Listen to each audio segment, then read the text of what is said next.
depending on where you're at. Let me clear my desk from last night. Oh my God, what a crazy reading. Anyways, today's a new day. I wanted to do a reading because what the heck is going on in the energy?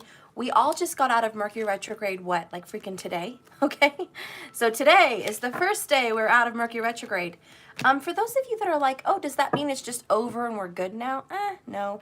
It takes about 2 weeks for the Mercury retrograde to kind of fizzle out, okay? He doesn't just go out like that, like a flame in the wind, okay? Mercury takes a little time to leave, okay? Right now, he's about, you know, saying goodbye to everybody. He hasn't even got his shoes or his jacket on, okay? Mercury's like, hey guys, I'm out of here. It's been nice. Everyone's giving Mercury a hug and a high five. We'll see you again, Mercury. You know, and he's like, okay, oh, I didn't say goodbye to Susan. Oh, gotta say goodbye. So right now, he's just taking his time to say goodbye. And then, you know, next week, he'll be putting on his shoes and getting his jacket on, okay? And then after that, he'll be gone. But Mercury's not just going to disappear like that. I think the Mercury retrograde was supposed to end June 24th. Oh, which is tomorrow. That's what I read. But I could be wrong. But I Googled that last night. I was like, when does it end? And it said June 24th. So someone said July 7th. I think, yeah, around July 7th, it will be over. It will be over. So we should be happy around that time frame. So today, what's bugging you guys? Hi. Who's all here? We got 29 people here. Hit the thumbs up. Hi. Let's see. We got Markers. Andrew. Indy. Hi. Inside Heart. BB. Hi. Jack. Is my wingman in here? Okay, is my wingman in here? Goose, are you here? All right, so let's see what's going on.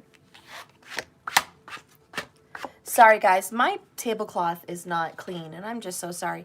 I've got freaking candle wax on here when I do candles. Okay, I've got all kinds of stuff going on. Okay.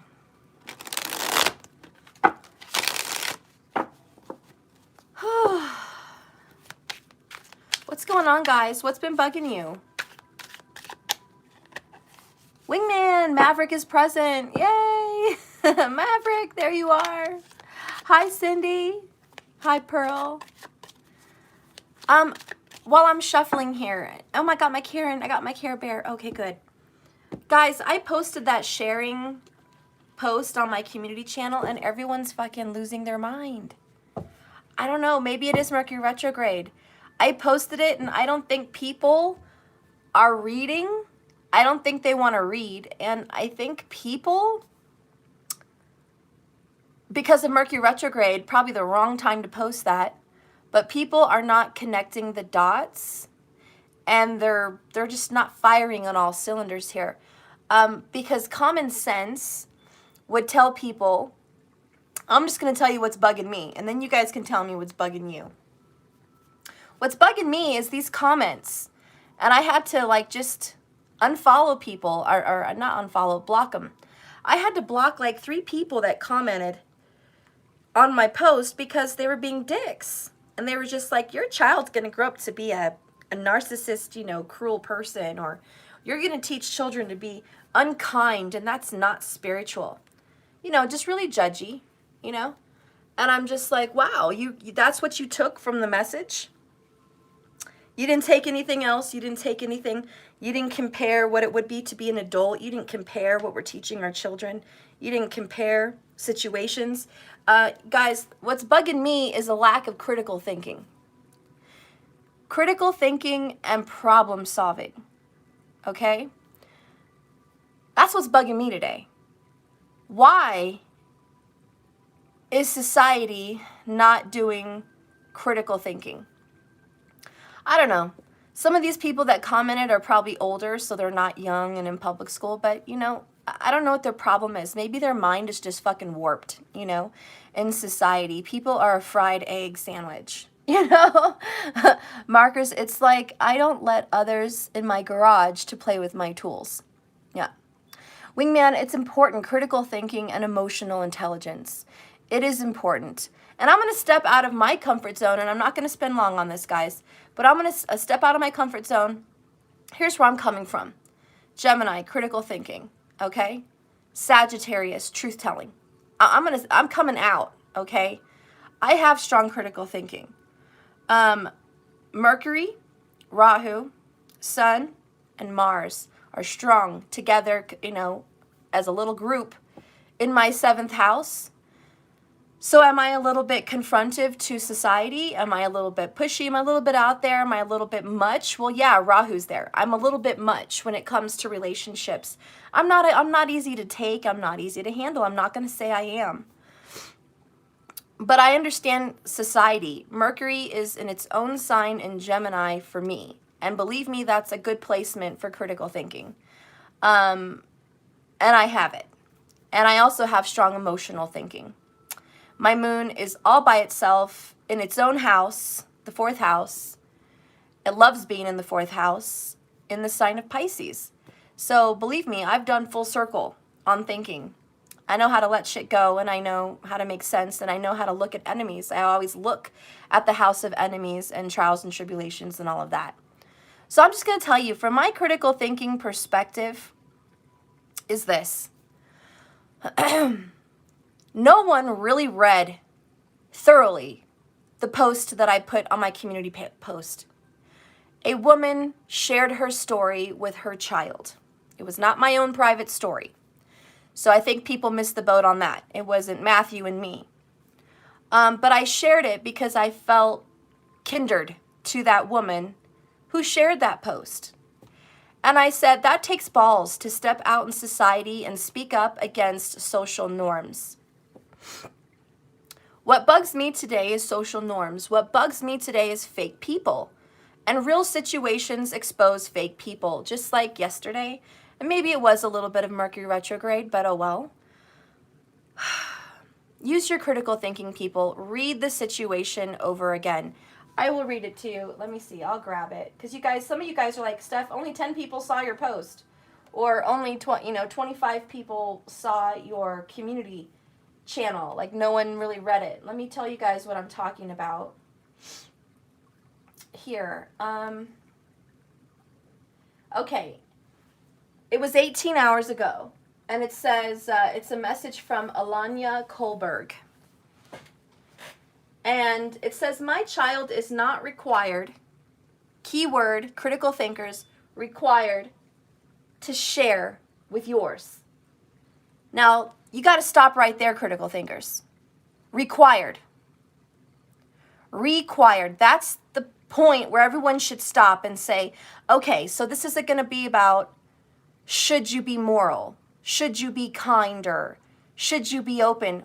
We already know the first sentence in, we're not talking about morality issues. We're talking about laws, rules, and regulations and standards in society. Okay? That's why it says required. My child is not required to share with yours. And then her story is, as soon as she walked into the park, her son was approached by at least 6 boys, all at once demanding that he share his Transformer, Minecraft figure, and truck. Now let's stop right there on the second sentence, because this is what critical thinkers do. Critical thinkers don't just scan, right, markers? We don't just fucking scan the words and then have our comment at the end because we're like brainless. Critical thinkers read the sentence and fucking process.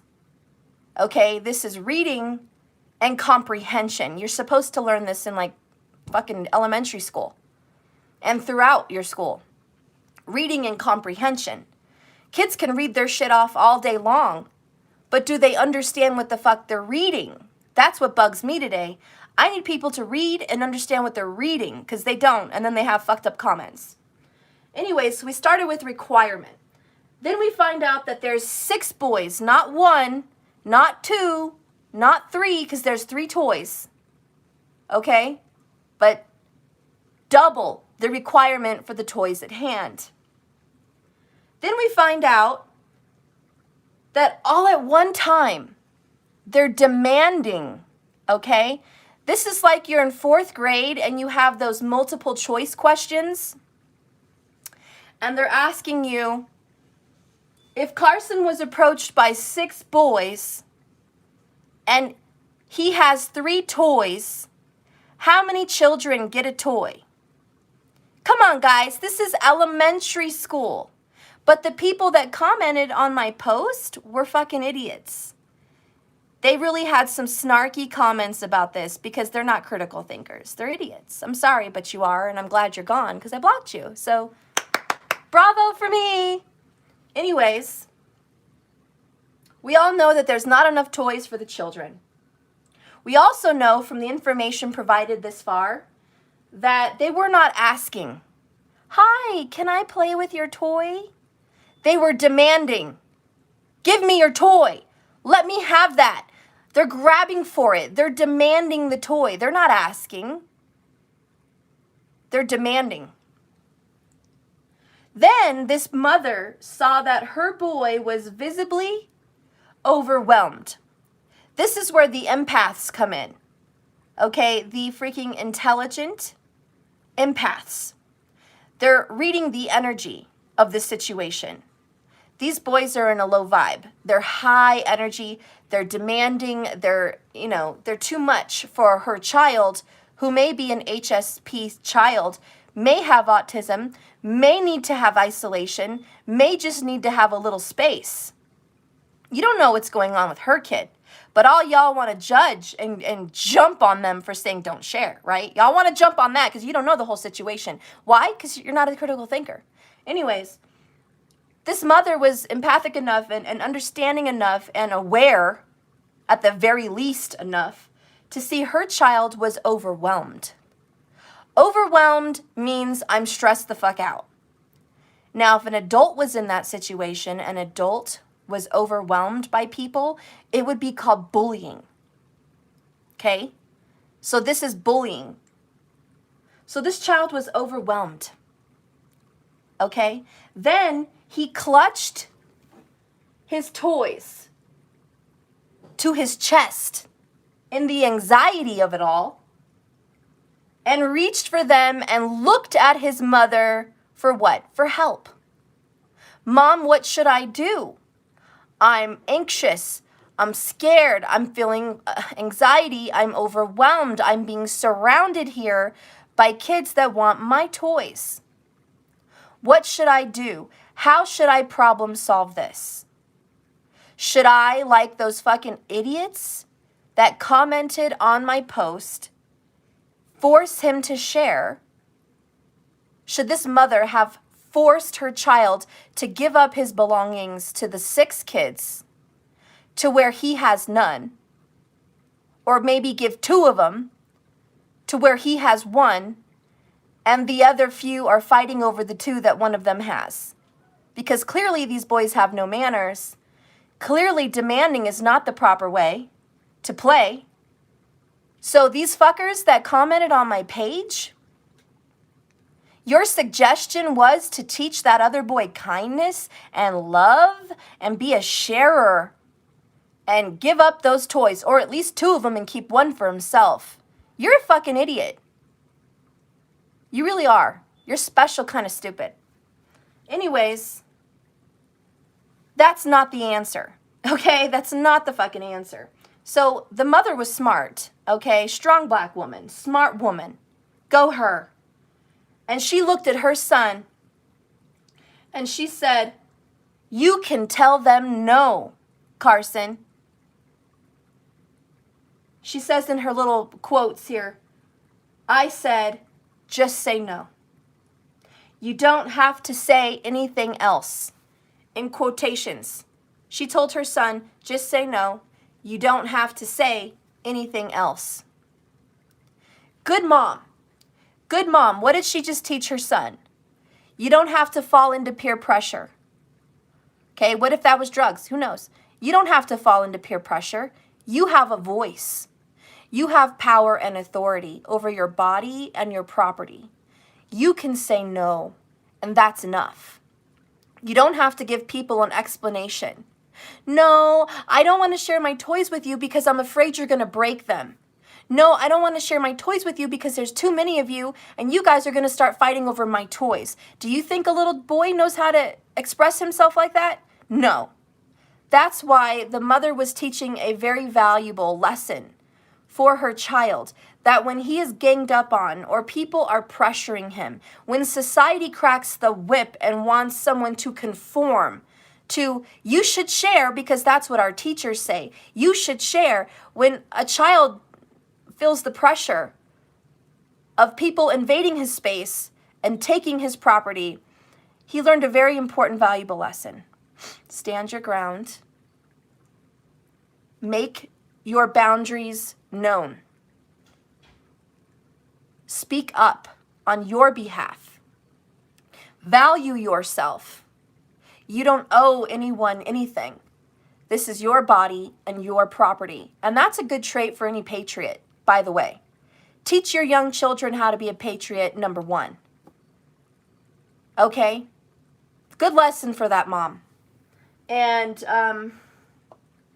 of course, it says here in the message in my post, of course, as soon as she said no, or as soon as he said no, the boys, all 6 of them, ran to the mother to tattle, which tattletale means tell, that he was not sharing. Now, these 6 other children don't have mothers like her. These 6 other children don't even have a mother around to tell them, hey, back up. Give that boy some space. That's not yours. That's not yours. Mind your business. If you want to make a friend, but, you know, a mom says not right now. There's too many of you and there's only a few toys. That's not going to work. Obviously, where's their parents? I don't know. They're not in the story. But their parents were not there like this boy's mom, okay? Before, you know. Anyways, as the boys came over to tattle to her and tell her that he was not sharing, she told them, he doesn't have to share with you. If he wants to share with you, he will. And what lesson does that teach the other boys? This is a critical thinking, reading, and comprehension. What lesson does that teach the other 6 boys? A, if you want to make a friend, you don't demand a toy. B, you don't overwhelm someone. You count how many toys you have and how many people are there. Common sense, there's not enough. C, if you really want to play with that toy, tell that child, maybe in a few minutes, can I have a turn? Can I have a turn? They have to learn critical thinking as well. Those boys have to learn communication. They have to learn if they want something or they want to use something, they need to ask properly and the right way. If you would, you know, I would tell those boys, if I was there, you know, if you want to play with these toys, you might have to take turns. And we're going to have to put a time limit on it. You know, a minute each, if he wants to share. If you're nice and he likes you and he wants to be your friend, then he can share. That's what he wants to do. But if he doesn't like you and he thinks you're mean, or he thinks you're a bully, or he thinks you're pushy, or he thinks he's uncomfortable around you, and you make him feel sick of anxiety, then guess what? I'm not going to force this child to share. Because A, you're not our family. B, we're not at school. We're at the park. So you're a stranger. And people need to learn boundaries. You don't just demand other people's stuff. And that's actually a side piece to what society needs to learn. These children are learning very important things. Society has a few entitled demanders. Society has a few people that want to take other people's money and other people's property because they think it should be theirs. Why? Because they're special. Okay? Yeah, I went there. Y'all know I did. I went there. Y'all know who I'm talking about. We have entitled people that want to show up on this turf and say, I want what you have. Why? Because I'm special. I think society should take a few lessons from these kids at the park. Okay? People can't just show up and demand. That's not how it works. It's just not how it works. But the way society has portrayed ourselves, and the way society wants to teach your children, and the way society wants to brainwash you, is to force you to believe that whatever you have should belong to other people. You don't have any rights to your stuff, your money, your time, or apparently your body. Because whether or not you have a choice doesn't matter. It's not safe for society. They want to take away your rights. They want to make you conform, whether you like it or not. Why? Because that's what everybody else is going to do. Just like those 6 boys. Well, we're a group, okay? We're the majority. We're 6. You're 1. And whether you're right or wrong doesn't matter. Society says you should give me your toys because then you're a nice person. So don't you want the sticker? I'm pretty sure that you guys want the sticker on your chest, the star that says you're a sharer. You're a good person. Because, you know, we all need stickers. We all need labels. We all need titles. We need little check marks on our social profiles like China where it says you're a nice, good citizen. And if you mess up, I'm going to take away one of your stars. And then society is going to look at you differently. Are we really going to start living by that system? Has anybody ever read Mark Lucario's story? I forgot the name of it. It's a Mark Lucario book, and it's about a puppet like Pinocchio, and he wears stickers. I don't know if you guys heard of that book, but the little puppet had stickers all over him. And finally, the puppet master was God. He was making the puppet, and he said, you don't need stickers to make you good, and you don't need stickers to be worthy, and you don't need stickers to have value, and you need to take these stickers off because you are who you are without the stickers, okay? Without the labels. There should be no judgment on whether that boy is good or bad based on whether he falls to pressure or not. Because that boy may be an amazing sharer with his friends or his family or even, you know, peers at school. He may be a great sharer. But he is not forced or required. And that is the critical thinking, ladies and gentlemen. That is the thing that's bugging me today. First sentence, fresh out of the box, my child is not required to share. And the key word today, everybody, is required. Because there's no law about that yet. There's no law, okay? And if there was a law, it would be unjust, and I would be out there in the streets fighting that motherfucker. Okay, if there was a law. You are required to share your things. Boy, that would be the day. That would be the day I would be out there like, forget the channel, I gotta go protest and stir some shit up. I gotta go use my voice for good. Oh gosh, that would be the day, y'all. That would be the day. Oh Lord, I'm done. I'm good. What's bugging you guys? I mean, does that make sense, right? Right? I know, y'all, my good people. You guys, you're making sense. You're like, yeah, critical thinking. I don't know what dumb fucks wanted to comment on that and say that the boy that didn't share was basically a piece of shit, and so was his mom. Well, fuck you. I'm glad that you're no longer part of this channel, okay? You're probably still watching me because, you know, people like me have stalkers like that. So you're probably still watching, but shame on you. And I hope you learned your lesson. Elizabeth said, Stephanie, I will fly and go meet you. It's a protest. Libra moon, not required to share my abundance. Yep, not required. Now, that's not saying that we're bad people here. We share when we feel like sharing. When it's moral. Do you guys feel like you have to share someone who's entitled and demanding? No. Do you want to share with someone who's sweet and kind? Yes. Do you want to share with someone who befriends you? Yes, of course you do. Anybody with a heart would share with someone who they feel is kind. But you should not be forced to share with people that are not kind to you. Or bullies, for that matter. That's here in Canada, darling? What? Bella? Pazza?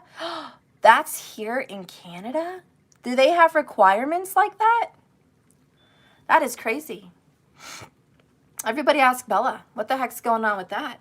What's up with that, Bella? Gosh dang, this coffee is good.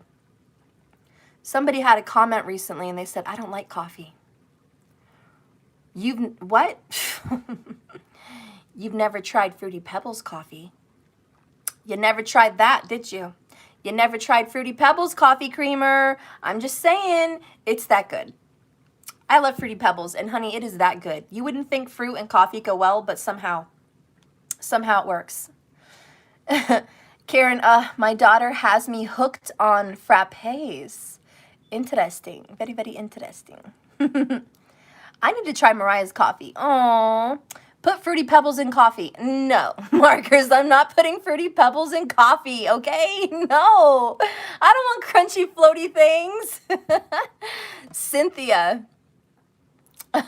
Hi. God bless coffee. Yeah, I really should say so. Hi, Jack Wolf. Hello, handsome. Hello, hello. So what's bugging you guys? What should this reading be about? Then it's a meal. I like Marker's thinking. Put some Fruity Pebbles in there and it's a meal. Okay, what is this message here? Inside my heart, okay? Very in the streets, attacking with disrespect because how you look and that you are different, and filming you and stalking you in many ways. Oh, that is terrible, you know? These are the little bitty rules that society needs to relearn, and it starts with our kids. Am I right? These kids are going to change our future. But if we make them feel like they're required to submit to bullies and stickers, we're in for a rough ride, right? We got to teach our kids to stand up for themselves, to love themselves, and have personal boundaries for themselves, but also to be kind at the right time. Our kids are smart enough to read an environment and read people. Our kids are empathic and intuitive, and there's a lot of psychic kids today. A lot of psychic kids, a lot of highly sensitive children, a lot of intelligent children, really more intelligent than even years ago, like really intelligent children. Don't tell me they can't pick up on social cues, on people's energy. Children can read energy. There's a lot of spiritual kids out there. We have to teach them that it's okay to say no, because children are looking around the room at us adults saying, hey mom, hey dad, hey society, is it okay that I say no? Because they're learning how we work. They're learning how society works, you know? And we got to stand up, light workers, and show them, yes, it's okay to have healthy boundaries. It's okay to say no. You don't have to say yes to everything. And real quick, and I'll move on. How many people watch me, and many of you go through this yourselves? How many people do you know? And how many of you guys are watching me that are still working through problems like knowing when to say no and being an overgiver? Knowing when not to give up your body.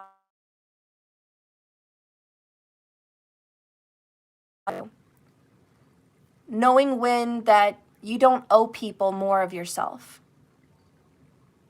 Okay? Adults are going through this.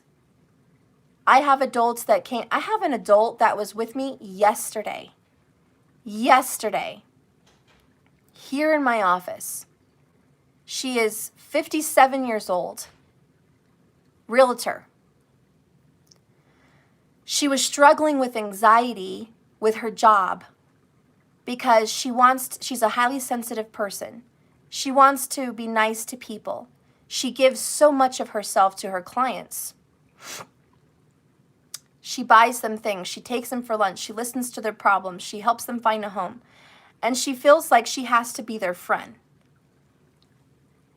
As a HSP, she felt overwhelmed and full of anxiety because every time she got a client to sell a house, they said, we got to call you. We got to invite you over.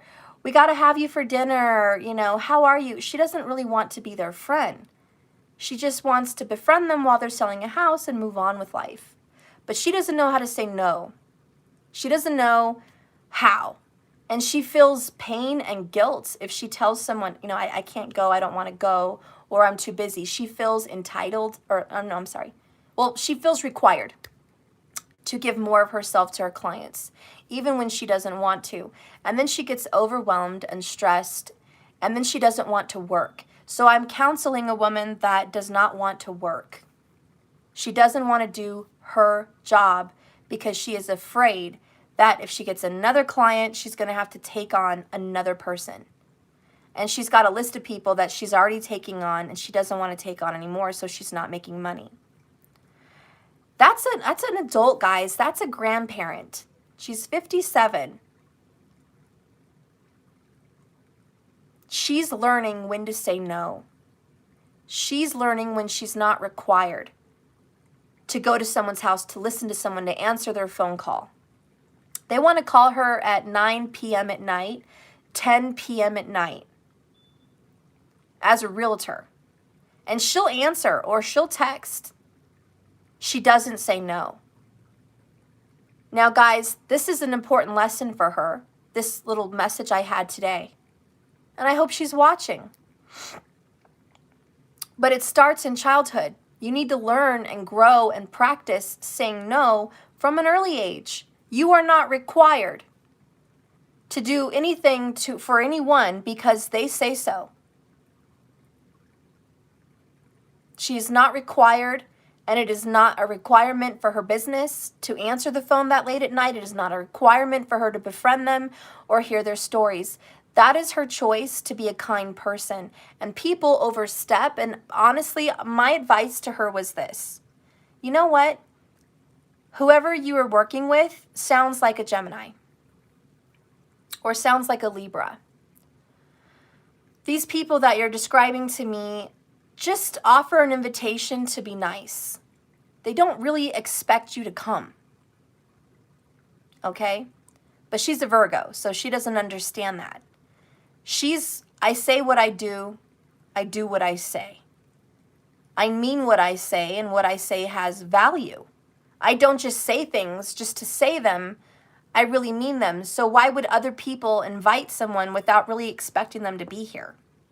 And I had to explain to her, this is why it's really important for you to study the zodiacs. I said this should be a part of school.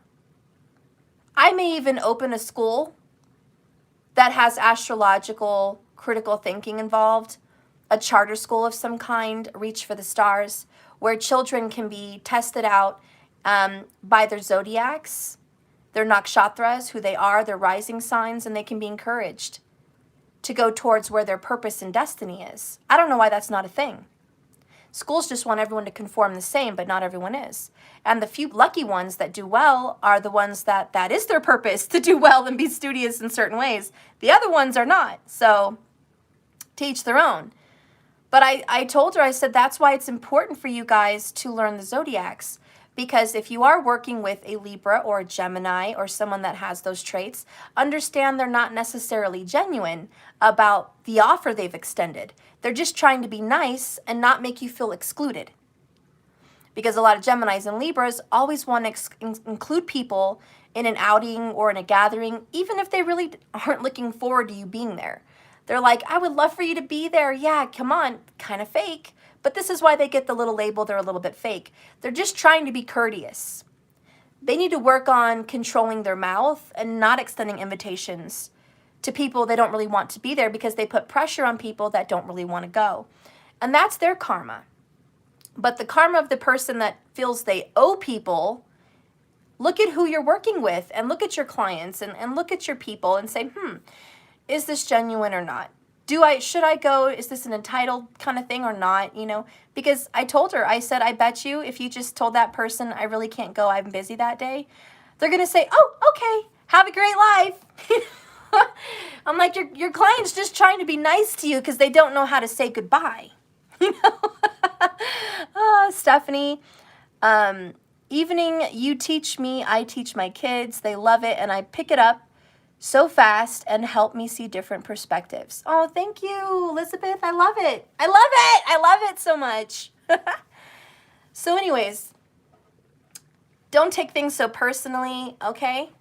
And realize, you know, what bugs me. Yeah, you don't have to comply and you don't have to do anything. You're not required. And Do I promote sharing? Just for the record, yes, duh. But critical thinkers probably don't hear that. They don't see the undertone. They don't know what's behind the words. They're not critical thinkers. They're people that look at something for what it is and don't look what's behind it. So for those people that can't see what's really going on, let me be blunt. I support sharing.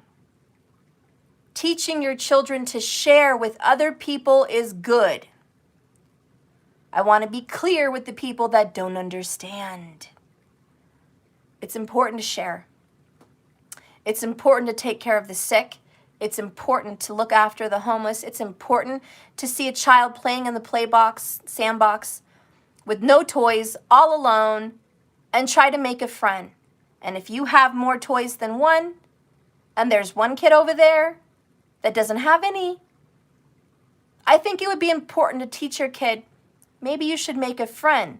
That child looks lonely, or that child looks a little bit sad. Teach your child to read people's energies, okay? Have your child learn to not show up at a child's space and say, hey, give me your toy, you want to play? Teach your children how to approach human beings. Say hello a few feet back. Hi. Read the vibe. Are they welcoming, and do they have a welcoming energy for you to come further?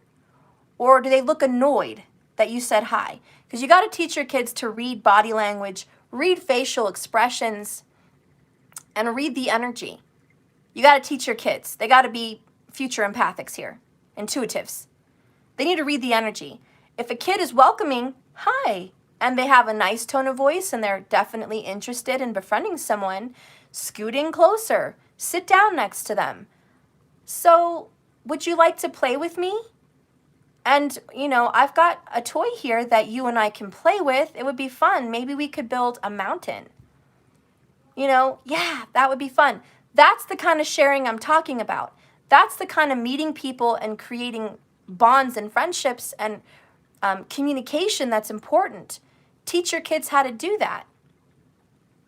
That's the healthy kind of sharing. That's healthy. But showing up somewhere in a group full of bullies and demanding is not healthy. But society on TV and news shows what? You see it all over the place.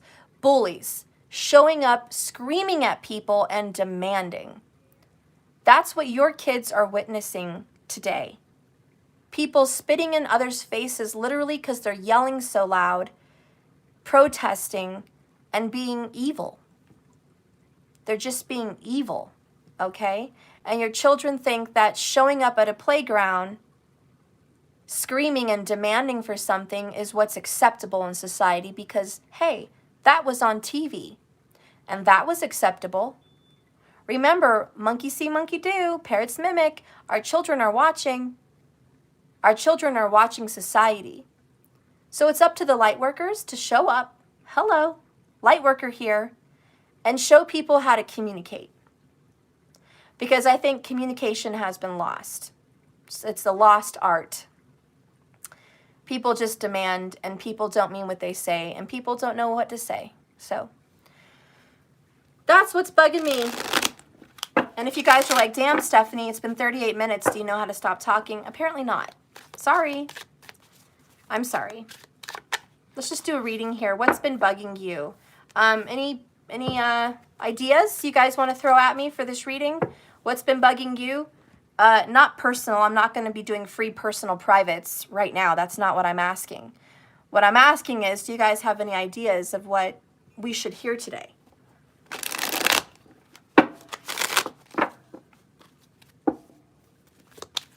And don't worry, I'm not going to make this a long reading like 2 hours or 3 hours. This may be, you know, an hour, hour and a half, but it's not going to be more than that.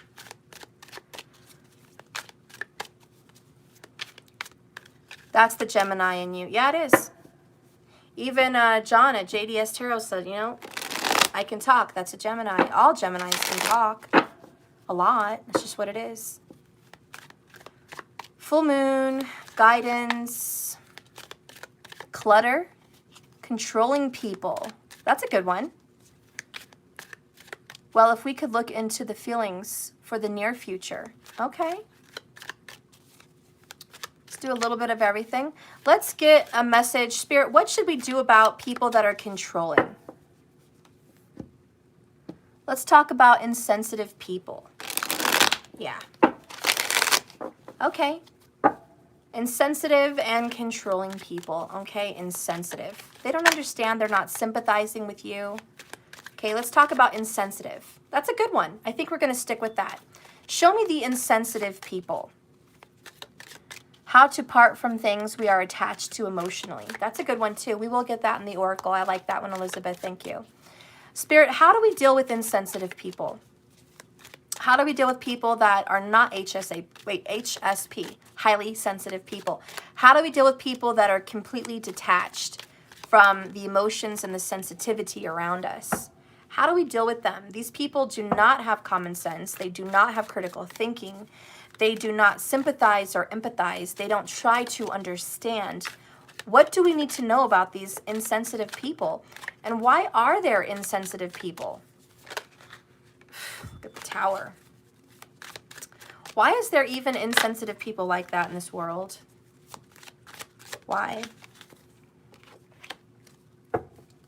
Okay, well, we got a little bit of controlling. We got, we have to have balance. Okay. We also have Eight of Pentacles. A lot of Virgo traits. Whoops. Ace of Cups in reverse. Unenlightened. Not a very good mom, you know. Not good raising. Cancer, which is mother. Four of Cups, you know. Okay, so let's get down to it with the Tower here. Let's get down to how do we deal with insensitive people? Well, for one, their parents were not nice. Insensitive people come from an upbringing of control. They come from an upbringing of a lack of emotion, a lack of affection. And there has been studies on children, and you guys can look it up anywhere you want. Studies have been proven that babies with insensitive parents and less emotion and affection at home are not sensitive people. They are not good sharers. They're not kind. They tend to be a bully or selfish. And it's sad to say that about little children, but that happens. I'm not going to name names, but I do know some people that have a few girls. And the only girl that is a good sharer is the oldest. And it's because she got more affection and she got more attention. And her grandma gave her a lot of hugs and kisses and affection. And she was raised to be more kind, to say sorry, to share, to be respectful, to be kind. So she's about Maddie's age, and she is she's a very good girl. And she's usually, I mean, kids are not perfect. She's usually very respectful and very good and very, you know, wonderful little person. But then she's got 3 little siblings. One is just a baby, so we don't know yet. We don't know yet. The other one has special needs. And she's been in and out of the hospital. She's got trouble speaking, walking, well, not walking, but kind of talking. She is a very needy child. And she's a highly sensitive person also, I feel. So that little girl is very sensitive to the energies around the room and very sensitive to sensory issues like light, sound, people, and she's on medication. She's not always feeling very good. So she's not exactly a happy child. Like, she's happy, but not like giggly, smiley, running around, joyful is what I mean. She's a happy girl inside, but she has a lot of social anxieties, a lot of social issues. So she generally gets the focus. And the way she expresses herself is, screaming. Then the other sibling is kind of in the middle between the, all of that. And it's too busy for her. So she's very cuddly and affectionate. She loves cuddles. She loves cuddles and hugs and kisses, but she doesn't get it a lot. She doesn't get a lot of one-on-one. And so she's turning out to be someone that doesn't want to share. And I think it's because she's always forced to share, maybe at home with her younger siblings. So that requirement makes her not really want to share with other kids her own age. And so she has some issues there, and she's not exactly very nice. She's nice to the adults. She's just not exactly always not always very nice to other kids. And she's the kind where if you look at her wrong, she's going to cry and tell that they did something. Or if a child gets by her and wants to hug her, she screams and cries because they're in my space. Or if a child grabs something she wants, it's, they're touching my things. So she's, a lot stressing about that, okay? So she doesn't know how to deal. She doesn't know how to deal with those things. And it makes for a busy household, doesn't it? For that family. It makes for a very busy household. And what I've noticed with those girls, they all ended up really not being excellent sharers. And they're not required to. They're not required to share their stuff.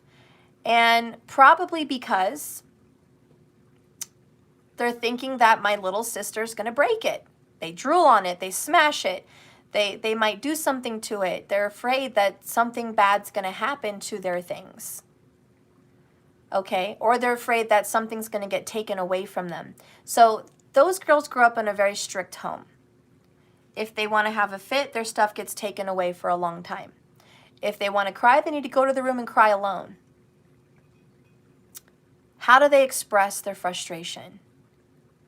How can they communicate? And they'll learn these skills in school. But it's hard when they're under school age to learn these things. And those kinds of energies make it difficult to share. And my only theory on that is this. And it's not just about sharing. It's about being kind, understanding, empathetic, sympathetic, looking at other people's needs. And hear me out on this. If you're too strict, there's too much regulation. You don't look around you and see what the other person emotionally needs. Or you don't read their energy and see, do they want to be a friend? Do they want to be kind? Do they want to hang out with me? If those girls can't read energy, they can't communicate.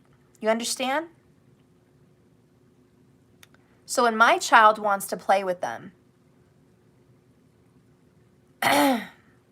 they're insensitive. And he's just one. He's not a group of bullies.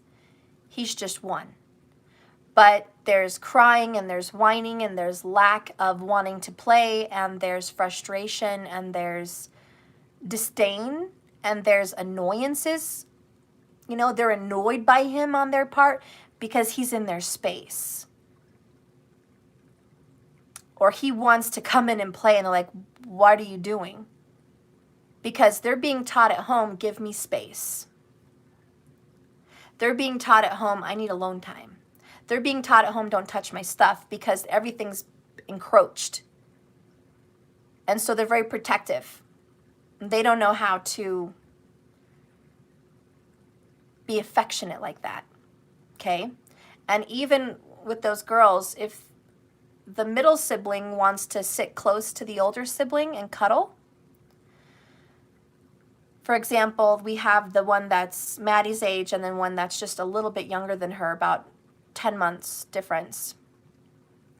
She'll want to sit on the couch next to her, get a blanket and get her iPad and cuddle next to her sister. But the sister, the oldest sister, moves away. And then the little sister gets back to get closer to her, and then the older sister moves away again. And I saw that. She does not want to be affectionate with her little sister for whatever reason. And they don't want to cuddle. The sisters don't, you know, maybe they're just tired of being around each other. But clearly the middle sister wanted to cuddle. You know? But yeah, maybe they do spend too much time on the tablet. But that's what I'm saying. That family is overwhelmed by children. They also have an irrational, crazy, erratic dog that is not nice. And there's a lot of insensitivity in the home. There's a lot of focus on respect, quiet, and order. There's not really a lot of focus on love, affection, and kindness. Okay? So the nurturing is, are you fed? Are you clean? Do you have toys? Do you have something to preoccupy yourself? Your needs are met. So why are you here in my face? And that's an overwhelmed parentage. If you have food, clothes, you're clean, you're preoccupied, what do you need me for? Why are you here? Because I want to hug you. Because I want to cuddle with you, because I want you to hold me. And they're all always fighting to be held. And the oldest one never gets really held. She might get held for like 5 minutes on a rocking chair, like when they're watching TV, or, you know, maybe cuddling in bed at night to watch a movie. But throughout the day, there's just not a lot. And I caught one sentence that hurt her feelings, and I saw it myself. And the parents didn't even realize what they said.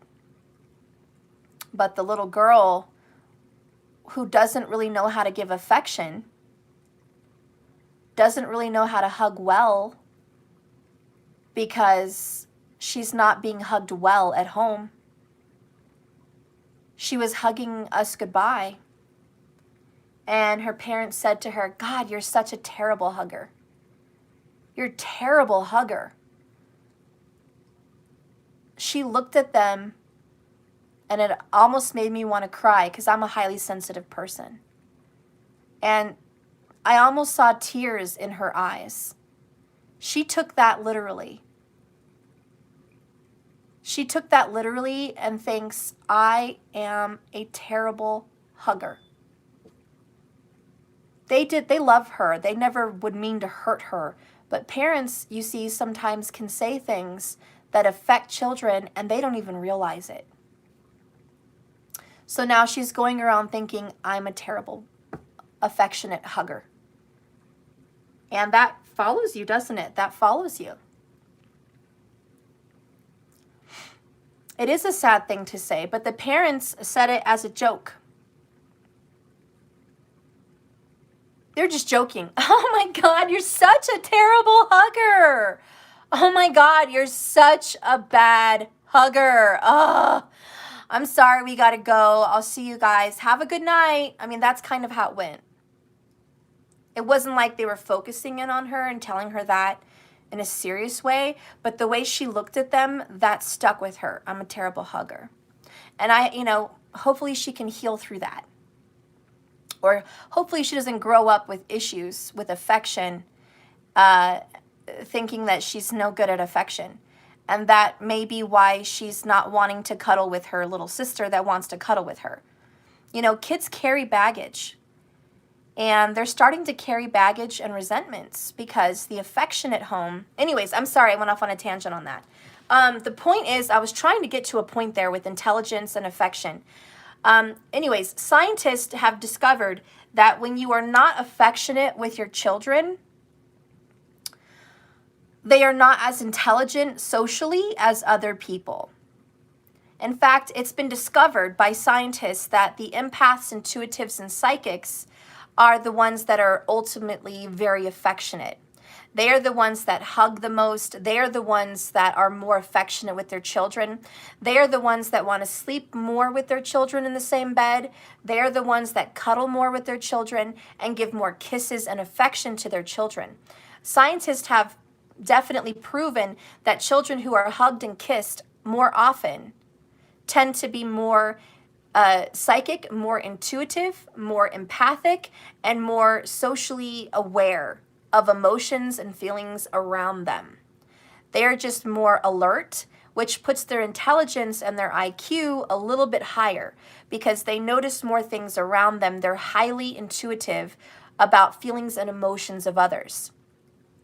And when a child feels like you are more aware of their emotions and you are more into what they're feeling and what's going on with them, they will be kinder to other people. If you ever see kids anywhere where you're publicly at and you see kids offering hugs, shaking hands, quick to forgive, quick to give snacks, quick to do all of those things, it is mostly likely because they grew up in a very affectionate home. So that really explains that. So when you see little children that are like super, super into all that, they're really good at home.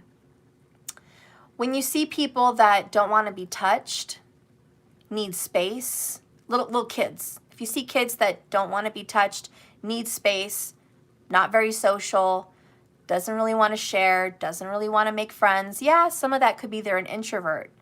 But a lot of that is, you're right, a learned behavior. They are learning that at home. And they need that because that's how home is. And that's okay, you know, everyone teach their own. Everyone has their own birth chart.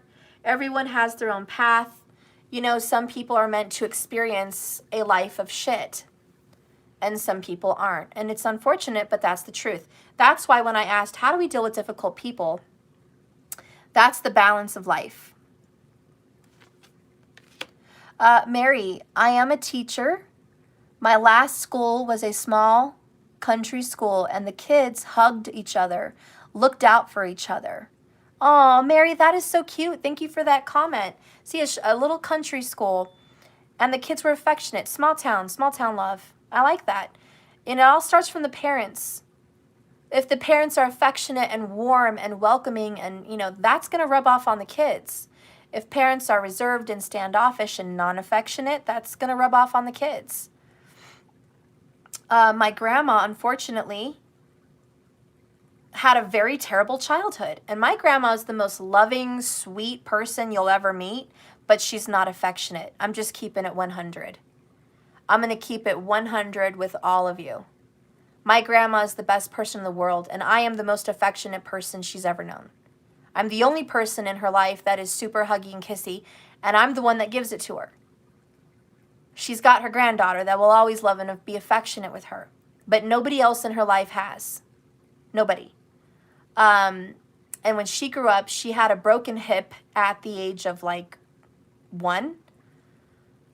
Her brother dropped her out of a cradle when she was an infant.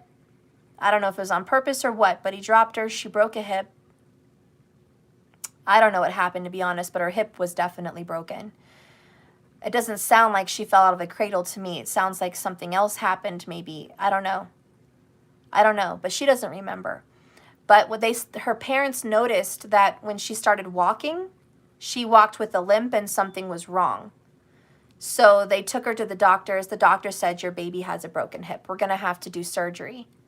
So they did surgery. They readjusted her hip. She did like 20 surgeries, guys, throughout her life because of her hip since a child.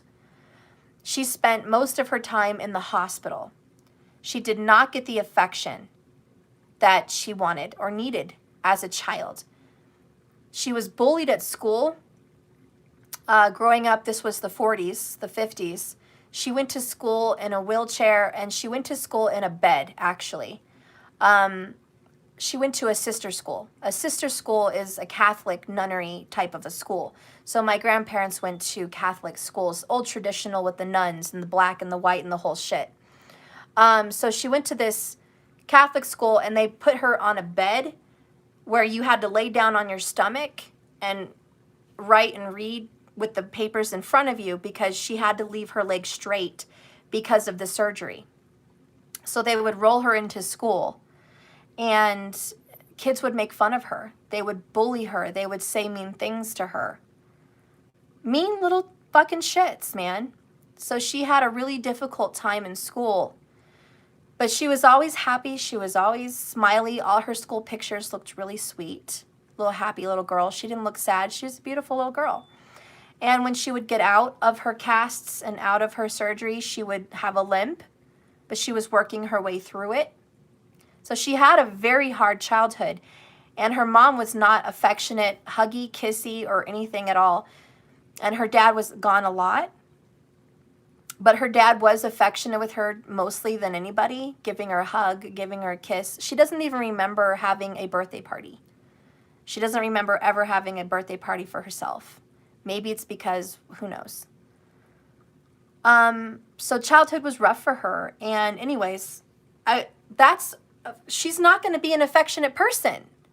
She didn't grow up with that kind of affection. And when she got married to my grandpa, he was affectionate, but not super, because she didn't feel comfortable with it. So they would hold hands, he would kiss her, they would dance. They were soulmates. Aquarius Leo. Hello, soulmates. And he taught her how to be more affectionate and loving, but she was never as much as him. The way he was with me as a grandparent was rocking me to sleep, doing my hair, getting me dressed, getting me ice cream, putting on movies for me, coloring with me, sitting down, reading books with me, playing puzzles. I used to ride my grandpa like a horse. Okay, and he would walk around the kitchen going, nay, and he would let me sit on his back. I mean, true Leo, he was a wonderfully affectionate grandfather. And I was his little girl, his little precious. And I would sleep with my grandpa. He would rock me to sleep all the time. It was a very close relationship, and my grandma was definitely part of that, but she didn't really share in the affection. And the same with her kids. So, anyways, my point is, to this day, my grandma is not aware of what's going on around her, okay? She can go into a room and she doesn't know who's good, who's bad. She can go into a room full of people and not know who to trust and who to trust. She can be put in situations and not know if someone's being superficial, sarcastic, or genuine. She cannot read people. She thinks a sarcastic asshole is actually a nice person until you tell her that person was being sarcastic. Oh, I didn't get that. Yeah, you wouldn't get that because you don't pick up on things like that. She doesn't understand people's gestures. And she just doesn't understand, you know. And if you're in a family situation and there's tension in the room, like if my cousins are being total bitches, and their kids are not being kind to my children, she won't even notice. I'm like, did you notice they were, not even saying hi or being nice in any way, shape, or form? And she'll say, nope, didn't even notice. Didn't even notice at all. What are you talking about? Like, what do you mean there was a problem? I didn't see a problem. You guys were talking. Everything was nice. There was no fights. Yeah, there wasn't an explosion in the room, Grandma. But there was a lot of tension. Tell me you didn't notice that. Nope, she didn't notice that. She just doesn't have that, okay? And anyway, she just doesn't have it. But with me, it's different. And why is it different with me? Why is she able to tell if I've been crying? Or if I have something on my mind? Or if my back hurts? She can tell what's going on with me. But I'm the only affectionate one with her. You see? Even out of my kids. I'm very talkative. I visit. I love her. I'm affectionate with her. So she can tell what's going on with me. Stephanie, are you upset? Stephanie, what's wrong? Stephanie, I felt like I had to call you like something was going on. So we have a connection, But that's affection. A connection comes from affection. Affection, connection. So, hello. And I think that is the answer, and that is the key, and that's what scientists have discovered. That And you can research it yourself. Children that have more affection tend to be more socially and emotionally intelligent. Okay? So they're learning that, and they've done tests, and they've seen how it affects people. And why would that happen? Well, when you're affectionate to a child, you pay attention to their needs. You ever hear the parents that, or the advice from doctors and parents that say, leave your kid in their crib crying. Let them cry it out. They'll stop. Close the door, give yourself some space. Yeah, if they have colic or they're sick and you need some space, that's good advice. But on a regular daily basis, while raising an infant, it's probably not a good idea that you let your child cry it out alone in a room. Because what scientists have discovered is people that do that, the child believes that no one's coming for them. The child actually learns trust issues. The child believes that I cannot trust my parents. The child feels instantly my mother does not tend to my needs. She's too busy. The child learns I'm not important. My needs don't need to be met. I need to soothe myself. I need to comfort myself. It may be funny on movies like Meet the Fockers. Let the child self-soothe, and it's, you know, advised by Dr. Spock or whoever the hell, right? Dr. Spock isn't a mother. Okay, Dr. Spock isn't a Cancerian fucking mother. I can tell you that shit. Because the actual innate nature in a human being is to tend to a baby crying. It is a survival skill to raise young. And it is in our bodies, all of us. Even men have it. It's just a nurturing skill that we have. It's in our nature. When you hear a child crying, you know they need something. And it's our job to figure out what that is. Whether it's a hug, warmth, security, affection, milk, a blanket, a light, a voice. We need to know because that child has a need. And to let them cry it out is not the correct response. Unless, like I said, they have colic and they're crying 24 hours a day. Then you probably may need a break. That's okay. But you know what I mean? Anyways, this is kind of what this is. This is a lack of affection here, 4 of Cups. Okay? Spirit says, why do we have to deal with difficult people? Because that's the colors of the rainbow. That's the colors of the rainbow, guys. That's the balance of the universe. That's karma. We need black. We need white. We need goodness. We need badness. We need hate. We need love. We need dark and we need light. We need all that shit. All the opposites. You figure out what all the opposites are. But the universe says we need them. Okay? Otherwise, the world stops spinning. Okay? The world will stop spinning if it is not there. If we did live in a heaven where there was no evil, no wrong, no sadness, no hurt, and no pain, it might get old after a while.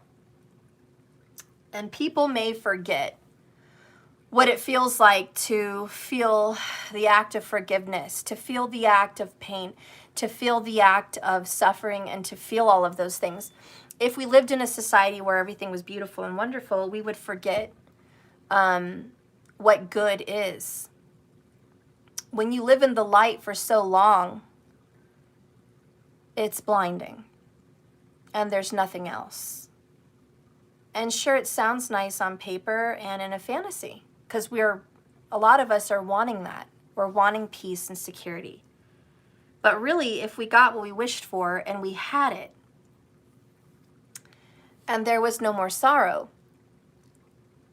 we wouldn't have heaven anymore. Because it wouldn't feel good anymore. Why would you need comfort when there's no reason to need comfort? Why would you need a friend when there's no need to have a friend? Why would you need to share when there's no reason to share because everyone has everything they want? Why would you need to give to anyone if everyone doesn't need anything for you to give? Why would you need to be a hero if no one needs a hero?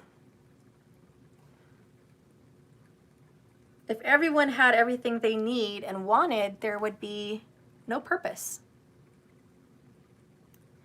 And without purpose, a soul would be lost. We would be lost. we would be so happy that we wouldn't feel happy anymore. Sometimes too much of a good thing is no good. Sometimes too much carnival, sweets, cotton candy, or too much camping and too much outdoor time doesn't give you any time for rest. Doesn't really give you a break. It's nice to be out there in nature, but do you want to live there all the time and have no shelter and have no bed? No.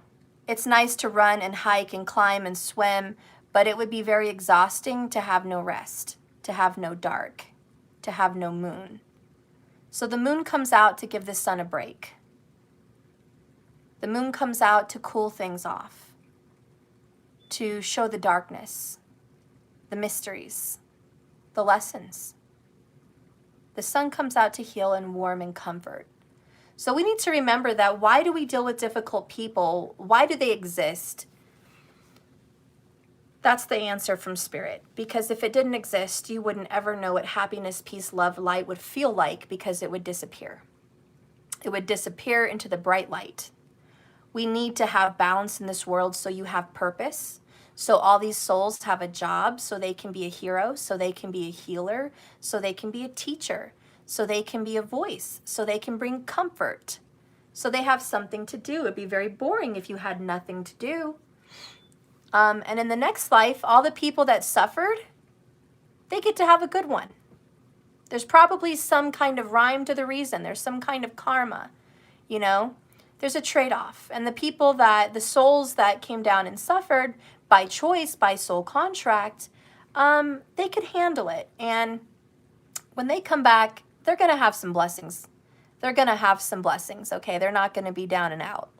All right, they're not going to have multiple sufferings back to back to back to back to back to back, because that would be unjust and unbalanced. So they are going to have goodness in their lives, okay? They are. Whatever sufferings they've had now, well, that's why God put you here, so you could find them and help them and fulfill a purpose and fulfill a need. So anyways, we are here for reasons, and Spirit says keep working on it, keep persevering. There's a lot of control out there, and there's a lot of hardship and obstacles, but we are meant to be strong in this. And what doesn't kill you makes you stronger. So again, the reason why people are so insensitive is a lack of emotional parenting. Okay, parents maybe just weren't affectionate enough. Okay, it was seen in their chart they had a bad moon placement. So if you want to look technical, scientifically at the astrological look at all of this, somebody that would be highly insensitive would have a very displaced moon. Okay, a moon in a very difficult placement.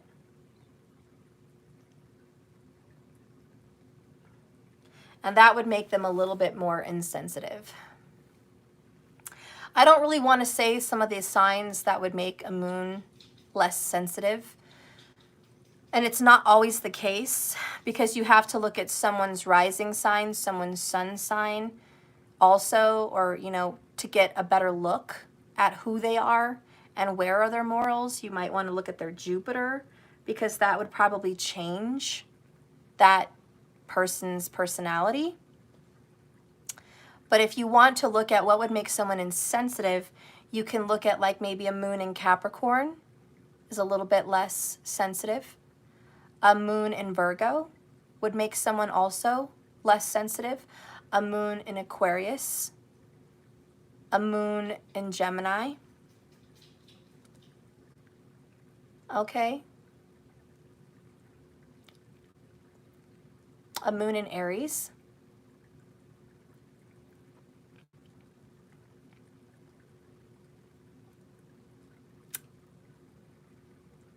Okay, there's some areas there.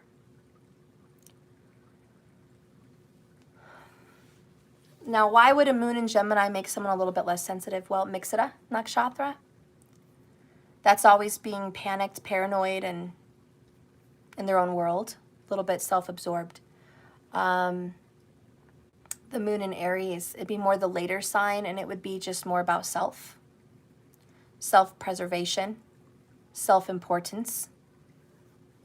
You know, more like a moon in Virgo would be someone that's too focused on what's wrong with something, you know, because they're problem solvers. So moons and Virgos are problem solvers, and they just focus more on the negative, and that can be insensitive. And they're more looking at, you know, that moon in Aquarius, a little bit the same, problem solvers. Someone that sees a problem and wants to fix it very bluntly, or wants to address something and just says it like it is. No hair on their tongue, and that means they could come off more blunt, harsh, and insensitive. You know, so there is people that have traits that they can be more insensitive, but it doesn't mean that they are ultimately an insensitive person. For instance, in tropical, I have an Aries moon, but I'm very sensitive. But also in tropical, if I had the Aries moon, my sun sign is the sign of Cancer. So you could see how Cancer cancels out my insensitive moon, because there's a balance. That I can be harsh and difficult, but I can also be caring and intuitive and empathic. That's the sign of Cancer. You know? So you have to look at those things. Well, I have an insensitive moon, but what balances that out? Maybe I have a Capricorn moon, but, you know, my sun sign is Libra. Oh, okay. Well, then you are worried about other people. You are thinking about others. Okay? And you do have some concern. You may not be extremely emotional about it, but you have a concern. Okay? So anyways, that's kind of my advice there. That's why we're dealing with difficult people. Towers will come with difficult people. You're going to have fights and disagreements and separations and confrontations, but it's all for the better. It's all for the good. Ultimately, there will be knowledge and truth to come out of any bad situation with a difficult person. You'll learn a lesson, and they're going to learn a lesson also. And just remember, it's all about the balance, okay? No one's perfect. Nothing's ever going to be perfect, okay? They just didn't have a very affectionate upbringing. Just didn't have it.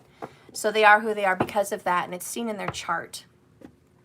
Does anybody else, they said they wanted to have, what's bugging you? What I can bring some clarity to? Did that make any fucking sense for anybody? I'm Aries, but I love, and I'm an Aries sun too, but I care, but I can be by myself and not care too. But it's a choice. Oh, good job, Kelly. Now, Kelly, interested to ask you a question, Kelly Ellie.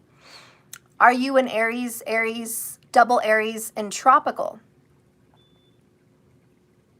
Because that would make Kelly Ellie a Pisces, which means you like isolation, but you are very ESP. You're very, you're a highly sensitive person, HSP. That Pisces energy is I like isolation, but I'm also very aware of what's going on with others, and you can take on other people's burdens as your own. And that's probably why you like isolation. So Kelly Ellie, you might want to look at that. Just saying, got to look at your Vedic, because that always makes the difference. Whew. Not sure, but I sound like that. Okay, well, Kelly Ellie, if you are Aries in tropical Western astrology, you are Pisces in Vedic sidereal. You don't have to look. Just tell me, is it tropical that you're getting that information from? Is it your basic knowledge of it? Ooh, I'm a Pisces through and through. Hey, Tracy. Okay, yes. All right, see? So yes, it is tropical Western. So you are Pisces, and you wouldn't completely resonate with that Aries description. So how can we tell this insensitive people that they are insensitive without coming off as too Sagittarius? From Miss Young.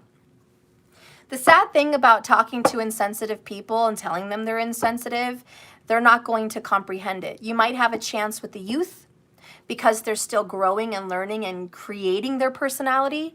But if you're talking about an adult, it's going to be like talking to a narcissist. They don't understand. They can't relate. They can't They just cannot connect the dots. A to B does not connect. And if you tell them they're being insensitive, they don't understand because they're wired differently than you. They're just wired a whole different way. When they're children, they're being wired up, taught, formulated, molded. That's who they will become. So there's still an opportunity with children to change that. But as adults, they just don't. And they never will, personally. And if you do confront them and tell them, you know what, I think you're being really insensitive, what is their comparison? How can they say, well, this is insensitive and this is compassionate, when all they have in their database is insensitive? And they cannot look at the other person's perspective, and they cannot put themselves in the other person's shoes. They can't even understand or know what it would feel like to be sensitive because they never were and they never experienced it. So to tell someone you're very insensitive is like telling someone that just lacks emotions like that, hey, you don't have this, by the way, you don't know what this feels like. They're like, you're right, I don't have that. And I don't know what it feels like, so I don't understand what you're saying to me. You're speaking another language. It's almost like you have to take them to school all over again and teach them like a child. And maybe they need that. Maybe they need a psychologist to teach them like a child what that means to be affectionate and how to be more involved in what other people's needs are. Whew, that's a very difficult task. I'm not going to say it's impossible, but I'm going to say it's difficult. It's not easy. So dealing with someone like that, they're best suited with another insensitive person. Because a very insensitive person with a sensitive person doesn't really make it. Okay? They need someone that thinks logic like them and thinks like them. And makes decisions like them. Because if they end up with a highly sensitive person and they're extremely insensitive and they're polar opposites, this unfortunately is a place and time when opposites do not attract. And this is a point in time where someone's feelings are always going to be hurt and there's no fixing it. So it's a very difficult situation to be in. Kelly Ellie, too many insensitive people in this world. Yeah, there is. Why is that a problem, Kelly Ellie? Because there's too many parents that are listening to scientists and psychologists and social media and the world about how they should parent. And they're being insensitive to those kids. They're not being affectionate. They're putting those kids alone in rooms too soon. They're weaning children off of the bottle too soon. They're not breastfeeding enough like they should. All of those things are key ingredients in society to create highly sensitive people. But we are weaning our children off of emotional intelligence. And for those people that can't breastfeed, I understand. But breastfeeding is important not just because of the health of the milk, but the bonding and the information shared between mother and child. Even if you have to bottle feed, skin to skin is important. If you're going to bottle feed, don't put your kid on a couch with a cushion, prop up their bottle, and make them hold it themselves at 6 months. By the way, the family I told you about of the girls, that's what they do. They put their babies in a bouncer or in a couch with cushions, and they want to teach their children to hold the bottle by themselves at 6, 7 months old. Maybe sooner if they can. They're clapping and applauding if their 3-month-old can hold the bottle by themselves. Oh my God, look, they're holding their bottle by themselves. Oh my God, now I don't have to do it. Now I can go do dishes. Now I can go do something more important and leave the child there alone to feed themselves. That's what they do in that family, and that's why those girls are struggling with affection and emotional intelligence. So it makes a difference. And I understand that people have to go to work. I understand that people are busy. I understand that. But if that's the case, you know, choosing to be a parent is a big job. Are you sure you're ready to take that on? You know, the people that have those 4 girls, they sure wanted kids. But did they have the time to do it the right way? You can buy them all the nice things they want, but are those kids being nurtured emotionally, spiritually? Because if you don't have the time, adding another one on the list and another one on the list and another one on the list makes more of a problem. And I think that's what more parents have to learn. If you're going to have a lot of children, if you're going to have children, understand. And this is some advice. Please take it from a Cancerian, tropical person here, mama, and a mama of 3. And I've learned how to be a much better mom the last go around than I did the first. But I do know, and I've done this with all my kids, raising a baby is a little bit different than most people think. Once they're independent, you don't stop your bonding. This is the proper way. And I don't mean to judge and say what way is better and this and that, but this is I won't say the proper way. Erase that. I don't mean the proper. What I mean to say is, I believe, my opinion, this is the best way for mothers to raise their children, coming from a Cancerian, the mother of the zodiac, coming from a moon-ruled individual and a feminine who's ultra mommying. I have been, let me just set you up with my history. I have been a nurturing mother since freaking 2 years old. At 2, I started having baby dolls and giving them bottles and changing their diapers. I even asked my parents for powder and lotion and real baby clothes for dolls, okay? At 2. And I continued to play with dolls till I was like 12. I know, but that's that's what I fucking did.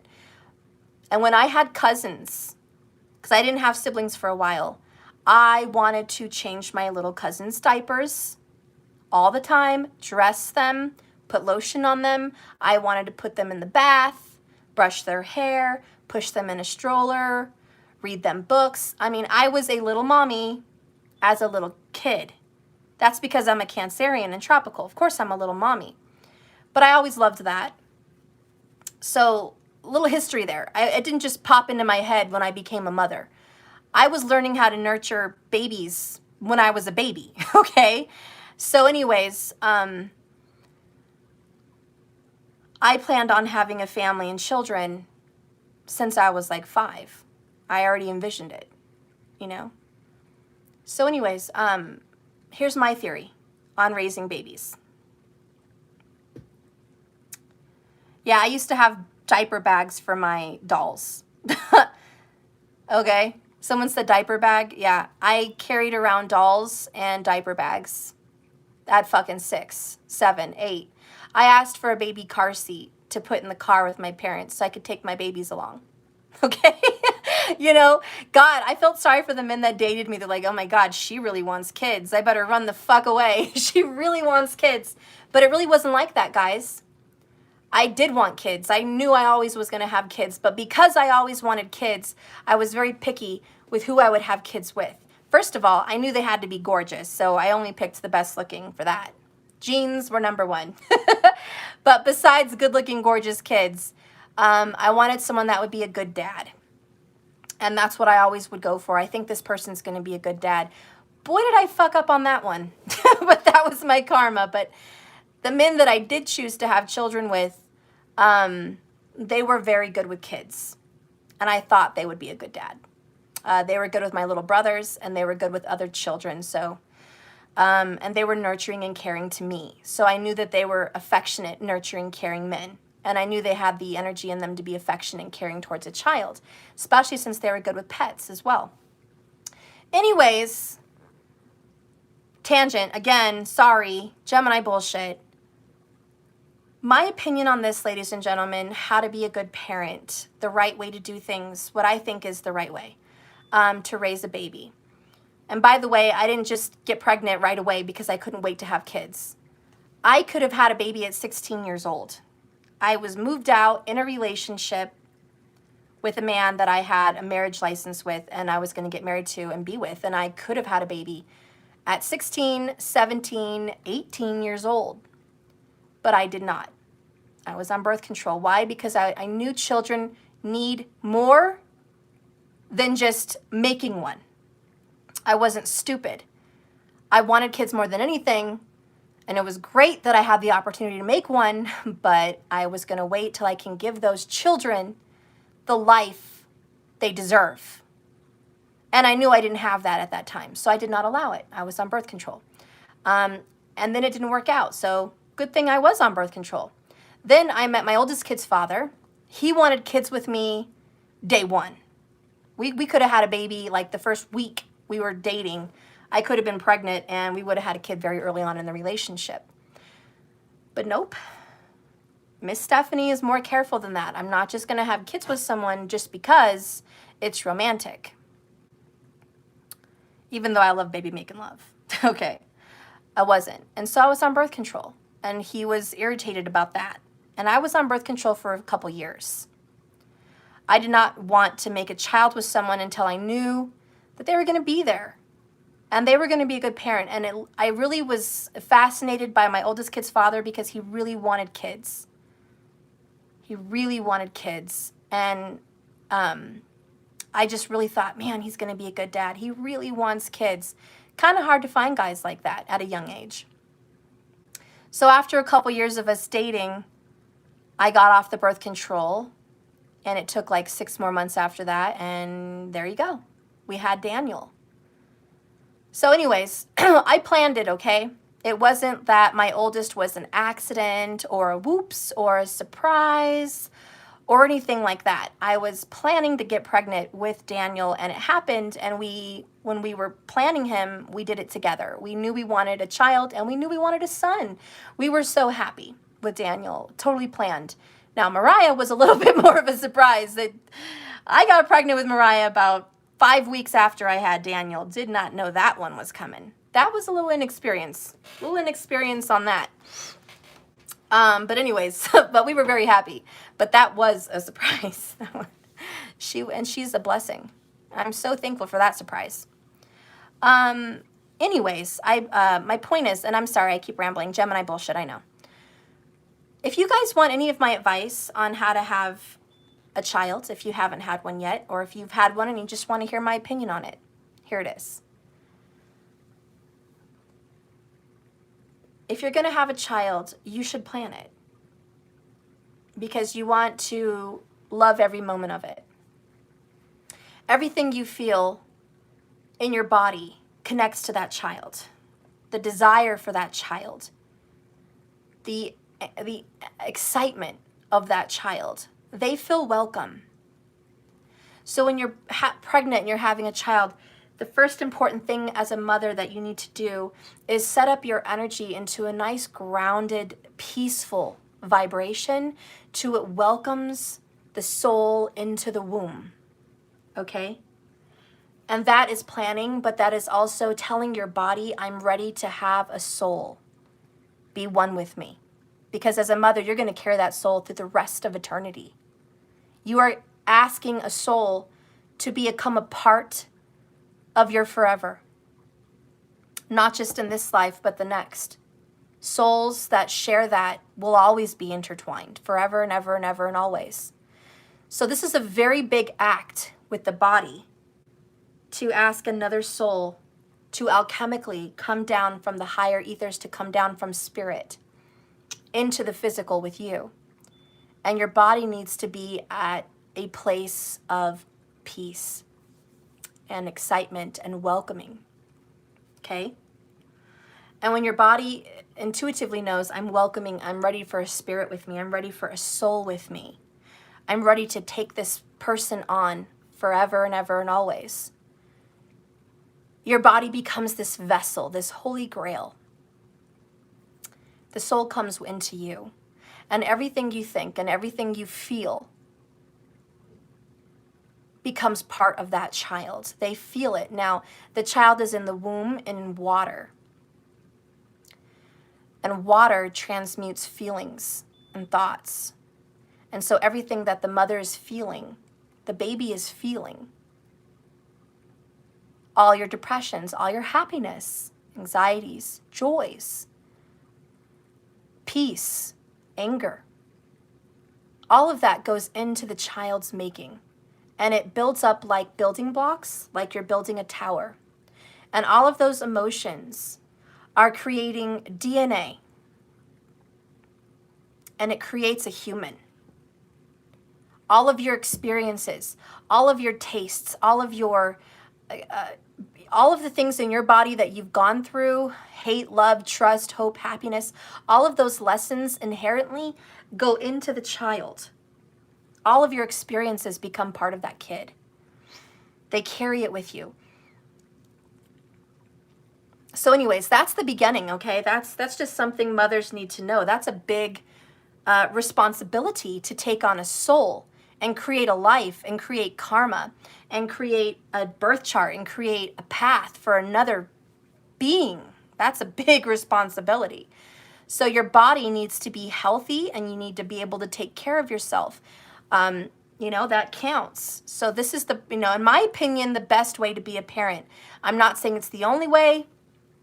I'm not saying that. I'm just saying if you want to be an ultimate Cancerian mama, take some advice. This is what it is. So you need to do that, okay? Then talk to your child, connect with your child into the womb. Meditations are very good for you and your baby in the womb. Meditations. Talking to the child. You are loved and you are so welcome here. And I am so happy you're with me. I welcome you and I will do everything I can to protect you and nurture you and love you. You are so loved. Talking to your child, mantras, meditations are feeding that child nourishment for their spiritual soul body, which is still out there. They have an emotional body as well in the water, in the womb.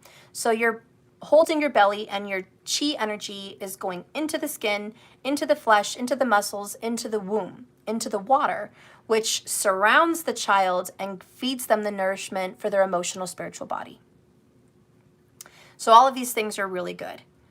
Health, eating, all that, you already know. But here's the thing. When you have your baby,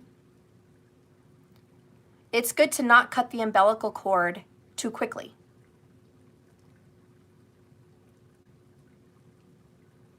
Don't just snip it within seconds. Tell your doctor, I want to have the umbilical cord pumping still for a few minutes. That's very good for their immune system. It's very good, period. They need to feel that connection and that bond with you. When they're out of you and they're laying on your chest, skin to skin, which is also what it should be, skin to skin, they are now, their bodies, their human soul body is now getting information from your body about warmth, care, touch, the world around them, what this is, a welcoming. And the placenta is now pumping information into their chakras and into their body, giving them immune systems for what's in the air, what's around them. So let that pump for a few minutes, then tell them you can cut it, okay? Don't just pop it out. They have it in TV movies. Dad, come snip, snip. That's the old days before we had information about the spiritual body. I know sometimes situations happen and you can't do it. There's cesareans, there's breathing issues, there's other things. I get it. But if you were to talk to a doula or if you were to talk to a natural birth advisor, this would be the advice. The best way you could. Skin to skin is very important. Don't let them rush your baby out of there unless they can't breathe. But even then, I would fight. If you want to help them breathe, put the machine in my room so I can hold their hand or be there with them, because skin to skin is really important for infants. So when they come out, skin to skin is number one. You need skin to skin. In Switzerland and other countries, when preemies are born, they don't stuff them in an incubator. They put them in their mother's arms. And they have a 90% survival rate. And other countries have like a 40% survival rate for preemies. and look at the difference, skin to skin, mother nurturing and care and breastfeeding. Most countries want to pop Similac into your baby through a little bottle. Go to, point blank. Do you know why? Why do doctors and hospitals want to put Similac baby bottles popped into your baby's mouths minute 1? Oh, well, your milk's not coming in. First of all, you only have colostrum when you have babies, so milk's really not there right away anyways. Secondly, that's not the healthiest thing. And the reason they want to put Similac into your child minute 1 is because they promote formula, baby formula companies. Hospitals are a machine that is like a promoting company. And they send you home with formula because those baby formula companies give hospitals samples and money to advertise for them to start hook and sinker and line mothers to buy the formula. It's not because the doctor wants to give you what's best for your child, because it's not best. It actually lowers their immune system. It gives them allergies. Okay? It can even cause developmental issues. They're not getting what they need, and doctors know this. And that's why a lot of doctors will say, well, if you want to do formula, okay, but while you're in the hospital, let your child nurse at least 1 or 2 days to get the colostrum out, which is immunities. And then by all means, go ahead and bottle feed formula. But that is really the natural advice from doctors. But you mamas have to say no. No, my kid's not going to have Similac. Get that shit away. I'm breastfeeding. Whatever the fuck I have to do, I'm breastfeeding. That's how we stand up to Big Pharma. That's how we stand up, you're right, to all the formula companies. What's best for the child is the breast milk. It's not just the milk. That's half of it. It's the bonding. It's the nurturing. But let's just look at the breast milk, because a lot of people don't understand this as being a mother. The breast milk has so many good qualities, nourishments, but did you know it has antibodies? If you have the flu, you have an antibody. If you have COVID and you've like, how do you say, if you've had COVID and you've gotten over COVID, you have an antibody in your system. That means you're passing that antibody into your baby. If you've had chickenpox, you have an antibody and you're passing that through to your baby. You've got a lot of defense systems to your kids. And breastfeeding gives them a list of everything mom has had and been through, and it gives them that foot forward, that first boost of immunity towards what's going on in the world.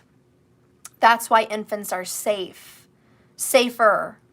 Nursing mothers provide a more safer immune system, defense because of their nursing. But did you also know, and maybe a lot of men didn't know this, but nursing also takes down fevers.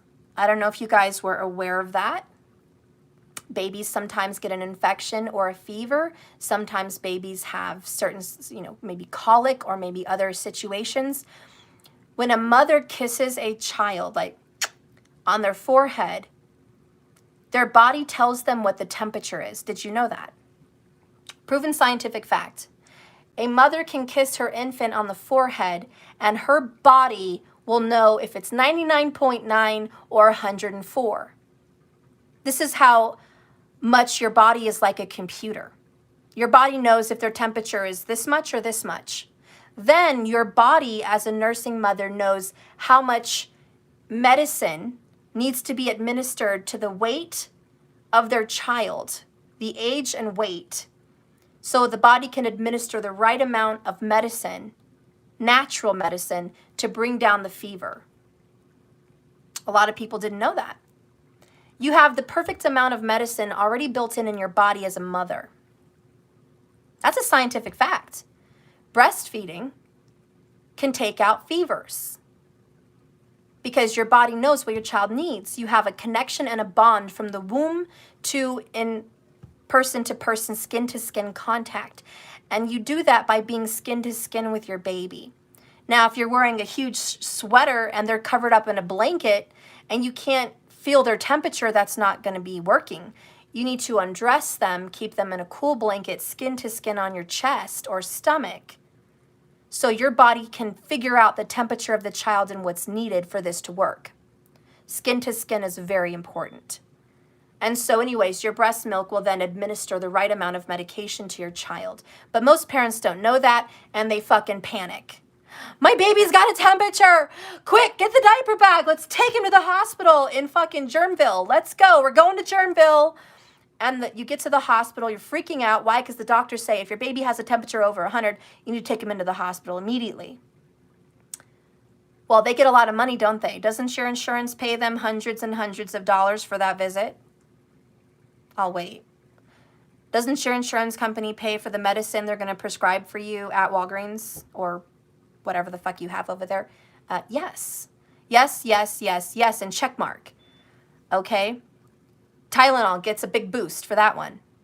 Okay? And Tylenol's good. I'm not speaking against Tylenol. I'm just saying use it when you need it. But here's the deal. If your child, this is what natural mothers know, if your child has a temperature very hot of over 100, 102, 103, what if this was the old days and there was no motherfucking hospital? What if you're off in the middle of nowhere? What if you're home alone with no car? You can't always depend on society's freak out, go to the hospital. You, moms, are the doctor. God-given blessings and rights. You know what your children need as much as you can. And the first thing you should do is cool them down. Don't rush them to the hospital, but cool them down. Give them cool liquids. Breast milk, hello, breast milk. Your breast will accumulate to the right temperature, acclimate to the temperature needed for the fever, and it will administer medicine to bring the fever down. So breast milk and skin to skin is important. Your body as a mother will also absorb their heat as you cool them off with rags and whatnot. So your body will absorb the heat and your bodies will kind of mellow out and bring balance to the fever. So that's something you probably need to know. And when you actually have a child with a fever, you don't put them in a cool bath, not even a cold bath. This is where many old school parents went wrong. You don't put them in an ice bath. You guys ever saw that movie, Secret Garden? The Secret Garden, where the boy was having a fever and the nurse and the other nursemaids had a big bathtub full of ice and they put the child in the ice. That's actually one of the worst things you can do. What you need to do is put your child in a warm bath, lukewarm, because if it's hot, it's going to keep the temperature warm. If it's too cold, it's going to make the body go into shock. Lukewarm water is cooler than their fever. So the water absorbs the heat and the child begins to cool down to the temperature of the water. So their fever will come down with a warm bath, okay? A warm bath. You don't have to freak out and put cold rags and cold bath water to bring down a fever. It's warm, just warm, okay? The normal warm water you would give your baby anyways, that kind of warm, not any cooler, just a warm bath that you would put in a baby anyways. Anyways, why am I giving advice about, I don't know where the fuck this went. I don't know what's going on here with me. I'm like talking about all kinds of shit and I'm sorry. I don't know, but I'm just trying to tell you the benefits of breastfeeding, okay, is great. And you can definitely take care of your children naturally, okay? You don't have to rush every single time. Now, if you've breastfed and you've put the lukewarm bath and you've kept them cool and they're undressed and they're in cool clothes and their fever hasn't come down and it's been about an hour, okay? And usually you want to give it at least 60 minutes. If not 2 hours is probably better, but at least 60 minutes. If there hasn't been an improvement in the temperature with the thermometer in 60 minutes with everything that you've been doing, then by all means, take them in. But most people that breastfeed their babies don't have all these problems. Most people that breastfeed their children and do skin to skin don't have rush to the hospital medical issues. Similac babies do. Bottle fed babies do. Babies with lack of skin to skin do. You see those babies in the hospitals all the time. That's why. I myself have never had to rush my infants to the hospital. Not once. Ever. They've also never been deathly sick or extremely ill. I think they've had the flu a couple times. And I haven't had the flu shot in like 30 years. So my kids have had flu shots, but, you know, never.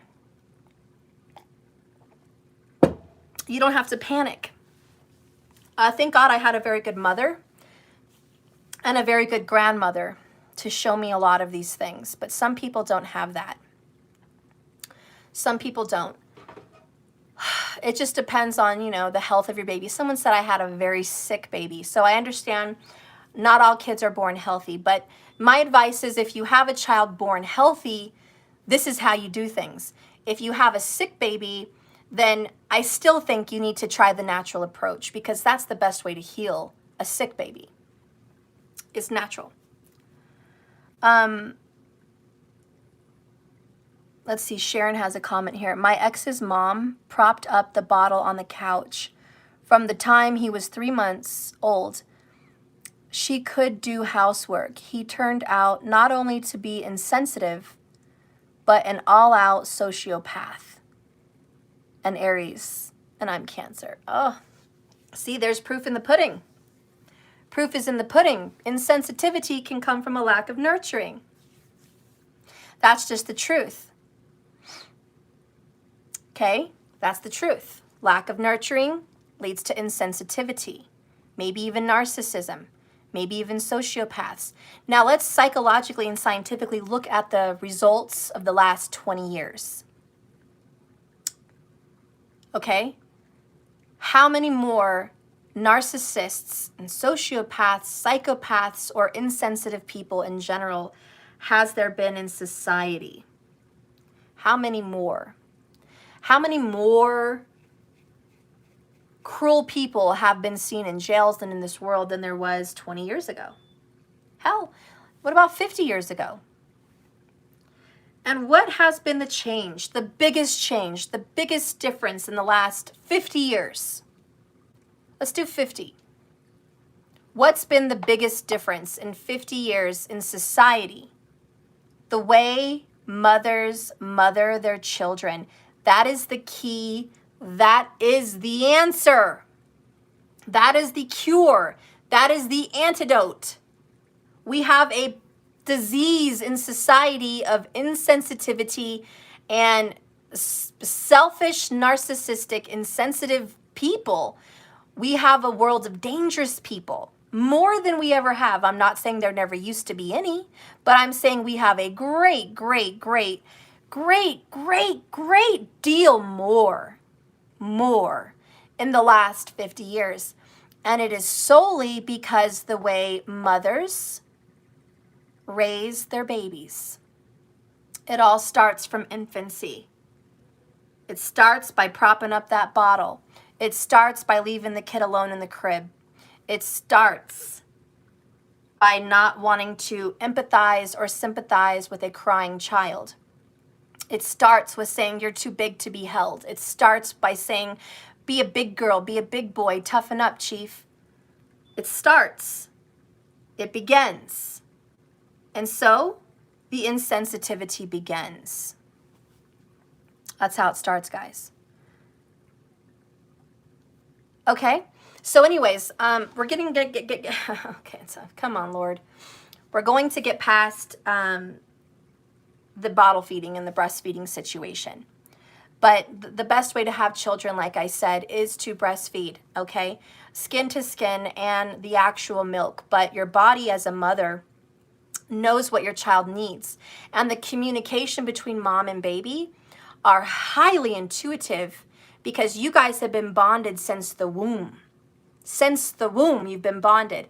And then you have a bonding physically out of the womb, and you want to raise them and be close to them and be there with them as much as you can. Now, what happens when moms have to go to work in 6 weeks? In a lot of places.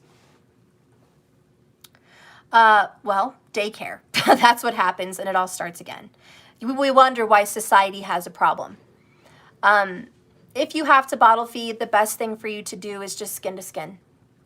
And if you both have to work, the best thing you can do is find a loving relative to watch your children. If you have no other alternative, maybe a friend. If that doesn't work and you absolutely have no family and no friends to watch your infant because you have to work and you cannot give them skin to skin, eye contact, kisses and hugs and affection, and you cannot make it to their crib when they cry. If you don't have the capability, then I'll pray for you, you know, and I hope you find a good daycare. I hope you do find a good daycare with a loving teacher. But if you have the opportunity to be struggling and still be at home with your child, my suggestion is struggle. Struggle. Struggle financially, but be home with your baby, because that is very important. I don't care if you have to get on government assistance. I don't care if you have to, you know, work from home. I don't care if it's going to be hard and you're not going to, you know, you need to lose your car, so you have to get a cab or take a bus or get rides. Struggle. Struggle, but be home with your kid. Because raising that baby is your number one priority. And this is why I say when you have children, you should plan it. Because if you are in a mess and you can't do these things for your child, well, it's not the best, is it? It's not the best. And that's not saying it's not possible, but it's not the best. All right? So do what you can. But the most ideal way to be with your children is to be at home. And a mother should be home with their children 24/7. You should be home with them. That's the natural role of your body, bringing a soul into this world.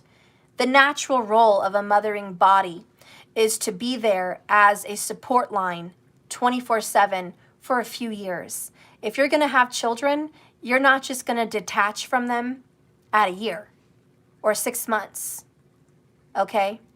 Pop on that bottle and then just start being independent. Teach them how to feed themselves at 1. Hope they walk right away.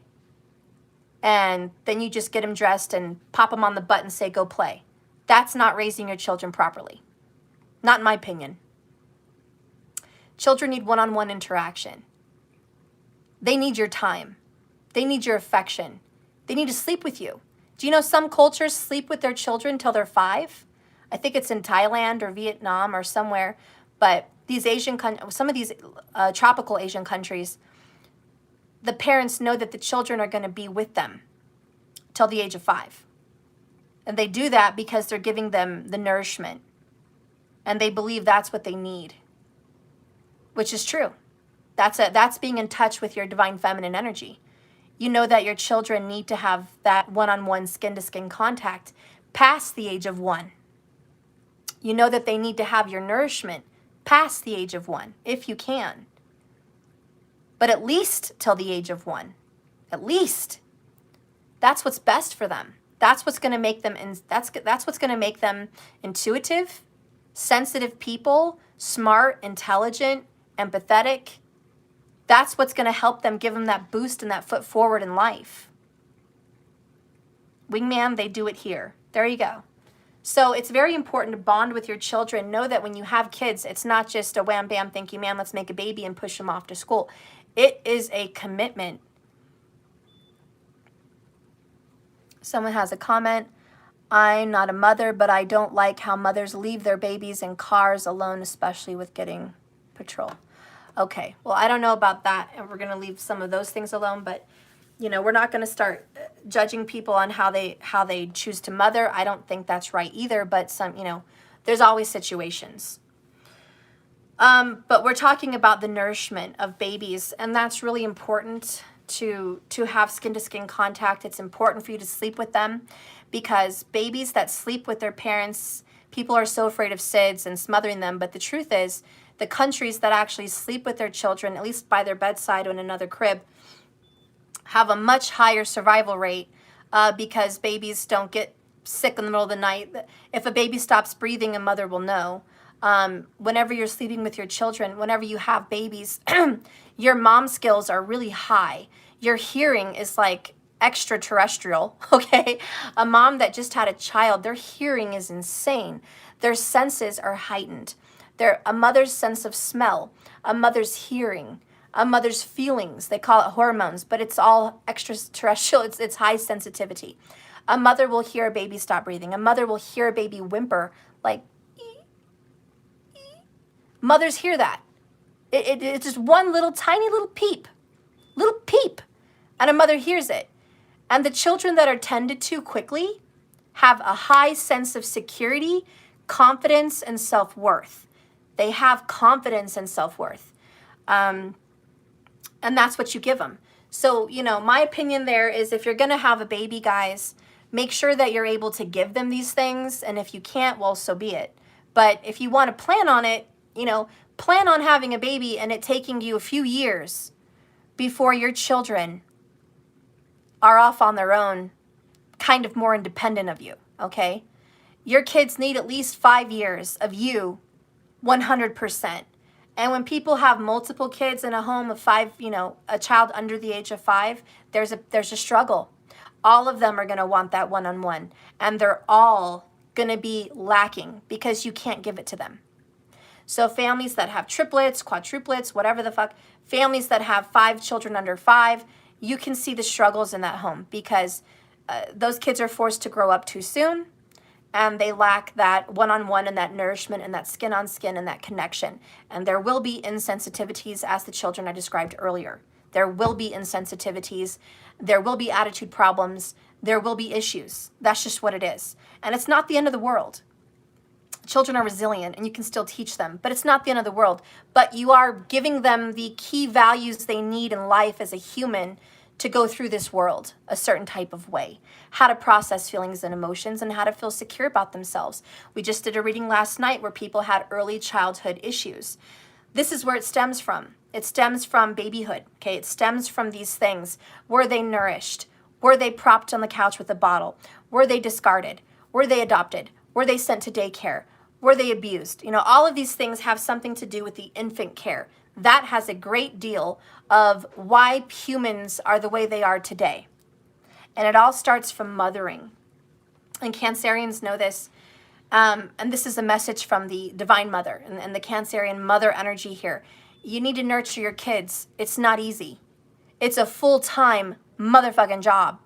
If you have another full job, then that means you have 2 full motherfucking time jobs, okay? It's going to suck the life out of you. They're going to suck your brush dry. They're going to suck your energy out of you, okay? They're going to fucking exhaust you, okay? They're going to overwhelm you, all right? You are going to be at the beck and call of a toddler for a few years because they need to know you love them, you're there, you're always going to be there. They learn how to trust from you, Mom. Are you going to be there every time they cry? Because if you are, they're going to learn to trust people. But if you're not, they're not going to really have a great time trusting people. Are you going to be there to attend to their cries and their needs and their constant schooling? Because babies need to learn everything. Smells, sounds, colors, tastes, foods that are good, foods that are not good. Proper behavior, sharing, not sharing. Communication, eye contact. If your ass is stuck in a cell phone, you're not teaching your kid eye contact. And they're going to suck at it. Point blank, truth. Truth bomb. They're going to suck at it. So, Mom, are you ready?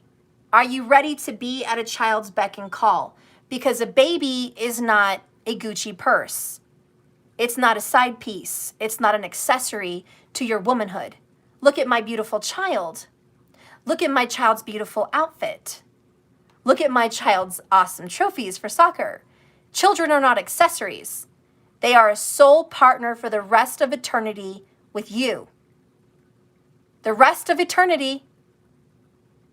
That's it. You're not going to have another life without them. They will be connected to you. That is, children are karma. They are karma. I hope you're ready. Okay? Are you ready? This is not a half-ass job. This is a full-time. And it takes your life away from you. And you give life to another life. The ultimate act of the mother, the Cancerian sign, 4th house, is to sacrifice. Is to sacrifice you for the child. You will from now on sacrifice. You will sacrifice forever. And you know that. Most mothers know, I will fucking sacrifice for fucking ever. That's why don't feel guilty when you need a girls' night out. Don't feel bad when you need space. You can't have it every day. But don't feel bad when you do. Okay? Because the 4th house of Cancer, the home and family and the nourishment, is all sacrifice. And if you think that your child's a Prada bag, you're wrong. And there's so many young moms out there that are 17 years old, 18 years old, they can't wait to pop out a baby to lock down a man. Or they can't wait to pop out a baby so they can say, I'm a woman, I have a family. They don't know what it consists of. They don't know the full-time job. They don't know the fucking every second, every moment, every breath, you need to be there. They don't fucking know that. They think they could just drop off their kid at daycare, go get hot in the bathroom, do their makeup, contour, you know, fucking do their hair, get some earrings, pop on some nails, push their baby in a stroller and be like, I'm a cute mom. I'm a MILF. That's not what we have kids. That's not why we have children. They're not Prada bags. They're humans. And they suck everything out of you and you will sacrifice. You shouldn't be having no Prada bag, okay? So, you know what I'm saying? And there's a lot of moms out there that just, they don't know what it consists of. And what do we have in society? A bunch of narcs. Bunch of fucking narcs. Or selfish, conceited assholes. That's why, everybody. And you're probably going to see a lot more of them. The way these kids are popping out babies today. Anyways, that's not the way to have babies, okay? You know that it's going to be a sacrifice. A good mom does. And a good mom knows, I'm going to be there for you every breath you take. And I'm going to take whatever bullet comes your way for you. And I will stand in the way of any harm that tries to befall you. Because a true mother knows I will sacrifice everything and every breath for you. I will conquer every fear for you. I will climb every mountain for you. I will swim in an ocean full of sharks to get to you. I will climb Mount Everest in the cold with nothing for you if I have to die trying. I will rip the heart out of my chest and give it to you if you need one. That is the duty of the mother. It's pure sacrifice. Literally, giving birth to a baby is like sacrificing yourself on a cross. Your hips spread, your bones break a little bit, your hips detach. They're no longer attached the way they were. Your hips spread open, detach a little bit away from your spine, and your hips and your, well, I don't know how to explain it, but you know, the upper part of your buttocks, the hip area there, and your thigh, that detaches a little bit. It spreads, okay, to make room to put this baby through you. So a mother is literally breaking her body for you. That's the act. That's the sacrifice. And your pelvic bones will go from being tight like this to stretching that right open so that child can fit through. Okay? So this is a beautiful, sacrificial, divine act. The act of giving birth is a divine, sacrificial act of the body. A woman endures a lot of pain, unless they get medicine, which thank God we have that. But it is said that the amount of pain that a mother goes through while giving birth is like having a car run you over and crush your femur. crushing your bones, agonizing pain. Why would that be? Because your body is literally breaking. It's breaking apart for your child. So anyways, there's a whole new meaning between breaking the bread, isn't there? Breaking of the body. There's all new meaning of giving birth. It's very spiritually entwined. Jesus was very in tune with the divine feminine energy, the sacrificial, and the breaking of the body. That is the act of giving birth, breaking of the body.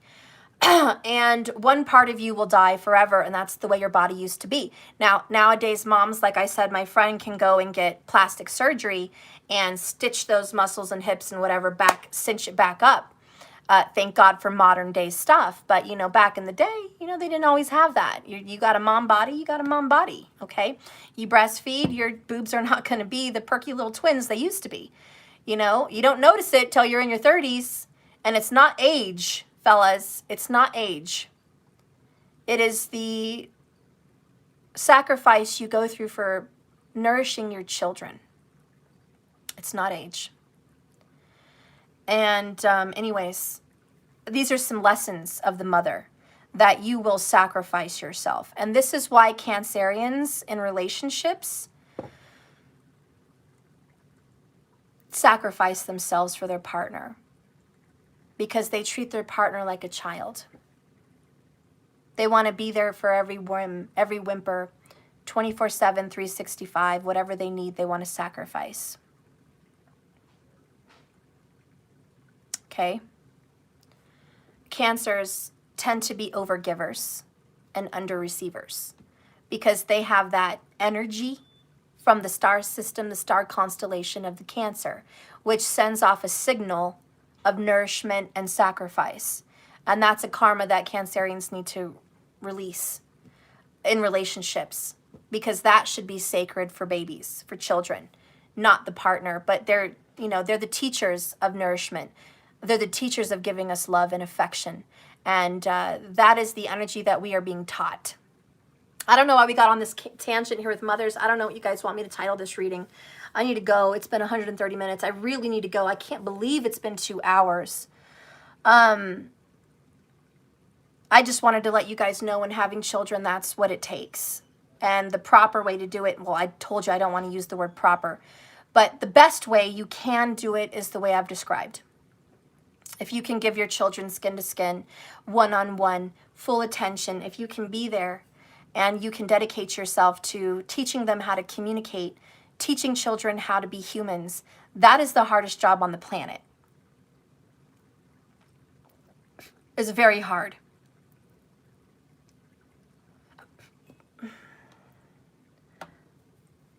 You said, okay, this doesn't really have anything to do with what I said, but it says, my sister and my mom have C-sections, and I think they are stronger than me.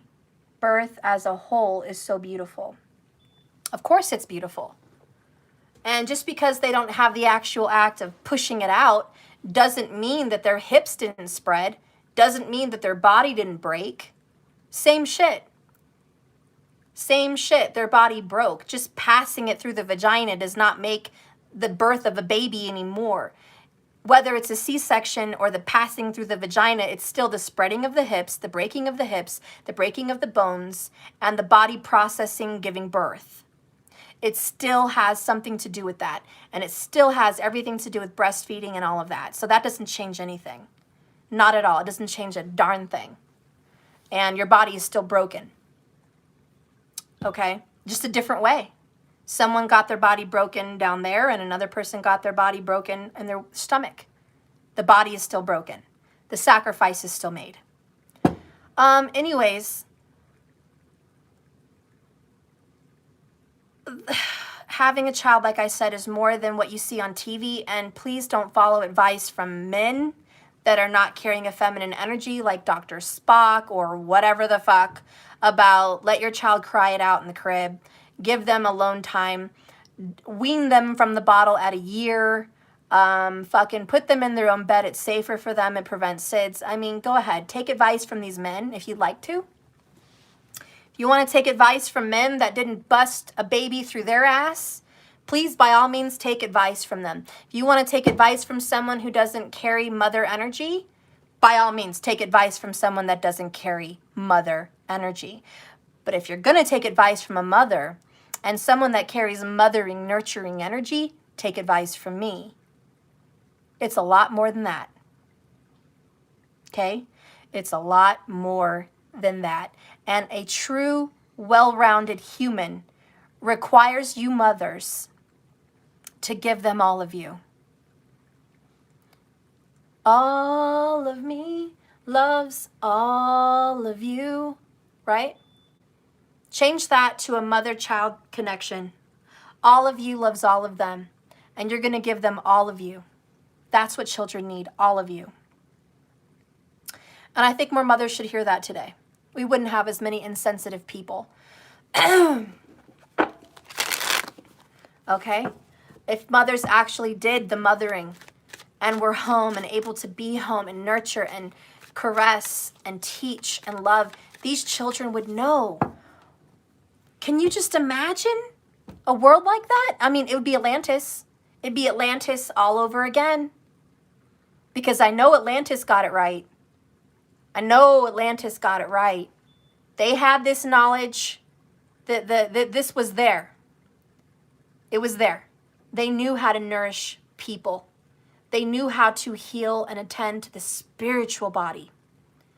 And it all starts with that mothering connection. We would have a different world, ladies and gentlemen, if mothers would actually do what's naturally inside of them. If all these mothers knew all of this information, which is passed down generation to generation to generation to generation of mothers, we would have a different society.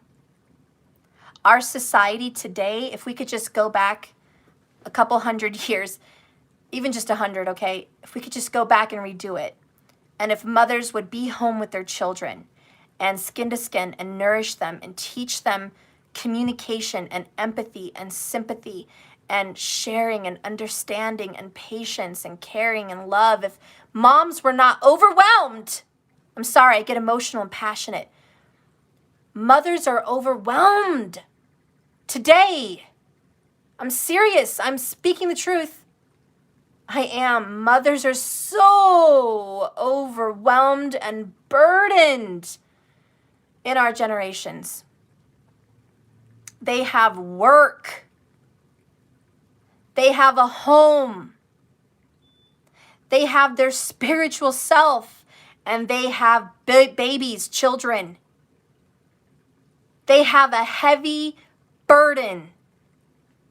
And on top of that, they have men, fathers of these children, that have their own set of fucking issues. Mothers carry the fucking weight. They carry the weight of the world on their shoulders, and they know it. Because even if they can't do everything right because they can't, that's too fucking much, they carry guilt. There is a spiritual, soul, intuitive knowing as a woman. There is a soul acknowledgement that you are not doing what you were created to do. I can't talk. But women know that. And when they are burdened and they're not successful in these areas, they have this fucking guilt.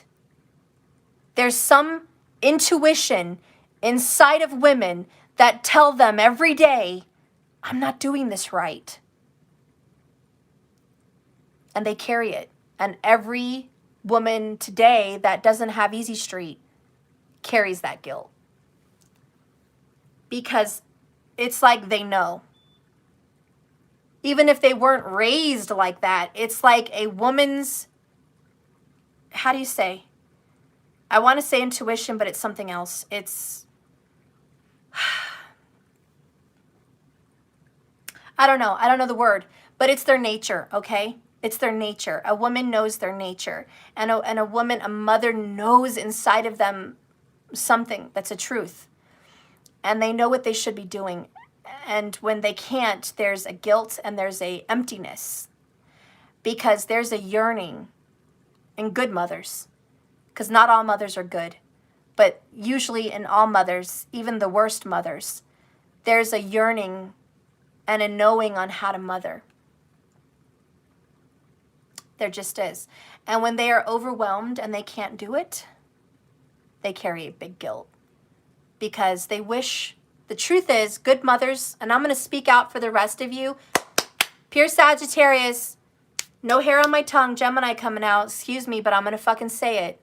And I don't care about all you politically correct feminists out there. I'm going to say the truth. Whether you like it or not, I'm going to say the fucking truth. A good mother, an intuitive, loving, divine nature mother, knows the truth. And I'm going to say it, and you're probably going to get your fucking panties in a bunch because of it. But a good mother like that with their intuitive nature knows they should be at home with their children. And everybody wants to say, oh, that's not politically correct. Oh, that's not society today. I know. You think I'm fucking stupid? You think I'm here on this channel because I'm a fucking idiot? You think I'm not a fucking mom? You think I'm not fucking young enough to live in this world? To experience these judgments and see parents and go to school? You think I'm fucking stupid or blind or I'm living behind a fucking wall? I see it, guys. I know I'm a mom. But give me a moment. Can I express myself?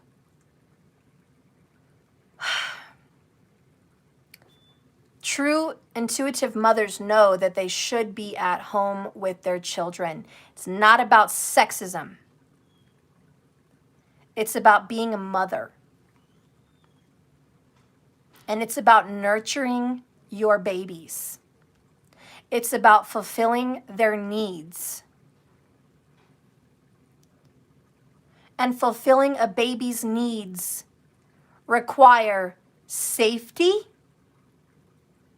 security, peace, comfort. Those are all in the home. Why do you think the fourth house in the zodiac represents all of that? And why do you think the fourth house in the zodiac represents your house and your home? Because all of those ingredients are there in the home. Safety, security, all that shit. Comfort. Peace. Babies need all of that. Babies also need a lot of sleep. They need lots of clothing. They need lots of diapers. They need lots of, all kinds of things. They also need to focus. When you teach a child colors, shapes, communication, play, games, blocks, even when they're just 2 months old, giggling at you in their little jumper, their little bouncer, okay? They're looking at you and they need focus and they need peace and they need comfort and they need security. So you guys can teach. Mothers are the earliest teachers. You teach children about empathy, sympathy, emotions, okay? You are a teacher. Every single one of you mothers are a teacher.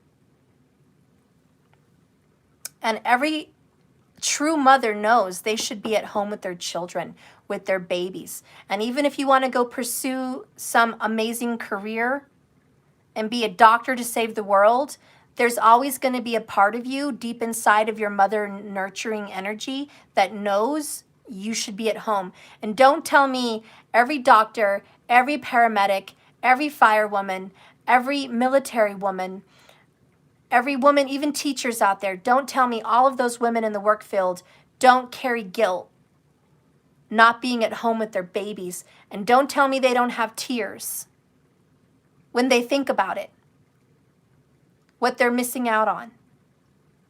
But the only thing that gives moms in this day and age in the workforce comfort, the only thing that gives these moms comfort is society. Yes, society telling them, good job, mom. Good job. Proud of you. Look at your sacrifice. Thank you for your sacrifice. We give them accolades. Thank you for being in our service to the military. Thank you for being our teachers. Thank you for being in the fire, department. Thank you for being, working, wherever. A lot of moms get accolades. Or if they're in a business and a career, they get awards or recognition or raises, or money is just an accolade. And that comforts the blow. So a lot of women, a lot of mothers, their blow is comforted because they're getting applause and accolades for what they do. But if that wasn't there and they didn't get applause or accolades, they wouldn't want to be there. And most of the time, mothers have to work because what else can support their children? They have no other way. They're single moms, and that sucks. That really, really sucks. I hate to see single moms or single dads. I hate. And if it doesn't involve a death, it's even more sad. To see a single parent out there sacrificing their time with their babies so their other person can get their fucking jollies off in a younger or sexier or more better fitted relationship is so fucked up. How unsacrificial of the father. How unsacrificial. How completely unnurturing. I do not like to see single moms when the reason they are single is because the dad just didn't want to settle down, or the dad just found another person, or the dad just wanted to go be a kid longer and go fuck around. That's the saddest kind of single mom to see. That's not all single moms, but that's the saddest one to see. Because they're not a team. And she has to do it by herself. It's sad.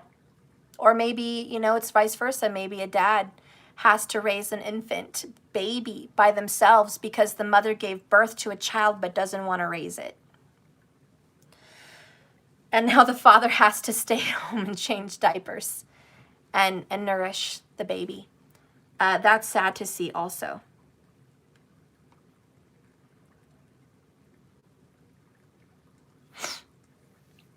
Anyways, it's very sad to see single parents. It's just terrifying. It's terrible. In society, we have so much of it.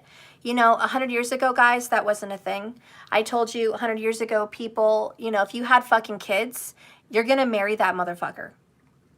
You're going to share a house and a life, and they're going to support you financially. Fucking period. And women didn't have rights 100 years ago. We didn't have rights to go work and have careers. And so I could see how women want to go do that now. But we had better people. I know society had their fucked up shit hundreds of years ago. But we had people with morals. We had people that would marry someone they had children with. We had people that work and take care of a family. We had people that morally in society did the right moral thing.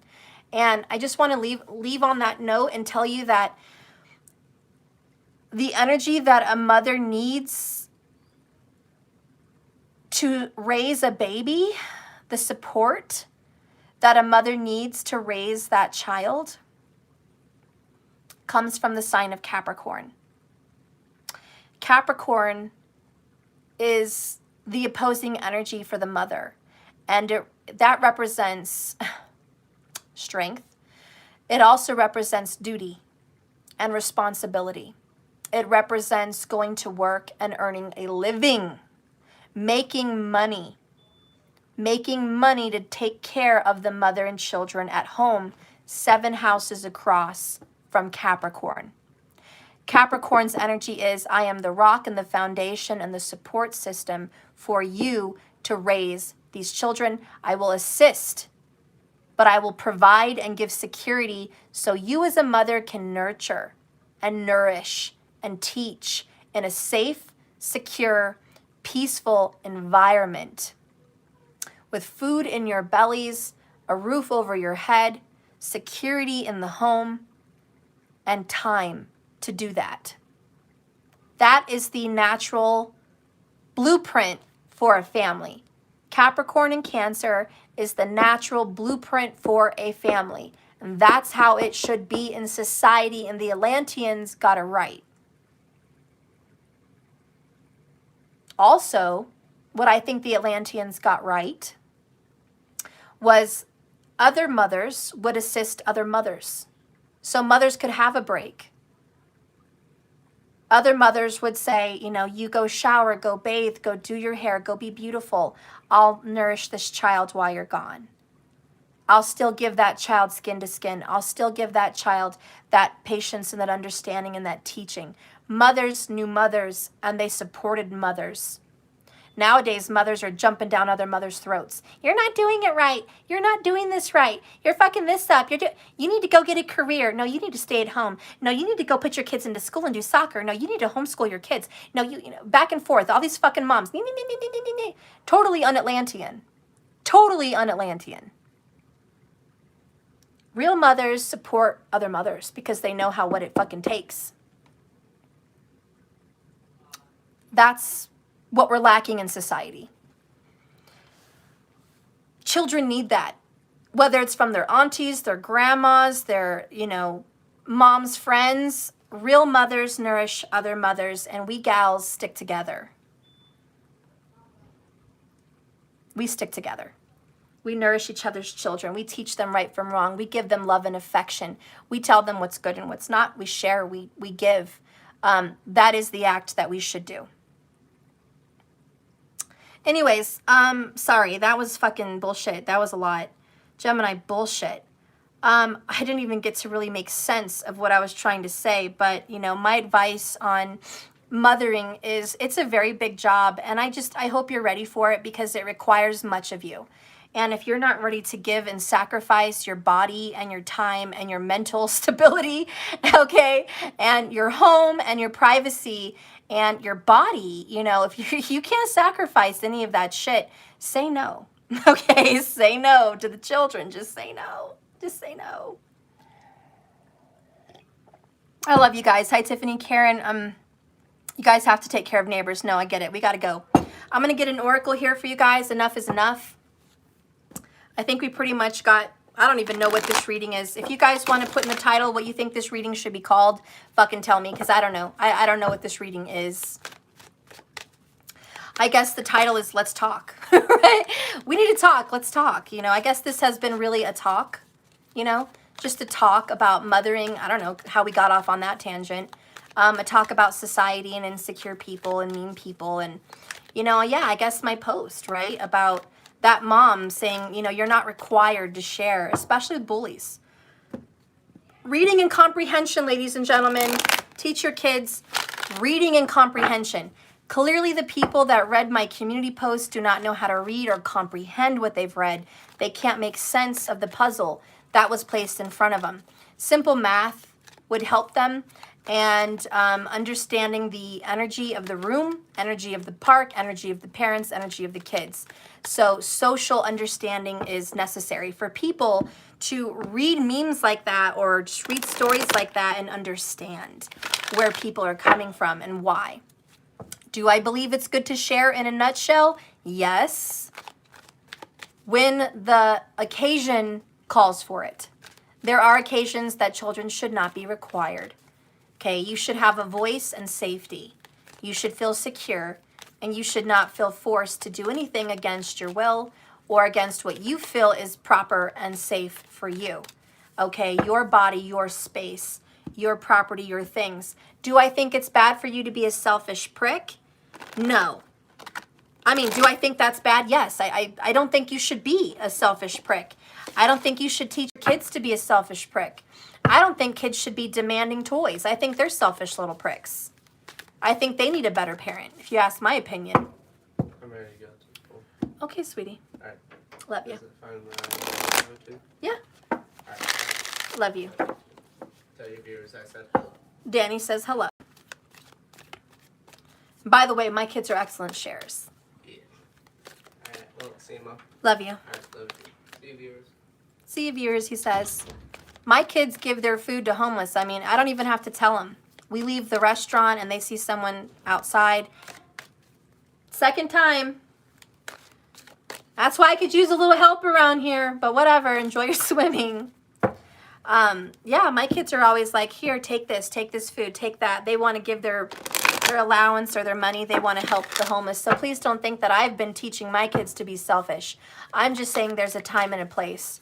And I don't teach my kids to cooperate with villains or bullies, or I don't teach my kids to crumble down with peer pressure. Fuck that. My kids are soldiers.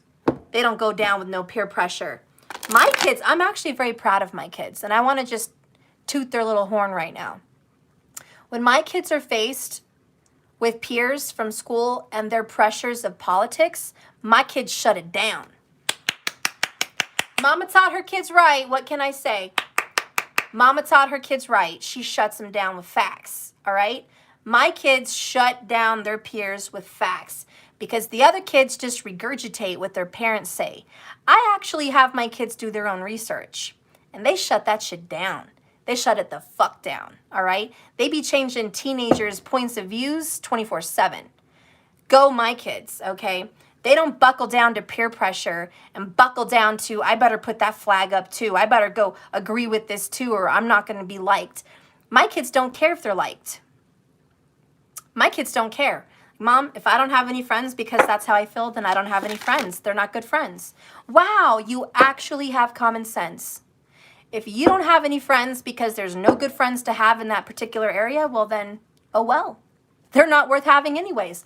My kids are okay with that. They're not desperate for socialization or social acceptance or peer pressure. And I think more kids should be independent. I think more kids should be comfortable with that. If you don't know how to love yourself and be alone, then how are you ever going to be functional as an adult in this world? You know, you're always going to be codependent. Codependent on friends and codependent on relationships. I'm sorry, but I don't believe in teaching your children to be codependent. As much as you think society wants to shove them out into codependency, okay, not mine. Not mine. My kids will be leaders. Well, I hope they will. I mean, I can't say all of them will, but at least they have a mind of their own. Spirit, what advice do you have? Kelly Ellie, yes, my daughter's proud not to be doing what the other kids do. That's awesome. I love it. Codependent energy is a blocked energy. Yep. Spirit, what do you want us to know as a society? What do you want us to know? As a society, we have, oh, it's a journey, not a destination. Number 2, we all get there when we need to get there. Some of us have this truth early on and go us. And some of us, it takes a long time to get that truth. And that's okay. It's a journey, not a destination. Just because I arrived to a destination a little bit sooner with facts or with understandings or with healing doesn't mean that you're wrong because it took you longer. It's not about that. It's about the journey. And then we got 7th chakra, Archangel Uriel. In reverse, though. So let's go ahead and see what advice that has from Spirit. Number 41. This is about spirit connections and intuition and inspiration. So Spirit wants to tell us as a society that this card reversed is indicating to society that there is a block to our own intuition and the potential help and power from the spirit world. So society is disconnected from the spirit world. Are you all surprised? Perhaps society fears opening up to this side of life because it's taboo, because it's not widely accepted. Or perhaps it's just something that seems foreign or unrealistic to society. Either way, it's time to awaken society to the beautiful power of this realm. See your crown chakra spinning in a beautiful violet or white light and call upon Uriel's passion and power to help bring awareness and a great awakening to this society and the connection of the inner beings. Once you're open to the incredible peace and power of spirit, lives will never be the same. So really, yeah, Spirit's like society's just, this is like the high priestess, right? Look at her. She's holding a book. She's quiet, she's looking ahead, she's got knowledge, but she's not sharing anything, you know. Very high priestess in reverse. So that's how I take it. I take it, Spirit says, society is the high priestess in reverse. They have the ability in every human body to follow spirit, to listen to their intuition and their psychic abilities and their intuitions and their human nature, the way their body was built and what their body tells them to do as a human. But they are very disconnected. So that's what Spirit wants us to know there about society. And just know that when you guys walk out today, you're walking into a world of a lot of unawakened people. You know, and you guys should know that. There's a lot of unawakened people. And you are stepping into a workforce. You're stepping into a hospital. You're stepping into a school. You're stepping into a lot of areas in life where people are just asleep at the wheel. So remember that when you're making decisions. Remember that when you're trying to make judgments. Remember that when you're watching TV or in the news. That you are living in a world of the asleep. So when you guys start, I don't know, following whatever you want to follow, be careful who you're on that journey with. Be careful who you choose to be on that path with. And I think that's really what Spirit wants to relay. Choose your friends wisely. Choose your kids' friends wisely. Because your kids' friends have parents. And what are their beliefs? What is your child being influenced with? And that wouldn't matter so much if you were raising your kid in a good way. If you feel like you're comfortable and you've taught your kid to think for themselves, speak up for themselves, make good decisions for themselves, if your kids are at that point where they know how to call it what it is, if your kids are at the point where they're independent free thinkers and leaders, then they can lead unawakened other children, even if their parents are unawakened. They can be a leader and an influencer. But what if your child is not an influencer? What if your child is easily influenced? Know your children, folks. Know your children. Are they a leader or are they a follower? We all have them, because you're going to have to parent differently depending on the style of your child's perspective, okay? You're going to have to be more protective of the children that are followers than you are of the children that are leaders. Jan J. Ray, you subscribed? Thank you so much. Well, welcome. I'm glad this reading didn't scare you off.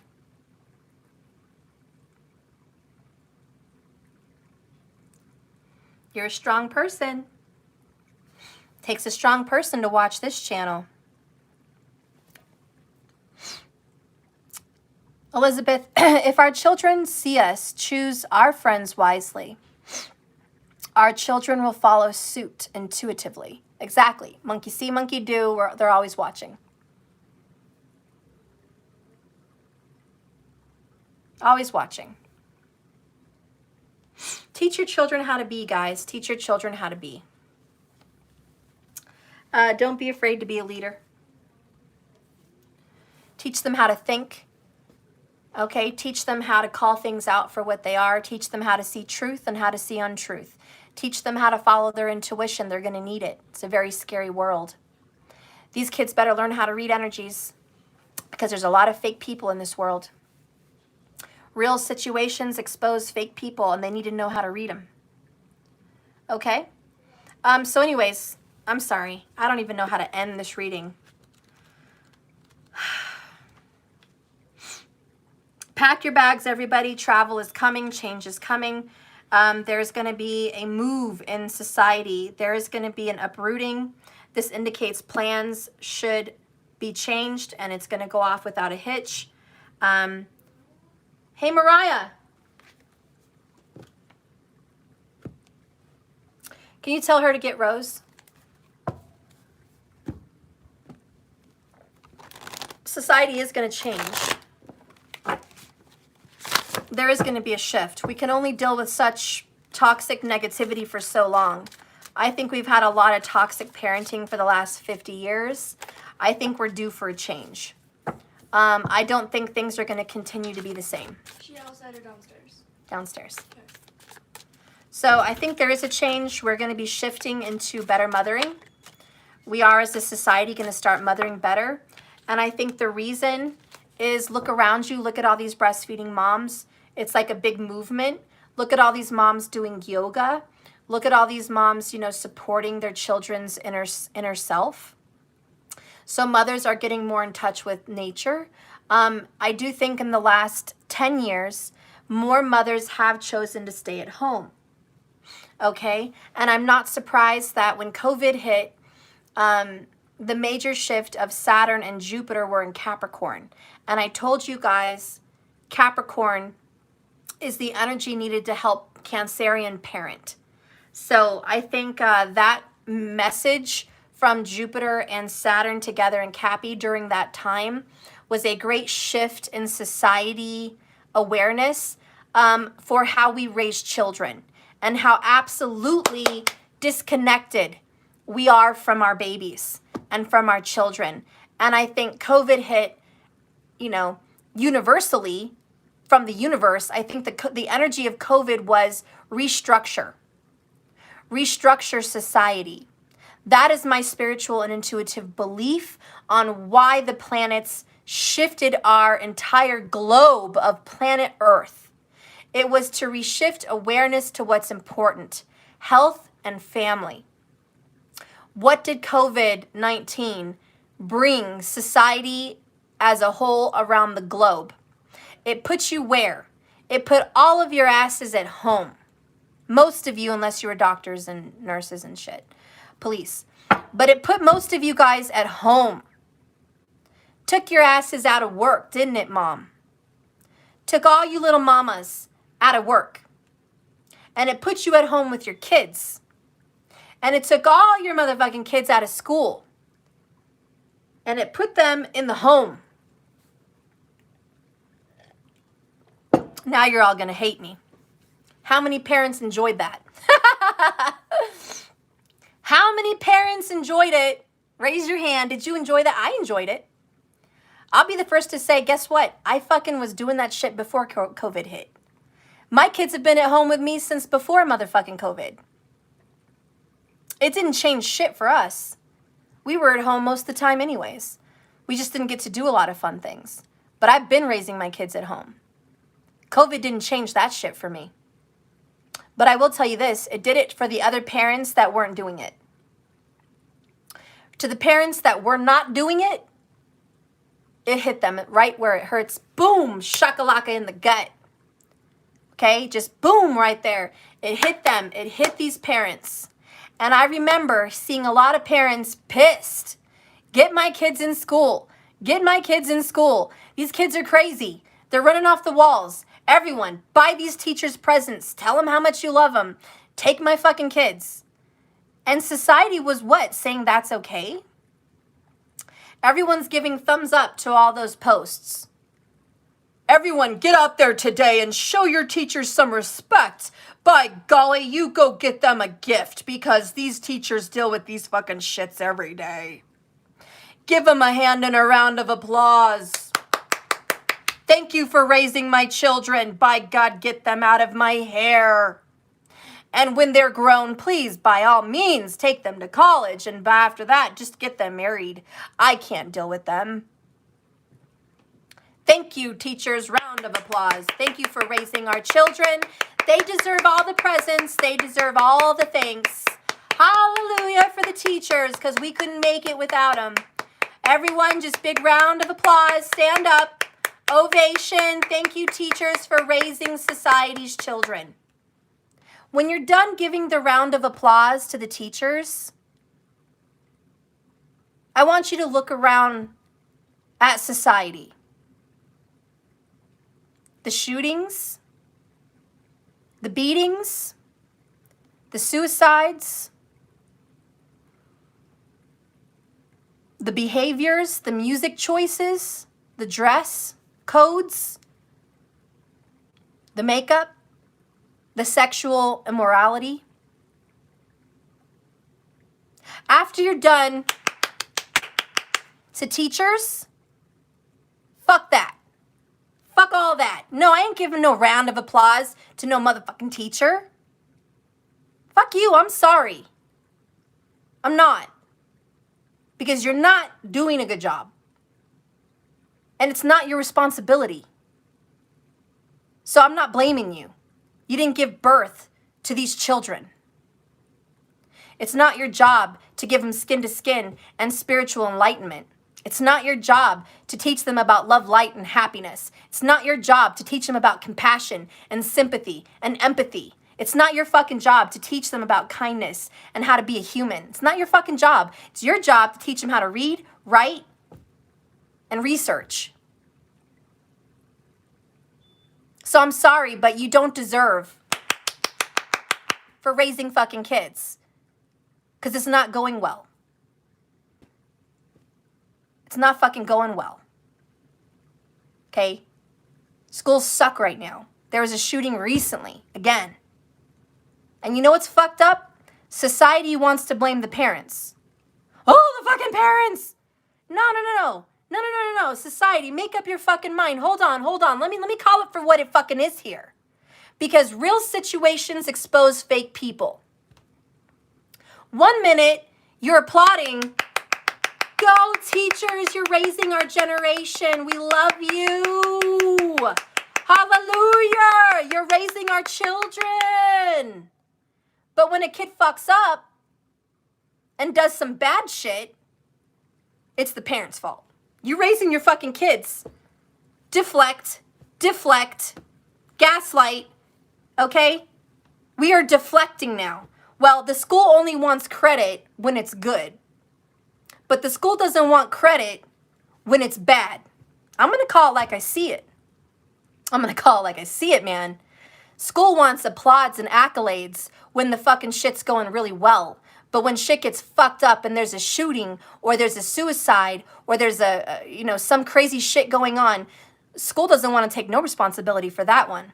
But if those kids were going off and living successful lives and being life changers, the school gets the reward, not you. So, again, I have to call it like I see it. Capricorn and this whole COVID-19 showed people where the responsibility lies.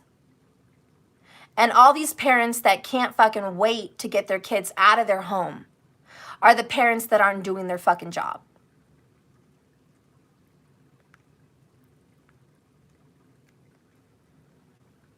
That's what I'm talking about. Messed up backgrounds. That's what I'm talking about. But you're not getting my insult. You're not getting my pun. You're not getting my joke.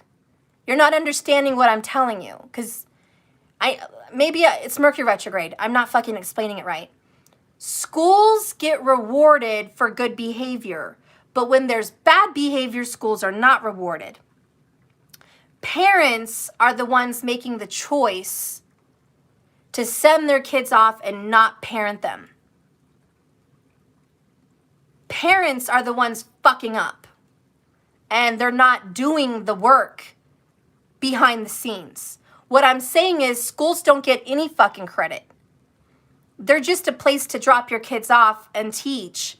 But what's happening with schools is it's becoming a social platform. And who's raising your kids is not the teachers, it's their friends. And it's society's rules, laws, regulations, and, whatever's okay. It's not necessarily that, but I'm saying what COVID-19 tried to show us is that you, mom and dad, make the difference in the kind of human being these children are. And we cannot depend on schools to do it. That's what I'm trying to say, and I don't think I'm succeeding in saying this very well, but I'm trying to say it is not the school's responsibility. It is not the school's fucking high five or job to raise or not raise children. We do make the difference overall. Exactly. We, the parents, make the difference. But what I'm saying is wrong in society, and what COVID-19 exposed were the secrets and the lies and the bullshit. But what also it exposed and exploded was parents failing to raise their children. It exposed parents that were relying on society to do it. And they don't want to deal with their kids. It's like planting a flower and saying, I hope it rains so the flower lives. Okay? Because if it doesn't fucking rain, well, then my flower's going to die. You know, not like kids are going to die. I'm just saying, you know, your kid is a flower. You plant it. You need to nourish it and make it grow. But if you're expecting the universe to rain on your child and nourish and raise your child without you, well, there's a 50-50 chance. And that's what happens to parents. Maybe they live in Seattle. Maybe it's going to rain all the fucking time. Or maybe they live in Phoenix. And that motherfucker's going to dry up and not be nourished. It depends on your environment. It depends on where you want to plant your seed. It depends on all of that. But you're taking a risk and you're taking a chance. Okay? You're taking a chance. And whether your little flower grows because it rains and they have adequate environment, or your kid gets burned the fuck up because you live in the ghetto somewhere, that's going to dictate on how society raises your kid. Because what COVID-19 exposed was your environment matters, your teachers matter, because if you're not doing the work and they are, that's what makes the fucking difference. And COVID-19 definitely exposed parents that didn't... Hey, Mariah. Can you tell her to bring my charger in a minute? Before you guys go. Anyways, God, I'm talking forever. But, you know, again, it just... You guys know what I'm saying, though? You guys know what I'm saying? It exposed people that didn't want to put in the work. It exposed people that didn't want to water their flowers. We used to be a community, but now we all on our own. This is so ego-based in society, but I hope it shifts. Yes, and I think it will shift. The universe is saying society is asleep, but it will shift. But this is where people like you and me need to not be a part of the applause. Go teachers, but fail at home as parents because it's not their job. We're going I just need this over here because I have an extension cord. Thought you wanted me to plug it in. Yes. So anyways, I'm just saying it's your job, guys, as a society to stop applauding when it's not necessary and start tooting your own horn. And it's time for you guys to say, no, it's my job, it's my kid, it's my responsibility. If they succeed in life or they fail in life, that's my fault. It's not the teacher's fault. And if they succeed in life, it's not the teacher's responsibility, it's yours. It's because you did a good job. But give credit where it's due. We're going to life at the Guineas. Okay. Can I come back on Friday? Yeah. Okay, Yeah. thank you. Oh, yeah. So I want you guys to acknowledge those things and just be aware.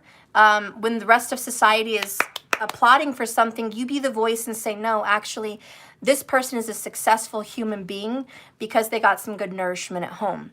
Now, what if there's a successful human being that their parents didn't give a crap, and they are emotionally intuitive, they are empathic, they are, you know, all the good stuff. They're responsible and they're wealthy and they're doing good for themselves and they're good in society. What if it just happened by chance? What if they had terrible parents in a terrible environment? Well, they got lucky. They had a very good birth chart placement for intelligence. Okay, they got lucky and they probably had a very good role model, be it a teacher or someone on TV or some kind of someone to look up to. But chances are they had a good role model to inspire them. So whether they lacked it or not, you know, they were inspired. And that's not all the time. Those are rare cases. It's very rare for someone to be a very successful well-rounded human being without the influence of parents or a role model. It's very rare, because as a whole, it's our job to parent. So Spirit says the change that's going to be happening and what Spirit wants us to know is playful. Parents are going to be more playful in this day and age right now, the change, finding the fun and the inner child. So right now, parents are learning to have more fun with their kids. Not all parents, but most parents, because of Corona and because of the lockdown and because of being forced out of school and being at school at home, parents were forced to be more involved, to help more with schooling, to help more with games, to give ideas, to go outside with their kids. Parents didn't have to work as much because of Corona. So there was a lot of breaks given. There was a lot of Capricornian support to allow people to be at home. And this is what society was lacking. Society was lacking the Capricornian responsible, in a way of saying it, society's father. Society's father was not doing their job, being present and supporting the mother to be home and work in a metaphorical sense. The mother needed to be home and nourish and teach. And in order to do that, there had to be a financial and a secure way to do it. And society was failing, metaphorically, because parents were always at work. And work was the focus. Career has been the focus. And children fell off the list, okay? Children were just a Prada bag. Children were just a burden. Children were just drop off at daycare, keep them busy at practice, go to school, eat, go to bed. Children were an afterthought and like a side piece to life. What happened in society was people were focused on career. How do I achieve more? How do I grow in my career? How do I earn more money? How do I be successful? How do I climb the career ladder? Okay, people were focused on self. Let's just say parents. Parents were focused on self. That was what was going on in society. People were being encouraged to go to college. Who did that? Media, encouraging you to go off. Even if you had children, colleges had daycares. They encourage you, which is, that's what society wants you to do. Society was encouraging women and single moms to go back to school, to go to do, career. Why? Because a lot more men were not going to college. It was becoming a very backward society. They were losing college students. They were losing money from colleges because more men were not going to school. So they were encouraging women and, whatever. Backward society. The family system was broken, and I'm probably the only one across the world to say it right now. Maybe not the only one, but one of the very few that will stand up at my age and tell you that the traditional system is broken, which is the Cancerian Capricorn 1-7 system is broken. We have a rift. We have an imbalance, okay? And society is the proof in the pudding. We are seeing more narcissistic and cruel people. It always stems from the childhood. It always stems from the parents. Someone said it earlier, well, they had a bad background. Well, yeah, that's what I'm trying to tell you on this video. If children have a bad background in early childhood, it gets fucked up in the after. That's the recipe. Recipe for disaster. Fuck up in early childhood. That's the recipe for disaster. Okay? So society's been struggling, and there is single fathers out there, and I'm speaking for you too. But here we are, guys. 2021. Here we are. 2021. We are here. We are sitting in the COVID aftermath. We are, as a society, trying to pick up the pieces and figure out how to get back to our lives, but we're going to be forever changed. Half of the parents in society want to be that 1-7 Cancer Capricornian blueprint. Half of society wants to keep their kids at home. Half of society believes it's safer, healthier, and better for their family. Half of society is wanting more time with their children. Half of society wants to homeschool. Half of society wants to go to the zoo more, go to the woods more, camp more, get away from the city. Half of society wants to fall back in love with the family unit. Back to the Brady Bunch times, right? That's half of society. The other half of society wants to get back to the way it was. Send the kids to school. Get them out of here. Get them back in soccer, back at the YMCA, back at the fucking this and that. Get me back into a career. I want to make more money. You know, so there is this 50-50. But really what happened with Jupiter and Saturn and Rahu and Ketu and Gemini and Saggy at the time was a health crisis to bring concern back to the families and what children need. And now we're dealing with vaccines and this and that. Parents are questioning, do I support big pharma or am I going to go natural? Parents are having to weigh their options, study and research. That's the shakeup the universe wanted to do. The universe wanted to awaken your intuitions, turn them on, make them alive, make you make tough choices, make you see things as a whole, make you reevaluate your lifestyle, make you reevaluate your parenting, make you reevaluate your schedule. It made you reevaluate people that were dying around you. Did you spend enough time with them? Do you have regrets? You know, everyone has them. That's part of grief, but that's what Saturn wanted to do. Saturn was an obstruction and an obstacle for the world so they could reevaluate their morals with Jupiter right next to them. What's important to you? Are your children important to you? Not every parent wants to be a good parent, guys.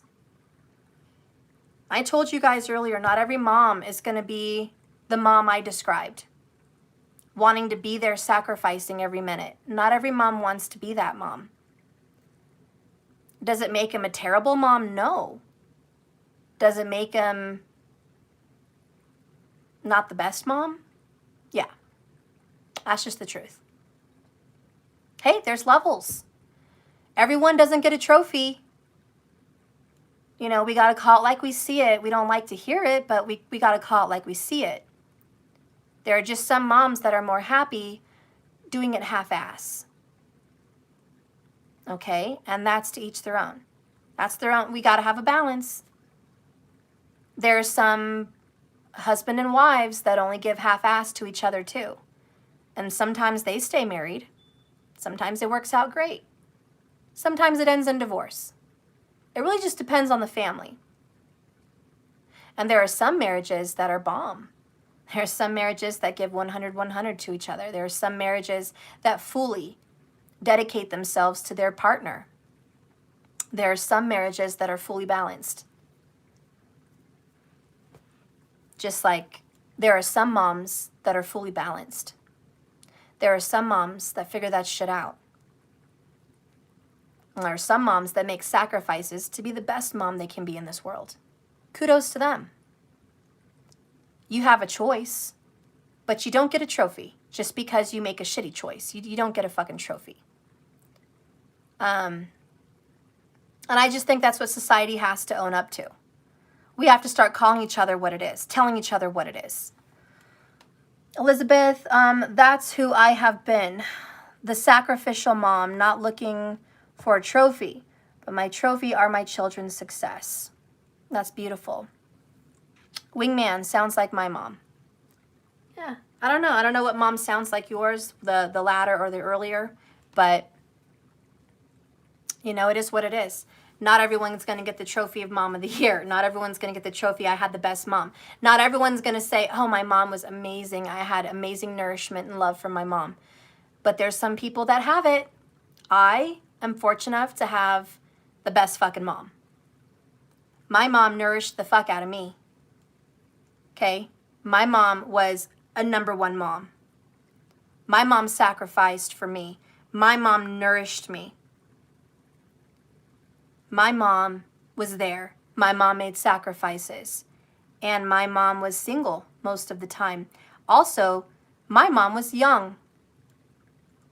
My mom was 17 years old when she gave birth to me. So I don't want to hear, oh, my mom was too young. Oh, fuck that. Fuck all that. My mom was 17. And she was the best fucking mom in the world. She affectionate with me, took care of me, kept me clean, fed nice clothes, safe, loved, read books to me, nourished me, taught me about God, taught me about spirituality, prayed with me, cried with me, loved me, showed me hardships, explained them to me.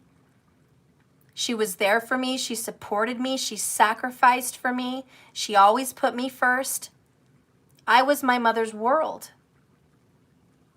Thank you, Mom. I had the best fucking mom. So don't tell me it's not possible. Don't give me that bullshit. You don't have an excuse. Unless you were malnourished. Maybe that's your excuse.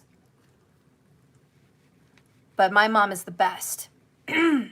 That's probably, and I'm going to, let you guys know, when you guys do research on who you are and your purpose, you want to look at the lessons of the mother and the love and the nourishment of the mother. Look at your moon sign. Your moon sign will tell you what that relationship was and what she gave you and what she taught you. My moon, which represents my mother, is in my 4th house, which is pretty fucking good. And what that means when moon is in its own house is an exalted mother, basically. And she was spiritual. It's moon in Pisces, 4th house. Spiritual mom. My mom's a Pisces, by the way.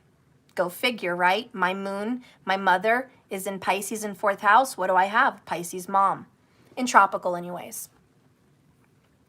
And yeah, security, support, comfort, nourishment, teaching, all given to me by my mother. That's seen in a birth chart, guys. It's right there in the birth chart. And if you read books, if you follow videos, if you go to KRS Learn Astrology on YouTube, he has videos where he talks about the moon, and he will tell you if you have a moon. Google it. Put it in the search bar right there on YouTube. Moon in the 4th house. He has a whole video on it. He will tell you it means your mother gave you all the nourishment and affection and love that you could want. It's a very blessed moon. And if it doesn't have any other planets affecting it, even more blessed. Guess what? I don't have any other fucking planets in my 4th. Blessed. I don't even have an aspect to the 4th. Completely left alone. Moon is left alone. It makes a difference. So when you guys are researching yourself and learning who your mom was, what your lessons from your mom is, or you're trying to make sense of those lessons, or you're trying to figure out what's going on with me, why did I have a good mom or why did I have a shitty mom, look at the lessons of the moon. Because your moon is going to dictate who you are. And you know what's ironic about that? And I wish science would catch up to astrology. But if you have a fucked up moon, you have a fucked up mind. I'm sorry, mind. If you have a fucked up moon, you have a fucked up mind. If you have a fucked up moon, you have fucked up emotions. Does that not make sense? If you have a fucked up mother, you would have a fucked up mind and emotions. Hello? Ding, ding, ding. We have a winner. Bingo. Bingo. And science needs to see that with astrology. People with psychological and emotional problems have a fucked up mother. Or the teachings of the mom. Or there is something, maybe she died. Or something happened. Okay? It's all seen. If you have somebody with a very intelligent IQ, they're extremely emotionally mature, they're intuitive, and they're emotionally balanced, they had a good moon. They had a really fucking good moon. And those are the prime psychologists of today. Mostly. Because they're balanced. Unless their planet is aspected by another toxic, malefic planet, or they're combust with another planet, or there's another planet nearby, that will have an effect on a well-placed moon. 2 good locations for a moon is the 4th and the 2nd house. Cancer is ruled by moon, so the 4th is a very good location for the moon, but also moon is exalted in Taurus. So moon in the 2nd house is very good. Ooh, somebody had a beautiful comment. You know, I love that, wingman. I think Trump's moon is in the 4th house. Fuck yeah. No wonder we get along. You know, it also depends on the sign. You have to look at the zodiac sign that is in that house. But the 2 blessed places for the moon is the 2nd and the 4th. Period. Now, if you have children that don't have that placement, you're like, oh, am I not a good mom to them? Don't worry. Look at the zodiac sign. You know, if there's a Capricorn moon, the mother would be strict, hard, militant. Work. Life is about work. Life is about college. Life is about education. Go to school. Do your homework. Get to bed on time. Make your bed. Do the right thing by society. Submit to society. You know, work hard. Work requires long hours. You're not going to get to have an easy life. The lessons of a Capricorn moon is you're not going to have an easy fucking life. It's going to be a really fucking hard life. And chances are that person will be successful because they learned that lesson from their mother. They probably grew up by a single mom or had a mother that went and grew up in difficulty. If you have a Capricorn moon, your mom grew up in difficulty and she knows the hard reality of life, and it's harsh. Capricorn moon, you know, and you look at other moons. Like I said, moon in Cancer, that's not necessarily good. A moon in Cancer is you had a really emotional mom. Really emotional mom. And I'll give you some truth on that. I'll give you some fucking honest to goodness expose on myself. Daniel has a Cancer moon in Vedic. And guess what? I'm really fucking emotional with him. I don't know. I also look back at when I was pregnant with him and there was a lot of emotions. And guess what? I'm a Cancer in tropical, just like my mom's a Pisces in tropical. Look how he got a moon that is my sign and I got my mom's sign, both in tropical. Isn't that weird? I think it's weird. But anyways, that's my first, you know, special. But I was very emotional and I had a lot of ups and downs because the moon goes through cycles. You know, waxing, waning, full, this sign, that sign. The moon is always changing, always moving. So, yeah, Daniel had me as a young mother that was emotional. I went through a very emotional time with his father, a lot of tears. My dad just died, you know, and I went through a very grieving pregnancy with him. A lot of depression and sadness and tears. So, of course, that's his moon. And even to this day, with all my other kids, how do I treat them? I treat them differently. I raise them differently. They're different children. They have different needs. With him, I tend to be more emotional and more nurturing. But it can be a bad thing because I can be overly emotional. And I have a temperament. I can fly off the handle or I can be really emotional. And that's a lot for a boy. But that's his moon. And my son is what with me? What would you guys think how he is with me, my oldest? Affectionate.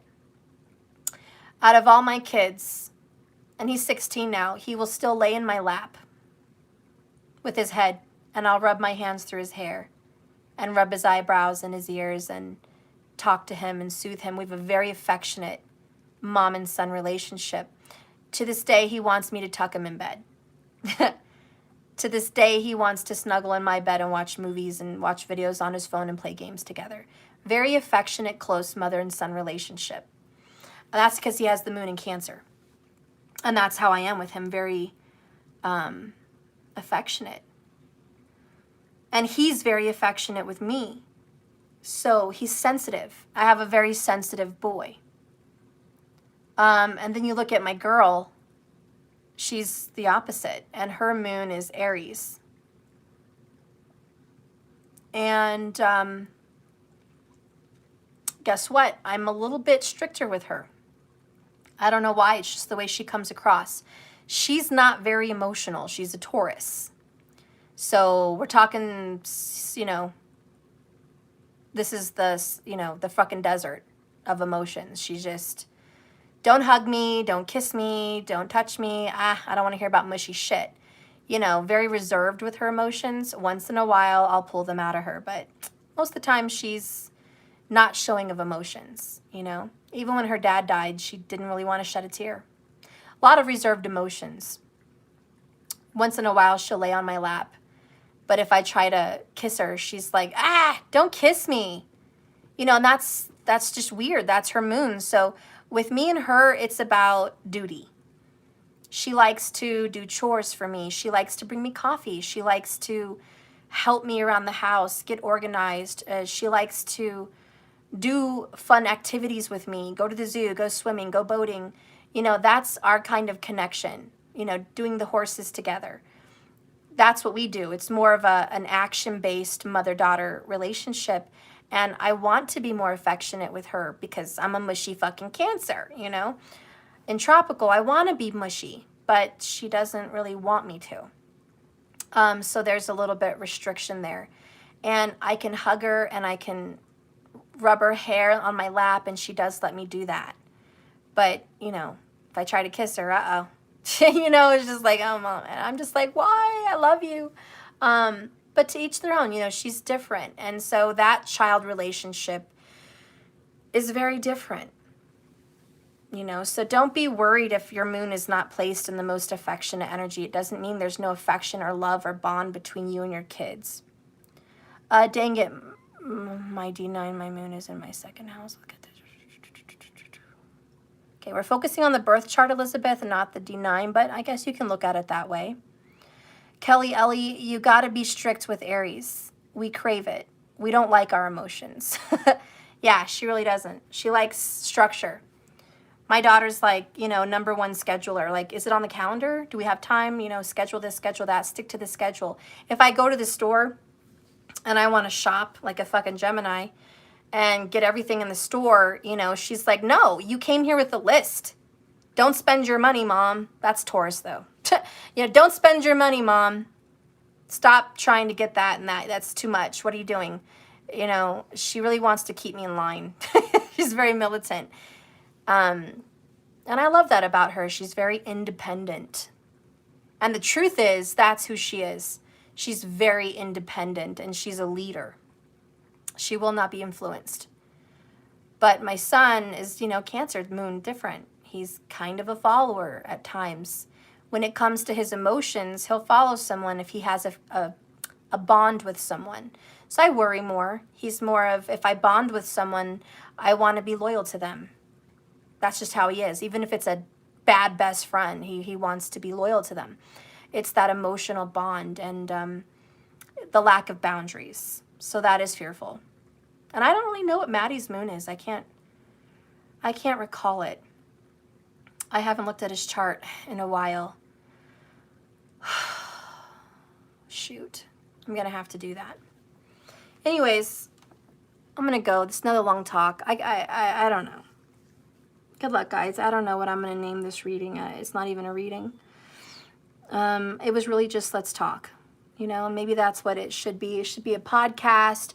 If you guys want to listen to this while you're at work, riding your bike, cooking, working, whatever, if you want to listen to this as a podcast, you know, go ahead. It's just conversation.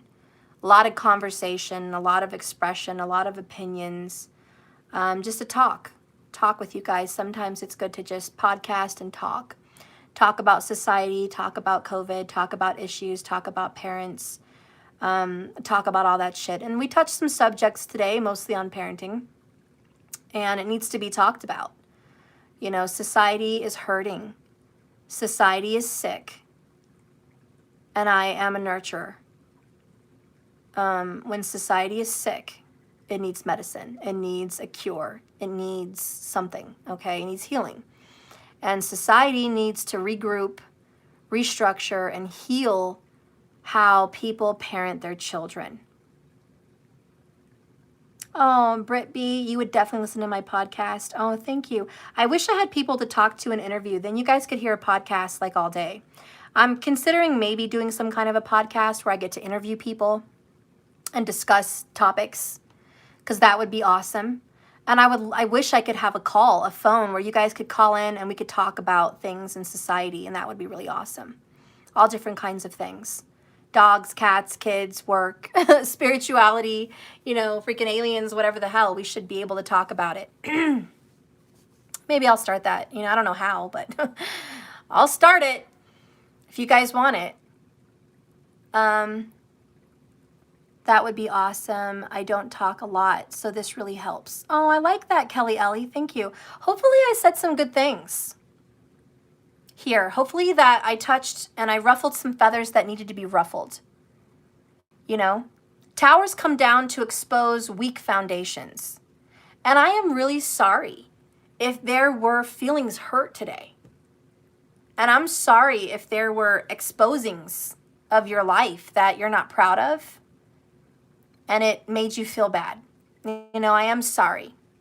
And I'm sorry if you don't have the option to be who you really want to be.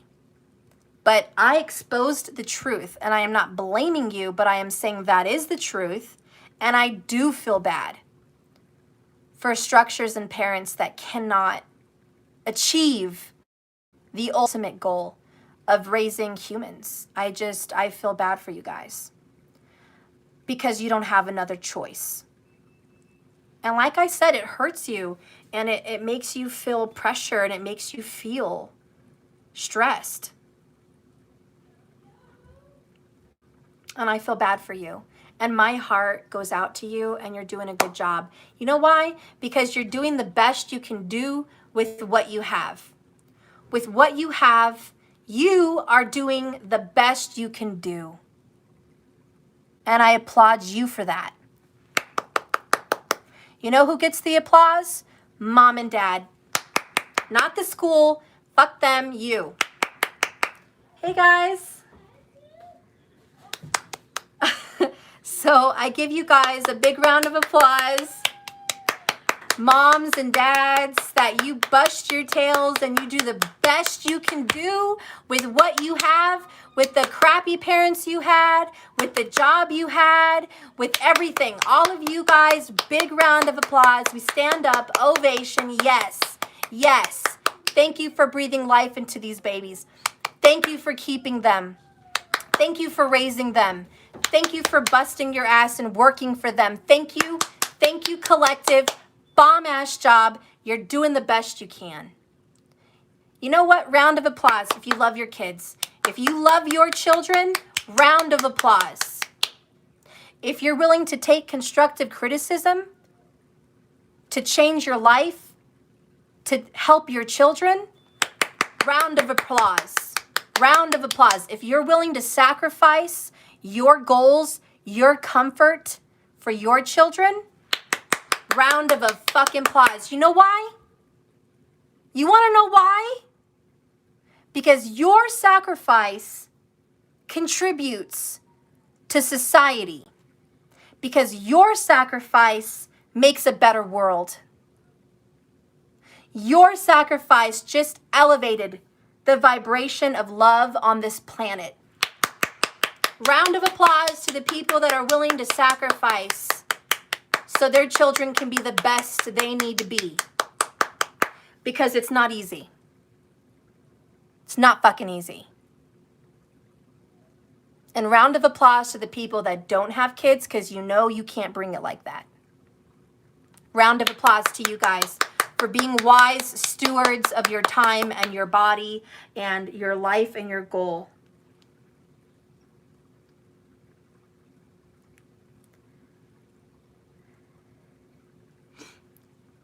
I love you guys. And you know who gets the applause? It is all you parents out there. I'm proud of you. Wonderful job. No one's perfect. We live in a screwed up world. You're doing the best you can. And if you can at least make some adjustments to improve it, if you know it could use some work, then you know what to do. That's what COVID-19 taught us. Guys, Capricorn, structure, government, work, everything outside of the home is Capricorn. Your peers, your work, everything in society, that is Capricorn. That is where Saturn is. That's where Jupiter was. We were supposed to take a spiritual shift as a world globe.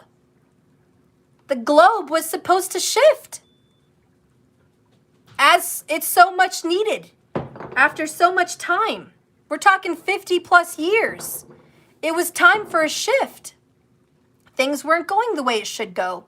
Schools should change. It's okay to say it. It's okay to say it. People are so afraid today to say schools need to change. People are so afraid today to say teachers really aren't raising the kids. People are so afraid to say it, just speak it. People are so afraid to say parents need to restructure their homes. People are so scared, frightened, terrified to tell women, you should be at home with your children. You know why? And I ain't afraid to say it, because it doesn't match society's point of view, and you would be a sexist. You would be a sexist. That is the sticker and that is the label that society wants to paint. You're not allowed to say it. Even though it's the truth, and even though that's what society needs, and even though that is absolutely the evidence, you don't want to say it. You also don't want to say that the fathers need to be more responsible, be present, and provide more security, because that would be controlling. And that would be trying to push a sexist point of view on men. They should only pay a little minimal amount and call it good. Society doesn't want to put the pressure that you should be required, if not by choice, but by law, to be present in your children's life. I'm serious. That's a message from Saturn. You should be required, if not by choice, but by law, to be present in your family's life. Other countries do it. I think India is one of them. I don't know for sure. If you're from India, let me know. But there are countries where men are required, and they can go to jail, or they can be fined, or they can get in some kind of trouble if they're not there. There's some kind of abandonment requirements in some countries. I don't know where, but it should be all over the world. Hold men accountable. Hold men accountable. It should be more than a couple $100 a month to support your child. It should be more, because I think it supports society. I think if the man was present in those children's lives, we would have a better society. And I think if the society held men accountable for that, we wouldn't have all these shootings and psychos. Okay, but society doesn't want to force that responsibility on men. The fathers can just cop out. Or if they're not a cop out and they pay the minimum child support and see him once in a while on weekends, that's good enough. It's not good enough for society. It's not good enough for the children. There should be more requirement and pressure than that. Society should also change the laws and the rules of moms that keep children away from their fathers. That's not legal. That shouldn't be right. Also, judges and courts should not decide what is best for the child. because they're not the child's parents. They should not decide if a child should be ripped apart from their mother to be forced to be with a father that is abusive, alcoholic, or mentally, emotionally abusive, or allowing the father to take the children and put them around people that the mother has not met, that the mother is not aware of. Judges today will say, well, it's not your business who your child is around in their father's custody. Or vice versa for mothers, if the father is in the same boat. The court system wants to take the children away from the father and force the child around the mother, who puts the child around people that the father is unaware of. And the court says that is good. And it's none of your business what happens during a divorce or a separation or custody. I think the court is completely deranged, completely mind-fucked. I think the court is so detached from a family reality and what is best for the children. They are so detached, they don't even know what the hell kind of havoc they are causing in society. I think judges need to go back to school. I think the court needs to be rearranged. I think there needs to be children advocates that don't separate the children from their parents, but include them and force parents to be involved. Because society depends on how well those children are raised. And if children are torn in the middle and emotionally screwed because their parents can't communicate, or because they're around toxic people, or because the parents can't parent, that is the court's fault then.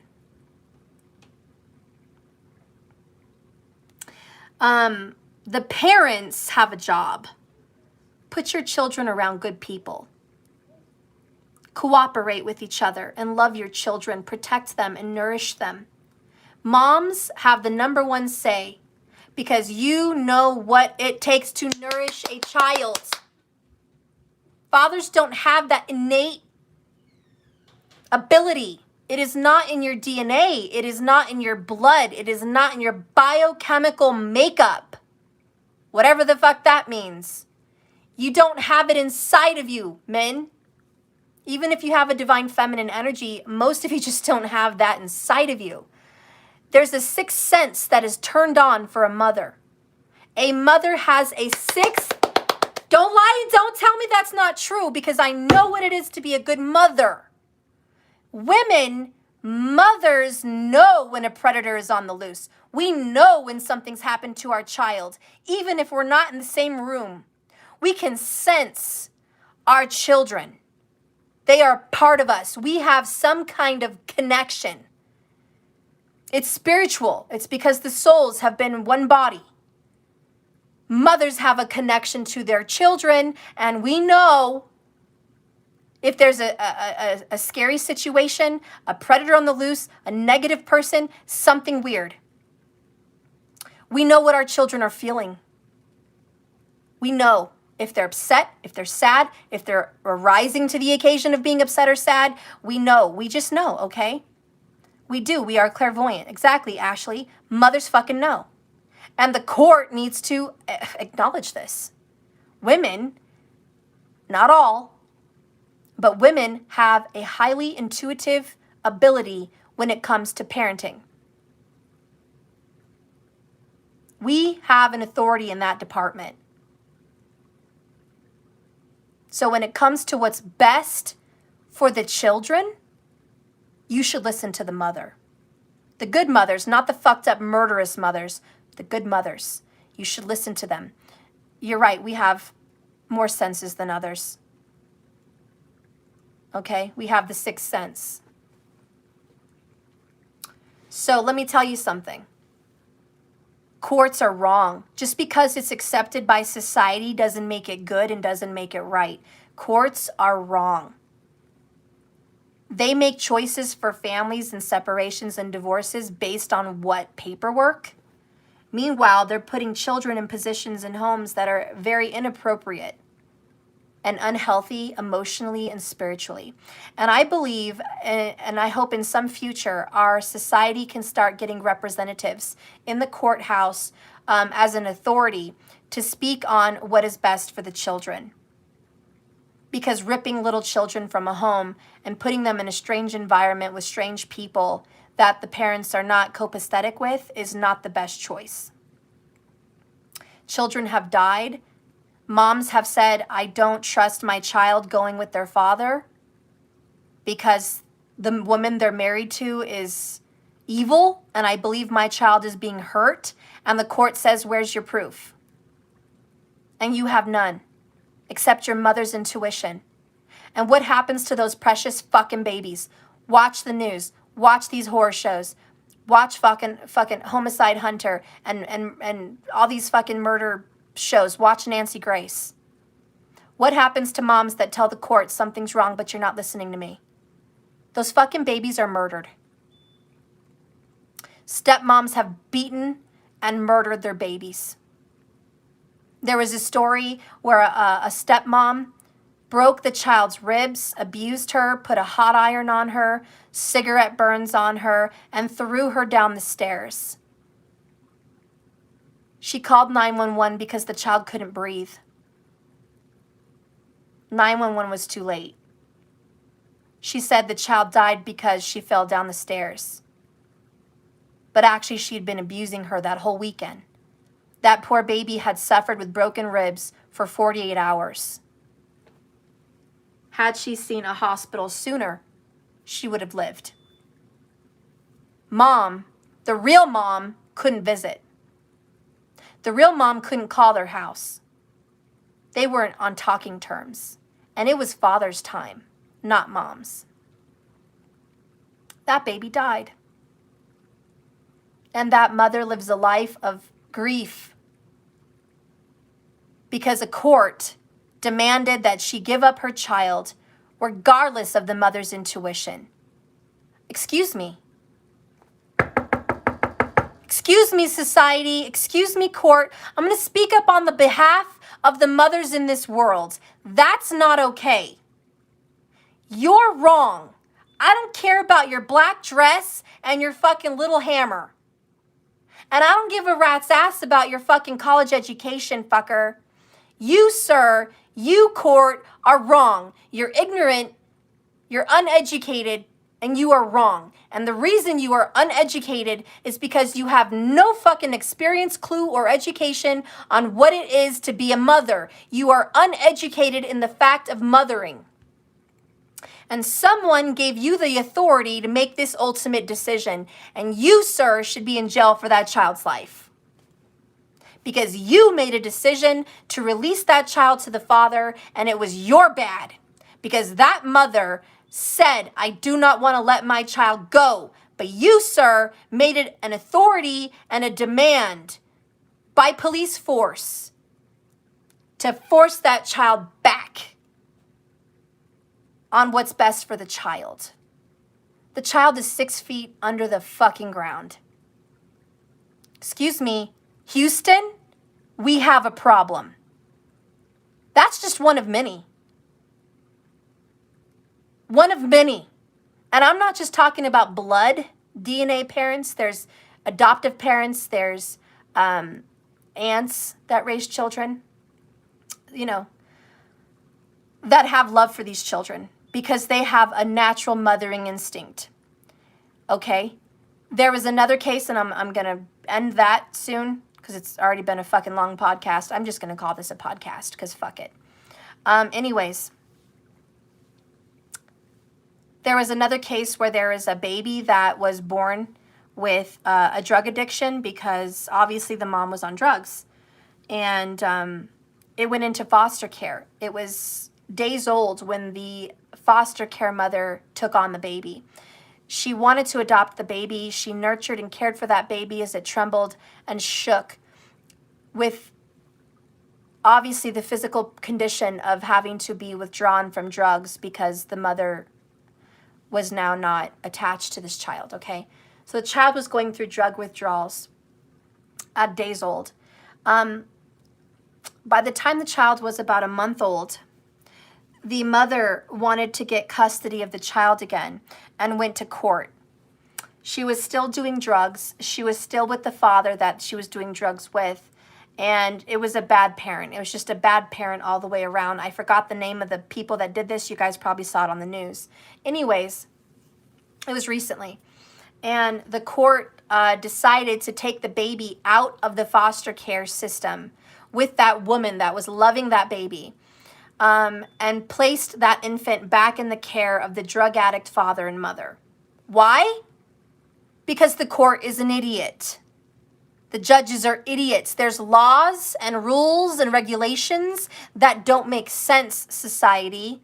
Listen, and listen good. There is rules and regulations and laws in place that do not make sense. Yet we are required to follow them. And it is deadly. And it should stop. And we should change it. Furthermore, the judge required that child to go back into the care of its parents, in which it was abused, had every bone in its body broken, and was starved,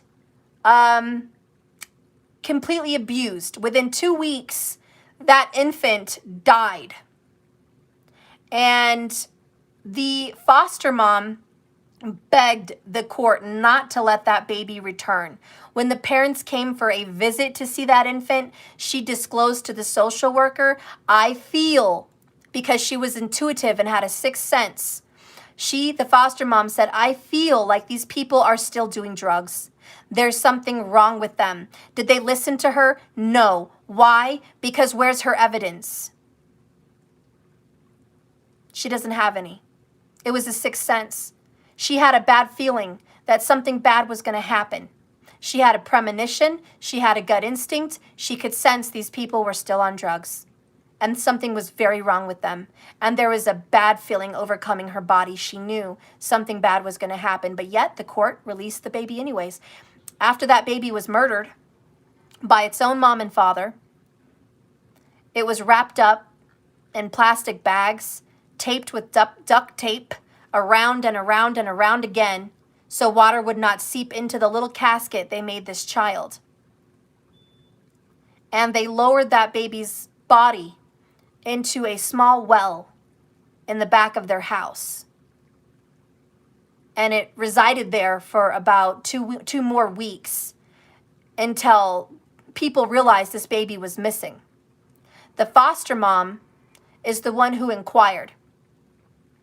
I would like to check on this baby. I would like to see its well-being. The social services went over, and the father answered the door and said the baby was out at the time. Avoided the meeting. They asked to see the mother, who was not supposed to be around the child. He said she wasn't there, which she was. There was a lot of problems there, guys. The social services did not figure it out for almost 3 weeks.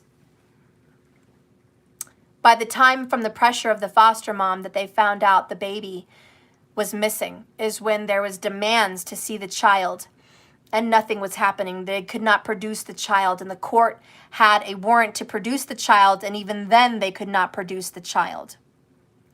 Finally, they had officers investigate their property.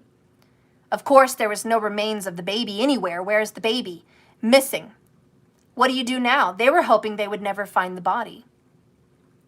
They knew they'd be in trouble for reporting a kidnapping or a missing child, but hey, they couldn't prove that they killed it if there was no body. Again, fucked up legal system. But long story short, they found the body, and those fuckers are in prison. Good. You should take their life. Life for a life, that's what I say. Let's balance out society. A life for a life. That's balance, in my opinion. But that's just the opinion I have. Anyways, I don't know where I'm going with this, guys, but what I'm trying to say is just because society says it's okay doesn't make it fucking okay. Just because the court system says it's right and just and good does not make it right and just and good. There is many, many, many, many systems that need revamping. Many, many systems, government systems, public systems, they need change. And that is what Jupiter and Saturn are trying to show society in this massive shift of awareness on our globe. Reanalyze how your family structure works. Reanalyze how mothers are raising babies. Reanalyze how fathers are raising children and families.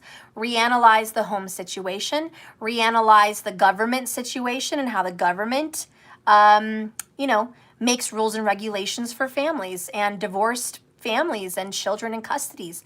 Reanalyze it. There needs to be a reanalyzing and a reassessing and a restructuring. So I think we need to restructure society. And basically that's what Jupiter and Saturn want to do. The people that are going to be on board with the restructuring of society is going to be Capricorn. It's also going to be Cancer. It's also going to be Aquarius. It's also going to be Leo. It's also going to be Libra.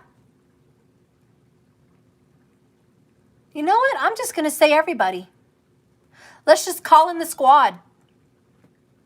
Right? 144, yeah, 144,000 squad.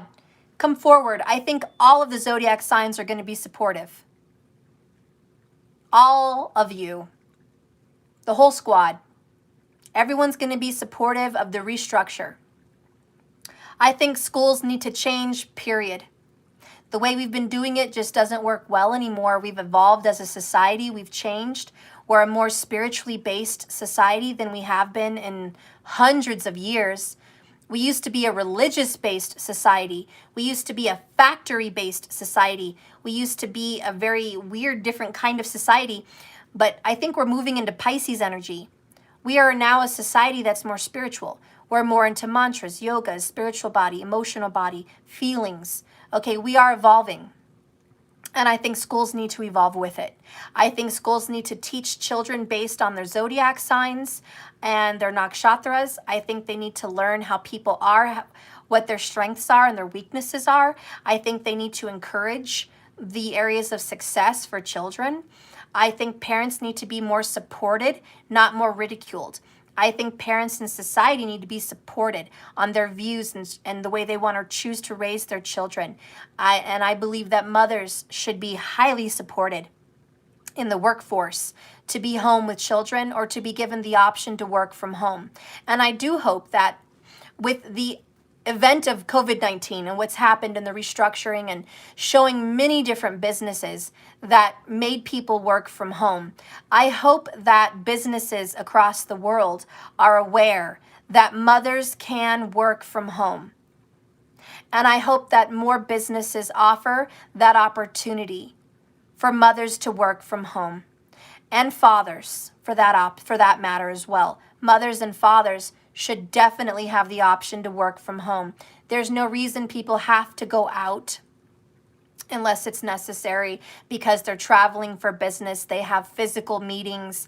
They have things they have to do. They're nurses, they're doctors, they're lawyers. If they don't physically have to leave somewhere, there's no reason why society cannot be a more online-based society and a society that can work from home. And there's no and look at all the businesses that are closing at 8 p.m. It happens a lot out here. 8 p.m., 8 p.m. We went out there the other night and everything was freaking closing at 8 p.m. And I was like, what the heck is going on? Well, COVID. But how are you going to not get COVID between the hours of 8 and 10? But you're not the hours between 10 and 8. That's an excuse, but we'll buy it. Okay. Mostly what happened was it made people want to be at home more. It made people not want to spend their days at work. It meant that what it did for businesses like Barnes & Noble or the mall or stores, they wanted to let their employees go home sooner because family's important and people need rest. And we don't have to be open all those hours. We were really out of control, you know? So that's the good things that COVID's bringing with Saturn and Jupiter and Capricorn. It's a restructuring of society and saying what's important. And you know what? I'm going to tell you what was really awesome. I know, Geminis can talk their fucking ass off.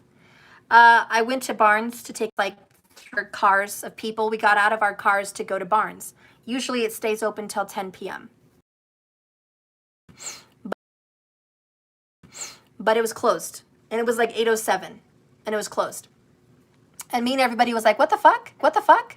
Why is Barnes & Noble's closed? I know, markers. I'm fucking crazy at this point. But why is Barnes & Noble's closed? And we're looking around. And you know what I noticed? Because I'm intuitive. Look at the sky. It was beautiful. It was like 80 degrees out. It was warm. It was a warm summer night. The moon was almost full in the sky.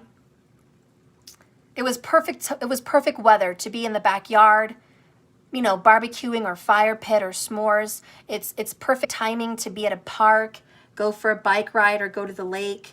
You know, when all the businesses are closed in the evening, it puts us more in nature and it puts us more with our family, you know, and I love that. And I was irritated that it was closed, but at the same time I said, you know what, look at us. Look at us, cars. Here we are. The mailbox key? I don't know where. Yes, I don't know where it is either. We'll get it in a second. Okay. I'm almost done. Anyways. I lost my focus. I'm just really happy that society is rewiring itself. I'm really happy that society is detaching themselves from this technological world and this world. The only thing that kind of went wrong with COVID is a lot more social media. And I think I wish that we didn't have so much of that. You know, I wish that we didn't have so many iPads and video games and cell phones and internet activity. I honestly miss the days where you had just a phone, just a normal cell phone that only dials a number, no internet capability, and a pager. Like, I miss those fucking days. Page me if you need me, I'll call you if I can. And if you wanted to research anything, you had to go to home and connect to the internet and the wall. You know what I'm saying? That, you know, that annoying ass fucking internet noise. But you know what I'm saying? Like, if you want to go research something, you can go online and you just have to be at home to do it. I miss that. I fucking miss that because people were more engaged. Kids were talking and hanging out. And it was a really nice, you know? It was a really nice thing. I miss that. And I think we need that, guys. I love you, and I think we need that. Moms, dads, you're doing a good job, okay? But I think we need to get our shit together. We have to be grown-ups. We have to realize it's going to require a lot of sacrifices on our part. And as much as society wants us to be a little bit more selfish, it's good to have selfish days. And it's good to have selfish mornings or time away because that's needed. But it is going to require you to sacrifice if you're a parent. And we just need to accept that. That's a responsibility. You know, just like being a doctor, you have a responsibility. Just like being a police officer, you have a responsibility. Being a parent, you have a responsibility. It's not that you want to do it, especially, but you need to. And for those who have those, you know, burdens yet, well, do what you need to do. Enjoy your singleness, you know, but let's not play with children's lives because we don't know how to get our shit together because we're too busy listening to society and not our spiritual wisdom. I don't know. I love you guys. Thanks for watching me. Let's just get one last card as I close. I know you guys like that. Spirit, what do you want society to heal? Like, what do you think is really important to start with? For my collective, for the people listening out there, what's important to start with?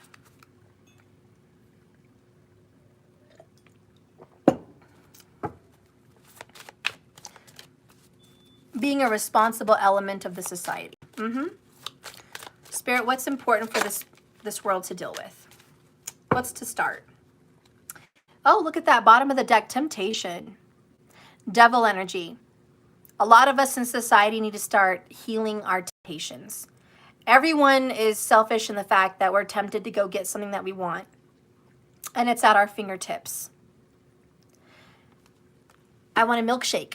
It's easy to go get, you know. I want sex. It's easy to go get. You know, I want to watch this game right now. It's easy to do. Fight your temptation. Fight your desires. Devil energy. Okay? Spirit says it's important for society to start fighting these temptations and not falling for it every single time. Every single time somebody wants something, they fall into the temptation.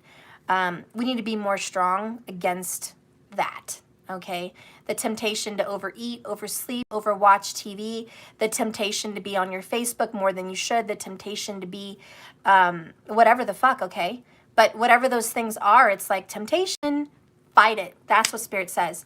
The other card that came out is sadness.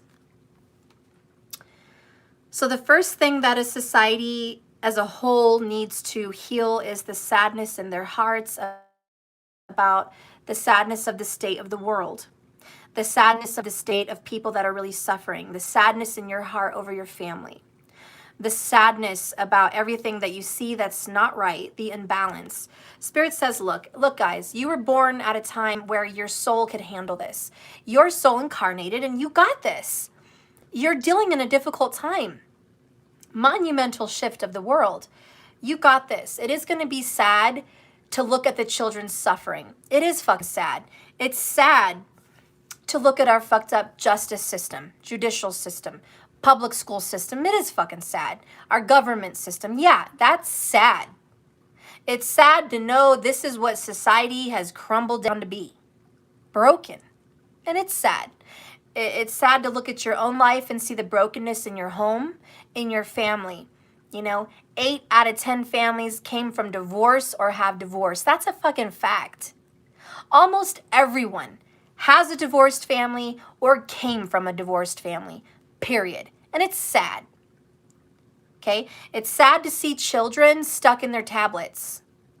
It's sad to see kids not know how to communicate with one another and have temper tantrums because no one is available to teach them how to cope with emotions because there's absent moms, whether by work or by choice. It's sad. It's sad to see the tears of your brethren and your sisters as a community of broken hearts and broken families and broken relationships. It hurts my heart. It hurts yours. We are a broken society. I think we need to hold spiritual hands right now. All of us. Just put your hands in the air and hold some spiritual hands right now. We are together, 144,000. Feel my support. Feel my presence with you in the room. Feel your brothers and sisters here in this room. Here we are, 144,000. Light workers. Feeling the sadness of our globe. The sadness of our earth being bulldozed down. Nature being ripped away. It's sad. Pollution, suffering, judgments, broken societies, broken homes. Broken souls that have so much healing to do. I want us all to make a shield. I want us all to make a loving net because we're all across the globe here watching this. Hold your hands out in the air. Connect with me, connect with your brothers and sisters here, and we're going to make a net, a force field against all of this oppression.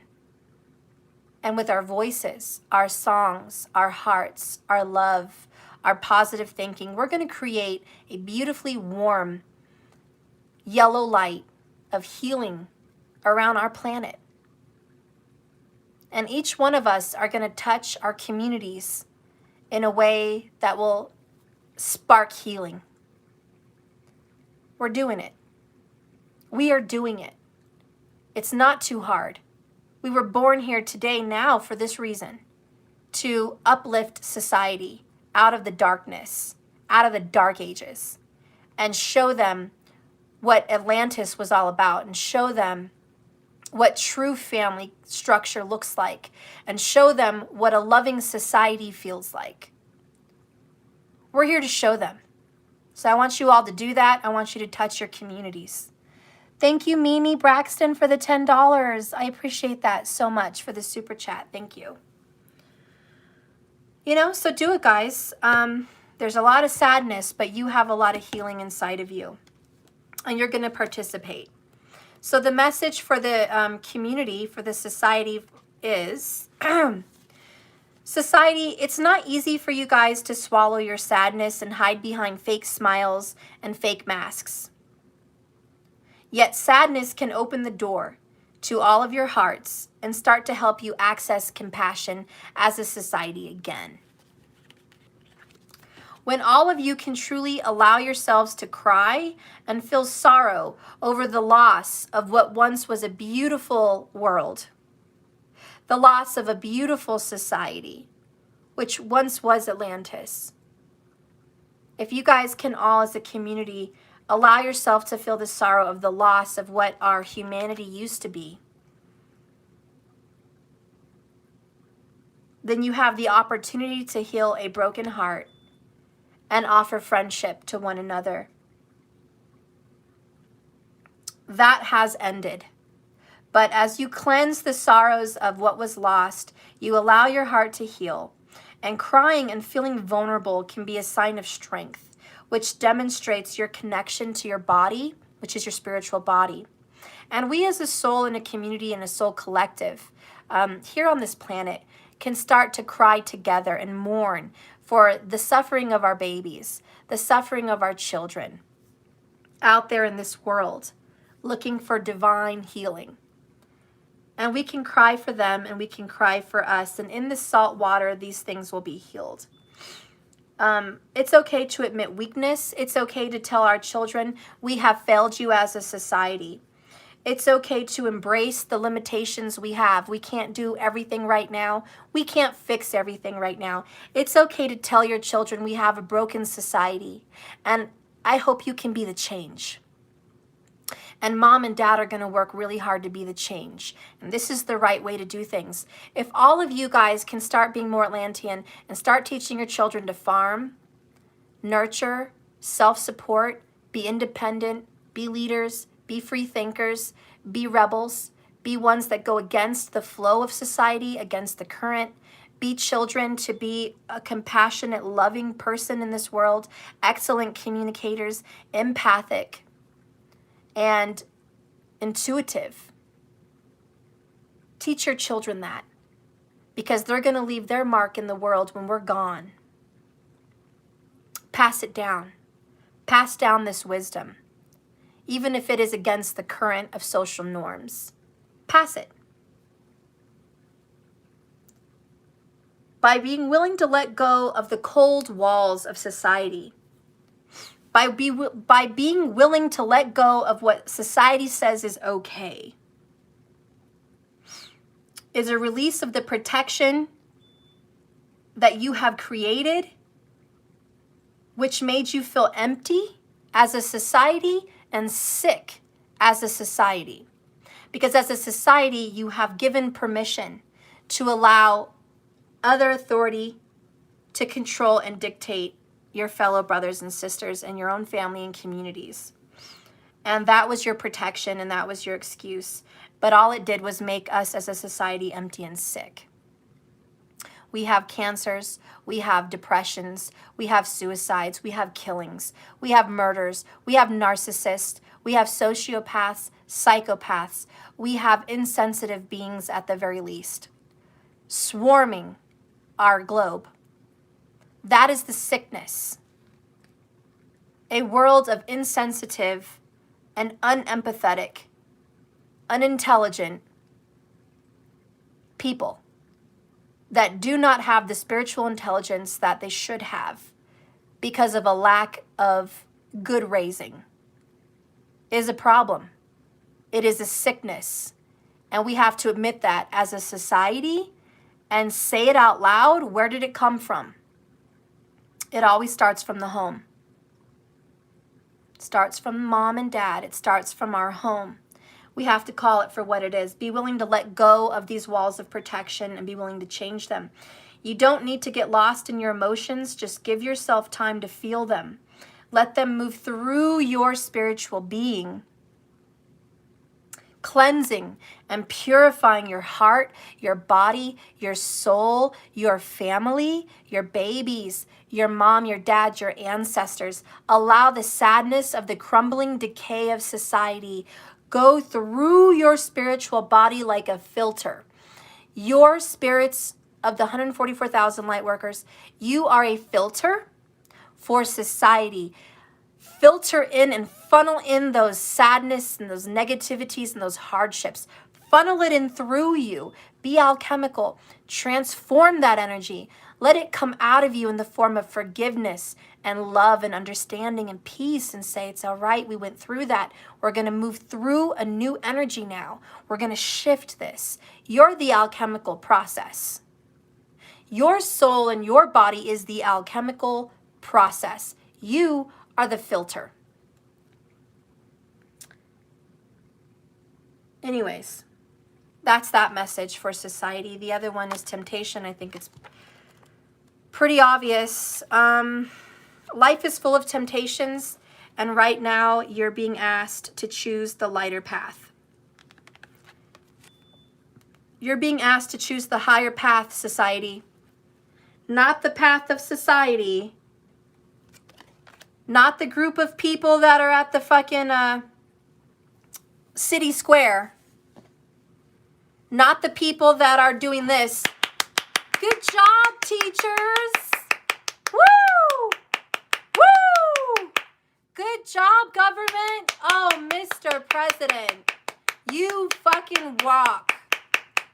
Good job, government. Good job. Thank you, officers. You have changed society. No. Don't be a part of that collective. I am asking you, and I am telling you as an awakened being, do not be a part of that collective.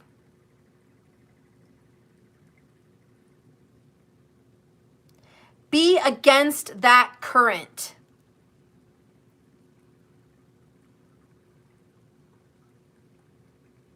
You will be tempted to go with the current because you don't have to swim as hard. You will be tempted to go with society because you don't have to do the work. They do. You don't have to rebuild a society. They do. You don't have to raise your kids. They do. You just sit along for the ride and watch.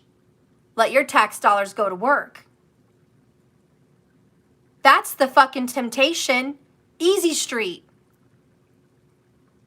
That's the current. Kids, just take the fucking shot. Everyone else did. We're fine. Kids, just wear the fucking mask. Everyone else is. Don't complain. Kids, just go to school and don't complain. Mom, Dad, something's wrong at school. I don't feel... Oh, shh. Don't talk about that. They're going to judge you. Just be quiet, do your work, and come home. That's the temptation. Shh. Don't say anything that the media doesn't want you to say. God damn, don't you know that puts you out there like that? Don't put yourself out there.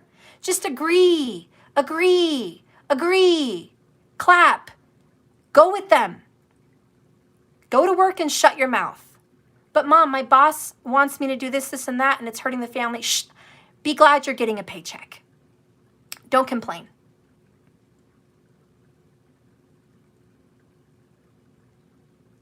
That is the temptation. Shut up, be quiet, comply. In my best computer voice of the future, hello, collective. Welcome to 2022, a world in which society rules your kids and gives mom and dad a much-needed break. In this society, all that's required of you is to create children and let us raise them. All that is required for you on your part is to provide for them and give the government their fair share.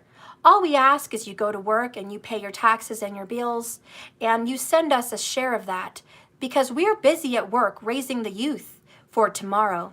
Thank you, moms and dads, for your compliance. I hope you tune in tonight at 8 p.m. when the media tells you what to feel, what to think, what to eat, and what to put into your body. Hopefully next year, we'll be able to invent a system in which you can just sit down in a machine and receive nourishment through a tube. And all we'll need from you is your breathing. And as long as you're breathing, society will run off of you like a battery. We're climbing and striving, society. Good job. Keep complying. I mean, is that what we're coming to? That's kind of scary. That's fucking nightmare shit right there.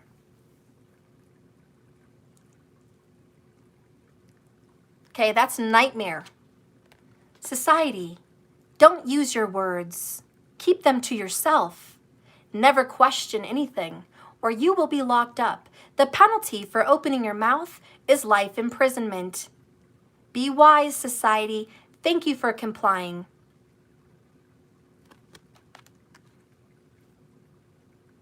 Are we reaching and approaching this day and age? Because that's kind of what Spirit's telling me. We are being programmed, we're being robots, we're being machines. Mimi, this is why I support you, girl. I'm also a part of the system-busting warriors and sworn enemies of the because I said so's. There you go. Now, I don't want to get too technical, but I'm just gonna beat around the bush on specific things and say, I don't know yes or no on this, but I do have a feeling that we are getting to a place where people are going to be putting things into our bodies to make us easier to control. I don't know what that is, how it's going to show up, but I believe that it's possible, and I believe we are reaching that place.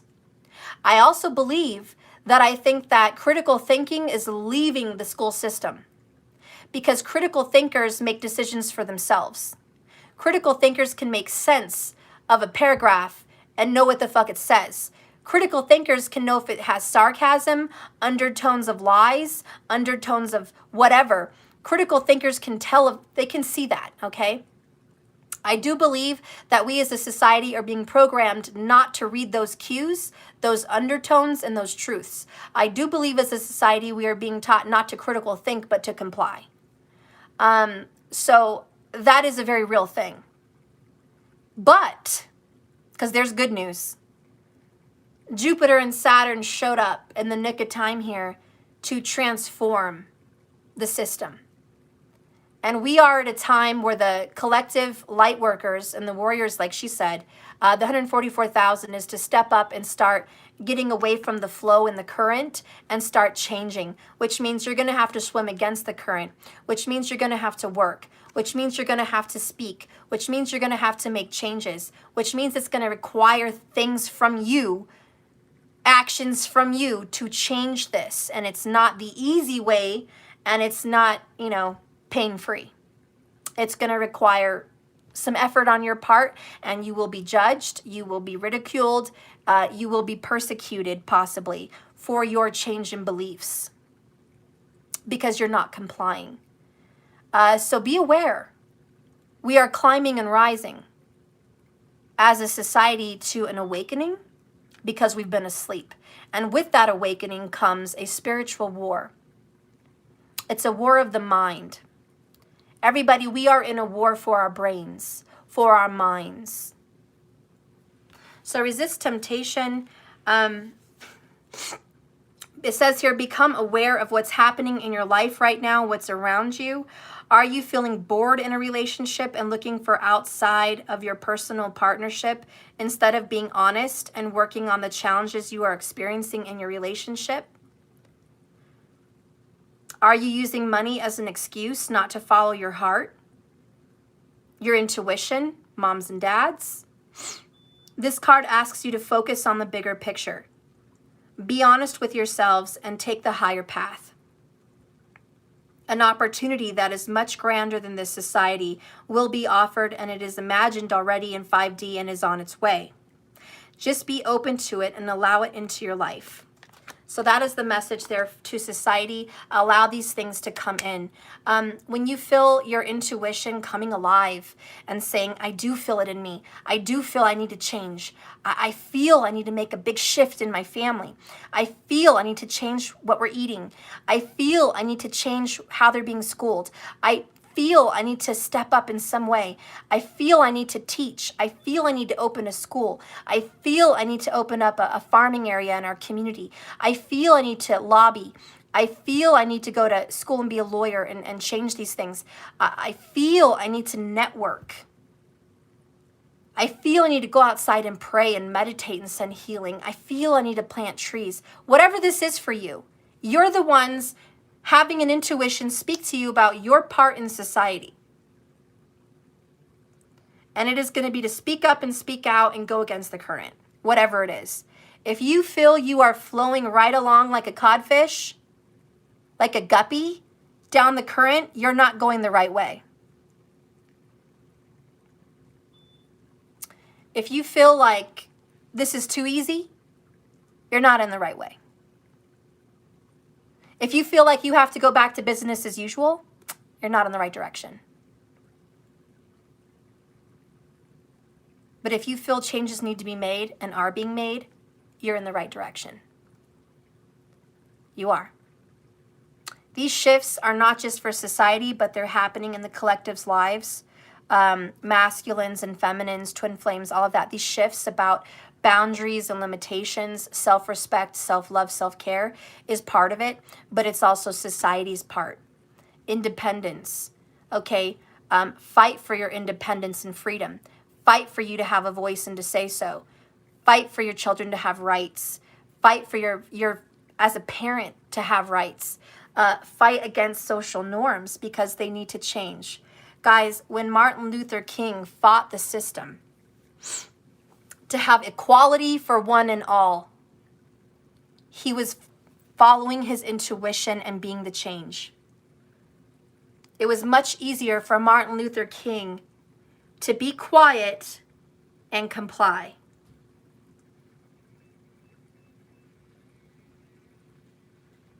It was much harder for Martin Luther King to stand up and march. It was much easier for the little girl that went to the all-white school to stay in her own neighborhood and go to her own school. It was hard for her to show up and be the only black child in that school and have to be escorted into the school by police officers because of fear of violence. How terrifying.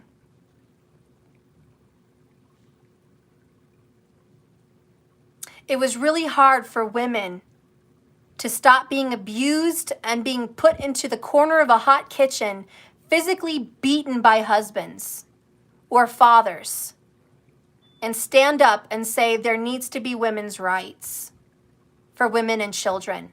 Did you know even in the 70s, if police officers were called to a house with a family dispute or abuse, there was nothing they did? If you called the police on your dad or your mom for physical abuse, or if a wife called for spousal abuse, there was no major law against it. Family abuse was a family matter. Well, we came to break up the fight. I hope you guys can behave yourselves. No more drinking, sir. Good luck. No one went to jail. These are all changes that happened over the course of time, over people fighting for rights, for people saying that's not right. Rape was not persecutable like the way it is today. People could rape someone and get away with it, and in some countries that's still legal. Some countries, the women are raped and they're the ones that are persecuted, not the rapist, which is sick and twisted. But anyways, my point is this, and you guys already know, it's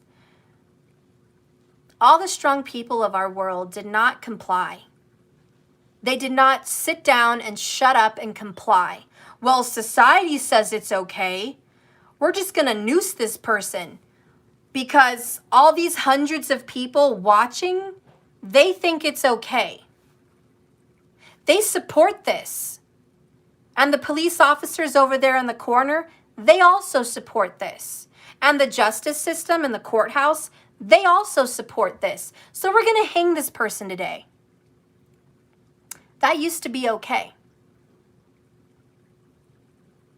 Oh, well, you know, this queen here, she was said to have cheated on her husband. You know, there's a rumor. And based on this witness, we don't have the evidence, but based on this witness, it's true. So we're going to cut off her head because the king says so. And who else is going to tell him not to? Off with her head. She's a cheater. I know we don't have the evidence, but she's a cheater according to him, regardless of the fact he wants to marry someone else. Because there's no, you know, there's no suspicion there. None there. Guys, it's disgusting. We could sit here all night and name 1,000 things that society said is okay and people complied with for a time. But there has to be change. You know, in China, it was okay. I don't even know if it's still okay, but even up until the 2000s, it was okay for soldiers to come in and take a woman out of her bed and perform an abortion at 9 months gestation. A baby would be murdered in China, and it was okay. It was okay for them to storm into the house, grab her from her husband and her bed and her home. It's communism for you. Shove her into a car, take her to a little place, spread open her legs, and take out that baby. Or cut it out of her. And then kill the baby. And that was okay up until even 15 years ago. That's a documentary fact. And who fought against that? I'm not Chinese, I don't fucking know, but I watched the documentaries and a lot of people complied. A lot of people complied. Society, don't disagree with what we say. Whatever's going on is fully allowed. It is your job to be quiet and comply. Otherwise, we're going to come after you. Be quiet, society. I need you to sit down and close your mouth. Reach over to the right-hand side of the cubby and reach the tape. It is gray. Stretch out the tape, cut it with scissors at 6 inches, then gently place it over your lips.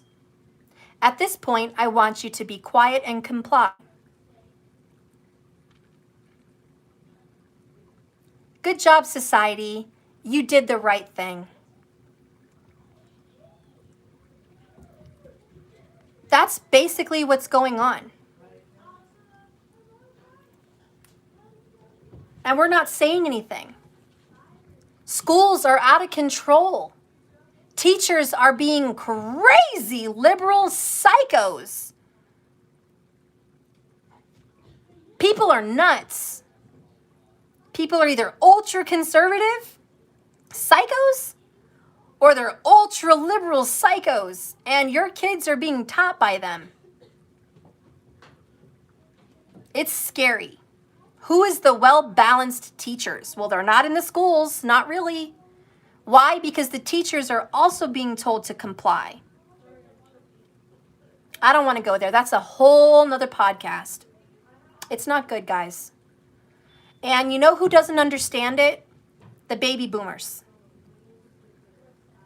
The baby boomers are the ones, they're kind of the grandparents of today. They don't understand the changes that happen. They think they're still in the 60s, the 70s. They're like, oh, this is good. Everything's great. Wow, you guys got computers? Cool. We never had computers. Oh, you guys got some cool stereo stuff. Wow, you guys got MP3s? Whoa, we never had that when we were kids.